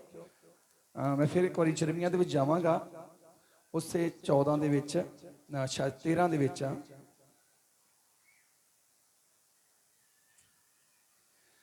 ਸਤਾਰਾਂ ਚ ਲਿਖੇਗਾ, ਦਿਲ ਸਭ ਚੀਜ਼ਾਂ ਨਾਲੋਂ ਧੋਖੇਬਾਜ਼ ਆ, ਉਹ ਪੁੱਜ ਕੇ ਖਰਾਬ ਹੈ, ਉਹਨੂੰ ਕੌਣ ਜਾਣ ਸਕਦਾ ਆ। ਮੈਂ ਯਹੋਵਾ ਦਿਲਾਂ ਨੂੰ ਜਾਂਚਦਾ ਜਹਾਉਂਦਾ ਹਾਂ ਤੇ ਗੁਰਦਿਆਂ ਨੂੰ ਪਰਤਾਉਂਦਾ ਆ। ਭਾਈ ਹਰ ਮਨੁੱਖ ਨੂੰ ਉਹਦੇ ਚਾਲ ਚੱਲਣ ਅਨੁਸਾਰ ਅਤੇ ਉਹਦੇ ਕੰਮਾਂ ਦੇ ਫਲਾਂ ਦੇ ਅਨੁਸਾਰ ਬਦਲਾ ਦਿਆਂ। ਤੁਸੀਂ ਨਹੀਂ ਕਹਿ ਸਕਦੇ ਪਾਸਟਰ ਜੀ ਮੈਂ ਅੱਜ ਤੌਬਾ ਕਰ ਲਈ ਹੈ। ਤੁਸੀਂ ਨਹੀਂ ਕਹਿ ਸਕਦੇ ਪਾਸਟਰ ਜੀ ਮੈਂ ਅੱਜ ਆਪਣੇ ਪੁਰਾਣੇ ਮਾਰਗਾਂ ਨੂੰ ਛੱਡ ਦਿੱਤਾ ਆ। ਤੁਸੀਂ ਹੋ ਸਕਦਾ ਆਪਣੇ ਫੋਨ ਤੋਂ ਨੰਬਰ ਡਿਲੀਟ ਕਰ ਦਿਓ ਆਪਣੀ ਗਲਤ ਰਿਲੇਸ਼ਨਸ਼ਿਪ ਦਾ। ਹੋ ਸਕਦਾ ਤੁਸੀਂ ਫੋਨ ਤੋਂ ਨੰਬਰ ਡਿਲੀਟ ਕਰ ਦਿਓ, ਹੋ ਸਕਦਾ ਡਾਇਰੀ ਤੋਂ ਡਿਲੀਟ ਕਰ ਦਿਓ, ਹੋ ਸਕਦਾ ਉਹਦੀ ਫੇਸਬੁੱਕ ਆਈਡੀ ਤੋਂ ਤੁਸੀਂ ਆਪਣੇ ਆਪ ਨੂੰ ਲੈਫਟ ਕਰ ਲਵੋ, ਕੁਝ ਵੀ ਹੋ ਸਕਦਾ। ਲੇਕਿਨ ਪਰਮੇਸ਼ਵਰ ਨੇ ਤੁਹਾਡੇ ਨਾ ਫੋਨ ਦੇਖਣਾ ਨਾ ਡਾਇਰੀ ਦੇਖਣੀ, ਪਰਮੇਸ਼ਵਰ ਨੇ ਤੁਹਾਡੀ ਜ਼ੁਬਾਨ ਦੀਆਂ ਗੱਲਾਂ ਦੇਖਣੀਆਂ। ਪਰਮੇਸ਼ਵਰ ਦਿਲ ਦੇਖਦਾ ਕਿ ਇਹਨੇ ਦਿਲ ਵਿੱਚ ਕੀ ਰੱਖਿਆ ਆ। ਹਾਲੇਲੂਇਆ, ਦਿਲ ਵਿੱਚ ਕੀ ਰੱਖਿਆ ਆ। ਮੈਂ ਡਾਇਰੀ ਫੋਨ ਦੀ ਗੱਲ ਕੀਤੀ ਆ ਕਿ ਤੁਹਾਡੇ ਪਾਪ, ਤੁਸੀਂ ਇਹ ਕਿਸੇ ਪ੍ਰਭੂ ਜੀ ਮੈਂ ਅੱਜ ਹੀ ਸਾਰੀ ਅੱਜ ਤੋਂ ਪਰਚਾ ਹੀ ਪਾੜ ਦਿੱਤਾ, ਕਹਿੰਦੇ ਉਹਨੂੰ ਮੈਂ ਬਰਕਾ ਹੀ ਪਾੜ ਦਿੱਤਾ। ਤੇ ਬਰਕਾ ਜੋੜਨ ਨੂੰ ਫੈਵੀਕੋਲ ਬਥੇਰੇ ਹੁੰਦੇ, ਹੁਣ ਬਥੇਰੇ ਹੁੰਦੇ, ਫੇਰ ਜੁੜ ਜਾਂਦੇ ਆ। ਪਰ ਇੱਥੇ ਪਰਮੇਸ਼ਵਰ ਦਿਲਾਂ ਨੂੰ ਜਾਣਦਾ ਕਿ ਤੁਸੀਂ ਦਿਲ ਤੋਂ ਆਪਣੇ ਭੈੜੇ ਮਾਰਗ ਛੱਡ ਦਿੱਤੇ ਆ, ਮਨ ਤੋਂ ਭੈੜੇ ਮਾਰਗ ਛੱਡ ਦਿੱਤੇ ਆ। ਬੈਠਾ ਮੈਂ ਪ੍ਰਾਰਥਨਾ ਤੇ ਹੋਵੇ, ਅੱਖ ਮੇਰੀ ਸੋਹਣੀ ਕੁੜੀ ਉੱਤੇ ਹੋਵੇ ਤਾਂ ਅਸੀਂ ਕਹੀਏ ਨਹੀਂ ਜੀ ਮੈਂ ਤਾਂ ਆਪਣੇ ਦਿਲ ਤੋਂ ਪਰਕਾ ਹੀ ਪਾੜ ਦਿੱਤਾ, ਮੈਂ ਕਿਸੇ ਵੱਲ ਦੇਖਣਾ ਹੀ ਨਹੀਂ। ਮੈਂ ਕਿਹੜਾ ਤੁਹਾਡੇ ਦਿਲ ਨੂੰ ਦੇਖਦਾ, ਤੁਹਾਡੀ ਅੱਖ ਕਿੱਥੇ ਆ? ਮੈਂ ਕਿਹੜਾ ਦੇਖਦਾ ਕਿ ਤੁਸੀਂ ਜਿਹੜੀ ਮਨ 'ਚ ਪ੍ਰਾਰਥਨਾ ਕਰਦੇ ਕਿ ਮੈਂ ਇਹਦੇ ਨਾਲ ਹੀ ਜੀ, ਮੈਂ ਇਹਦੇ ਨਾਲ ਹੀ ਜੀ, ਮੈਂ ਇਹਦੇ ਨਾਲ ਹੀ। ਮੈਨੂੰ ਥੋੜੀ ਪਤਾ, ਲੇਕਿਨ ਖੁਦਾ ਜਾਣਦਾ। ਰਾਜੇ ਨੂੰ ਨੀਨਵਾ ਸ਼ਹਿਰ ਦੇ ਲੋਕਾਂ ਨੂੰ ਦੁਨਾ ਨੇ ਨਹੀਂ ਜਾਂਚਿਆ, ਰਾਜੇ ਤੇ ਨੀਨਵਾ ਸ਼ਹਿਰ ਦੇ ਲੋਕਾਂ ਨੂੰ ਖੁਦਾ ਨੇ ਜਾਂਚਿਆ। ਰਾਜੇ ਨੂੰ ਤੇ ਨੀਨਵਾ ਸ਼ਹਿਰ ਦੇ ਲੋਕਾਂ ਨੂੰ, ਕੀ ਔਰਤ, ਕੀ ਮਰਦ, ਕੀ ਜਵਾਨ, ਕੀ ਬੱਚੇ, ਕੀ ਬਜ਼ੁਰਗ, ਕੀ ਕੁਆਰੇ, ਕੀ ਵਿਆਹੇ ਹੋਏ, ਉਹਨਾਂ ਨੂੰ ਕੀ ਨਹੀਂ ਜਾਂਚਿਆ? ਉਹਨਾਂ ਦੇ ਦਿਲਾਂ ਨੂੰ ਖੁਦਾ ਨੇ ਜਾਂਚਿਆ, ਉਹਨਾਂ ਦੇ ਗੁਰਦਿਆਂ ਨੂੰ ਖੁਦਾ ਨੇ ਜਾਂਚਿਆ। ਤਾਂ ਫਿਰ ਲਿਖਿਆ ਗਿਆ ਬਾਈਬਲ 'ਚ ਕਿ ਪਰਮੇਸ਼ਵਰ ਨੇ ਉਹਨਾਂ ਨੂੰ ਜਾਂਚਿਆ। ਫਿਰ ਪੜ੍ਹੀਏ ਨੂੰ, ਜਦ ਪਰਮੇਸ਼ਵਰ ਨੇ ਉਹਨਾਂ ਦੇ ਕੰਮਾਂ ਨੂੰ ਡਿੱਠਾ, ਜਦ ਪਰਮੇਸ਼ਵਰ ਨੇ ਉਹਨਾਂ ਦੇ ਕੰਮਾਂ ਨੂੰ ਡਿੱਠਾ ਕਿ ਉਹ ਭੈੜੇ ਰਾਹ ਤੋਂ ਮੁੜ ਪਏ ਹਨ। ਭਾਈ ਉਹ ਭੈੜੇ ਰਾਹਾਂ ਤੋਂ ਮੁੜ ਪਏ ਹਨ। ਇੱਕ ਬੰਦਾ ਦਿਨੇ ਕਹਿੰਦਾ ਜੀ ਮੈਂ ਸ਼ਰਾਬ ਨਹੀਂ ਪੀਂਦਾ, ਪਰ ਸ਼ਾਮ ਨੂੰ ਪੀ ਲਈ। ਜਿਹੜਾ ਦਿਨੇ ਉਹਨੇ ਕਿਹਾ ਕਿ ਉਹ ਗਲਤ ਸੀ, ਜਾਂ ਜਿਹੜਾ ਸ਼ਾਮ ਨੂੰ ਕੀਤਾ ਉਹਨੇ ਉਹ ਗਲਤ ਸੀ? ਦੋਨੇ ਹੀ ਗਲਤ ਸੀ, ਦੋਨੇ ਹੀ ਗਲਤ ਸੀ। ਕਿਉਂਕਿ ਜਿਹੜਾ ਦਿਨੇ ਕਿਹਾ ਪਤਾ ਕਿ ਰਾਤ ਨੂੰ ਮੇਰੇ ਸਾਹਮਣੇ ਹੋਣਾ ਹੀ ਨਹੀਂ ਇਹਨੇ। ਜੇ ਭਾਈ ਸਨੀ ਮੈਨੂੰ ਕਹੇ ਜੀ ਮੈਂ ਇਹਨੂੰ ਕਹਾਂ ਭਾਈ ਸ਼ਰਾਬ ਨਹੀਂ ਪੀਣੀ ਕਰਨੀ, ਇਹ ਮੈਨੂੰ ਦੁਪਹਿਰੇ ਕਹੇਗਾ ਕਹਿੰਦੇ ਪਾਸੋਂ ਜੀ ਨਹੀਂ ਹੁਣ ਨਹੀਂ ਪੀਊਂ ਕਰੂੰਗਾ, ਸ਼ਾਮ ਨੂੰ ਇਹਨੇ ਪੀਤੀ। ਹੁਣ ਦੱਸੋ ਸ਼ਾਮ ਵਾਲੀ ਗਲਤ ਆ ਜਾਂ ਦਿਨ ਵਾਲੀ ਗਲਤ ਕੀਤਾ ਕਰਨੇ? ਦੋਨੇ ਚੀਜ਼ਾਂ 'ਚ ਦਿਨੇ ਮੇਰੇ ਨਾਲ ਝੂਠ ਬੋਲਿਆ, ਸ਼ਾਮ ਨੂੰ ਆਪਣੀ ਜ਼ਿੰਦਗੀ ਨਾਲ ਝੂਠ ਕਰ ਗਿਆ। ਦਿਨੇ ਮੇਰੇ ਨਾਲ ਝੂਠ ਬੋਲਿਆ, ਸ਼ਾਮ ਨੂੰ ਇਹਨੇ ਆਪਣੀ ਜ਼ਿੰਦਗੀ ਨਾਲ ਝੂਠ ਕਰ ਲਿਆ। ਰੱਬ ਇਹ ਨਹੀਂ ਕੁਛ ਦੇਖਦਾਗਾ ਕਿ ਇਹਨੇ ਪਾਸਟਰ ਦੇ ਨਾਲ ਗੱਲ ਕੀਤੀ ਜੀ ਮੈਂ ਨਹੀਂ ਹੁਣ ਕੁਝ ਵੀ ਕਰਦਾ। ਖੁਦਾ ਦਿਲ ਨੂੰ ਜਾਣਦਾ ਹੁੰਦਾ ਕਿ ਤੁਸੀਂ ਕਿਸ ਲਹਿਜੇ ਨਾਲ ਗੱਲ ਕਰ ਰਹੇ ਆ। ਕਹਿੰਦਾ ਪਰਮੇਸ਼ਰ ਨੇ ਉਹਨਾਂ ਨੂੰ ਜਾਂਚ ਲਿਆ ਕਿ ਉਹਨਾਂ ਨੇ ਆਪਣੇ ਭੈੜੇ ਮਾਰਗ ਛੱਡ ਦਿੱਤੇ ਹਨ। ਤਦ ਪਰਮੇਸ਼ਰ ਉਸ ਬੁਰਾਈ ਤੋਂ, ਤਦ ਪਰਮੇਸ਼ਰ ਉਸ ਬੁਰਾਈ ਤੋਂ ਪਛਤਾਇਆ। ਜਿਹੜਾ 40 ਦਿਨਾਂ ਨੂੰ ਨਾਸ਼ ਕਰਨ ਲਈ ਪਰਮੇਸ਼ਰ ਨੇ ਸੋਚਿਆ ਸੀ, ਉਸ ਗੱਲ ਤੋਂ ਪਰਮੇਸ਼ਰ ਪਛਤਾਇਆ। ਪਰਮੇਸ਼ਰ ਪਛਤਾਇਆ। ਤੁਹਾਡੀ ਇੱਕ ਤੌਬਾ, ਤੁਹਾਡਾ ਇੱਕ ਮਨ ਦਾ ਬਦਲਣਾ, ਤੁਹਾਡਾ ਪਾਪ ਵੱਲੋਂ ਮੁੜਨਾ ਪਰਮੇਸ਼ਰ ਨੂੰ ਕਈ ਤਰ੍ਹਾਂ ਫੈਸਲੇ ਬਦਲਣ ਦੇ ਲਈ ਮਜਬੂਰ ਕਰ ਦਿੰਦਾ। ਪਰਮੇਸ਼ਰ ਨੇ ਫੈਸਲਾ ਲਿਆ ਕਿ ਮੈਂ ਨੀਨਵਾ ਸ਼ਹਿਰ ਨੂੰ ਖਤਮ ਕਰਾਂਗਾ। ਪਰ ਬਾਈਬਲ 'ਚ ਲਿਖਿਆ ਗਿਆ ਜਦੋਂ ਲੋਕਾਂ ਨੇ ਪਰਮੇਸ਼ਰ ਅੱਗੇ ਦੁਹਾਈ ਦੇਣੀ ਸ਼ੁਰੂ ਕੀਤੀ ਤੇ ਦੁਹਾਈ ਤੋਂ ਪਹਿਲਾਂ ਉਹਨਾਂ ਨੇ ਆਪਣੇ ਪਾਪ ਤੇ ਪਾਪ ਦੇ ਮਾਰਗ ਛੱਡੇ, ਮੁੜ ਪਏ ਪਿੱਛੇ ਨੂੰ। ਲਿਖਿਆ ਪਰਮੇਸ਼ਰ ਪਛਤਾਉਣ ਲੱਗ ਪਿਆ। ਪਰਮੇਸ਼ਰ ਪਛਤਾਉਣ ਲੱਗ ਪਿਆ। ਹਾਲੇਲੂਇਆ। ਅੱਜ ਜੇ ਜੀਵਨ 'ਚ ਦੁੱਖ ਆ ਨਾ, ਤੌਬਾ ਕਰ ਲਵੋ। ਇੱਕ ਲਿਮਟ ਆ ਦੁੱਖ ਦੀ, ਇੱਕ ਲਿਮਟ ਆ। ਕਈ ਕਹਿੰਦੇ ਨਾ ਹੁਣ ਤਾਂ ਇਸ ਦੁੱਖ ਦੇ ਨਾਲ ਜ਼ਿੰਦਗੀ ਬਤੀਤ ਕਰਨ ਦਾ ਕੀ ਕਹਿੰਦੇ ਹੁੰਦੇ ਆ ਕਿ ਆਦਤ ਜੀ ਪੈ ਗਈ ਆ। ਕੋਈ ਗੱਲ ਨਹੀਂ, ਹੁਣ ਤਾਂ ਗਰੀਬੀ ਨਾਲ ਜ਼ਿੰਦਗੀ ਜਿਉਣ ਦੀ ਆਦਤ ਜੀ ਪੈ ਗਈ ਆ। ਹੁਣ ਤਾਂ ਸ਼ਰਾਬ ਨਾਲ ਜ਼ਿੰਦਗੀ ਜਿਉਣ ਦੀ ਆਦਤ ਜੀ ਪੈ ਗਈ ਆ। ਧਿਆਨ ਦਿਓ, ਇਹ ਆਦਤ ਸੁੱਖ ਵੱਲ ਨਹੀਂ ਬਲਕਿ ਮੌਤ ਵੱਲ ਲੈ ਕੇ ਜਾ ਰਹੀ ਆ। ਬੇਸ਼ੱਕ ਆਦਤ ਆ ਪਰ ਮੌਤ ਵੱਲ ਲੈ ਕੇ ਜਾ ਰਹੀ, ਪ੍ਰਭੂ ਤੋਂ ਦੂਰ ਲੈ ਕੇ ਜਾ ਰਹੀ ਆ, ਪ੍ਰਭੂ ਤੋਂ ਦੂਰ ਲੈ ਕੇ ਜਾ ਰਹੀ ਆ। ਪਰ ਪਰਮੇਸ਼ਵਰ ਦੇ ਵਿੱਚ ਜਦੋਂ ਅਸੀਂ ਤੌਬਾ ਕਰ ਲੈਨੇ ਆ ਤਾਂ ਮੇਰੇ ਜੋ ਫਿਰ ਦੁੱਖ ਨੂੰ ਤੁਹਾਡੇ ਤੋਂ ਵੱਖਰਾ ਰਹਿਣ ਦੀ ਆਦਤ ਪਾਉਣੀ ਪੈਣੀ ਆ। ਗਰੀਬੀ ਨੂੰ ਤੁਹਾਡੇ ਘਰ ਚੋਂ ਨਿਕਲ ਕੇ ਵੱਖਰੇ ਰਹਿਣ ਦੀ ਆਦਤ ਪਾਉਣੀ ਪੈਣੀ ਆ। ਨਸ਼ੇ ਨੂੰ ਤੁਹਾਡੇ ਘਰ, ਤੁਹਾਡੀਆਂ ਜ਼ਿੰਦਗੀਆਂ ਚੋਂ ਬਾਹਰ ਰਹਿ ਕੇ ਨਿਕਲ ਕੇ ਵੱਖਰੇ ਰਹਿਣ ਦੀ ਆਦਤ ਪਾਉਣੀ ਪੈਣੀ ਆ, ਕਿਉਂਕਿ ਸਾਡਾ ਖੁਦਾ ਇਹਨਾਂ ਚੀਜ਼ਾਂ ਨੂੰ ਵੱਖਰਾ ਕਰ ਦਿੰਦਾ। ਹਾਲੇਲੂਇਆ। ਹਾਂਜੀ।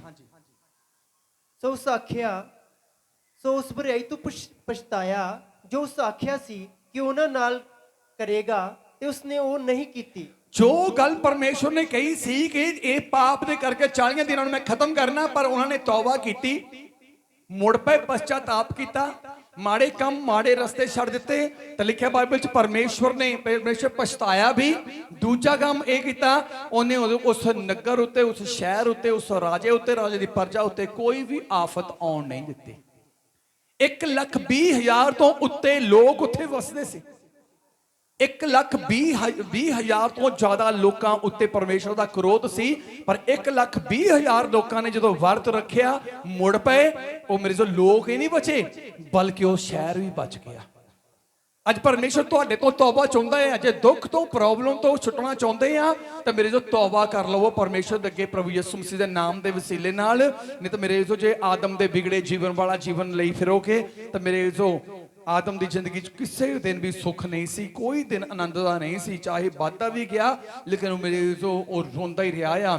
ਪਰ ਜਦੋਂ ਯਿਸੂ ਮਸੀਹ ਇਸ ਧਰਤੀ ਤੇ ਆਏ ਆ, ਉਹਨੇ ਯਿਸੂ ਮਸੀਹ ਨੇ ਕਿਹਾ ਕਿ ਮੈਂ ਤੁਹਾਨੂੰ ਆਰਾਮ ਦਵਾਂਗਾ। ਯਿਸੂ ਤੁਹਾਨੂੰ ਤੁਹਾਡੀ ਜ਼ਿੰਦਗੀ ਦਾ ਹਰ ਤਰ੍ਹਾਂ ਦਾ ਆਰਾਮ ਦੇਣਾ ਚਾਹੁੰਦਾ ਆ, ਪਰ ਤਦੇ ਮਿਲੇਗਾ ਜਦੋਂ ਅਸੀਂ ਆਪਣੇ ਪਾਪਾਂ ਤੋਂ ਮੁੜ ਪਵਾਂਗੇ, ਮਾੜੇ ਕੰਮਾਂ ਤੋਂ, ਬੁਰੇ ਕੰਮਾਂ ਤੋਂ, ਬੁਰੇ ਮਾਰਗਾਂ ਤੋਂ ਤੇ ਜ਼ੁਲਮ ਤੋਂ ਮੁੜ ਪਵਾਂਗੇ।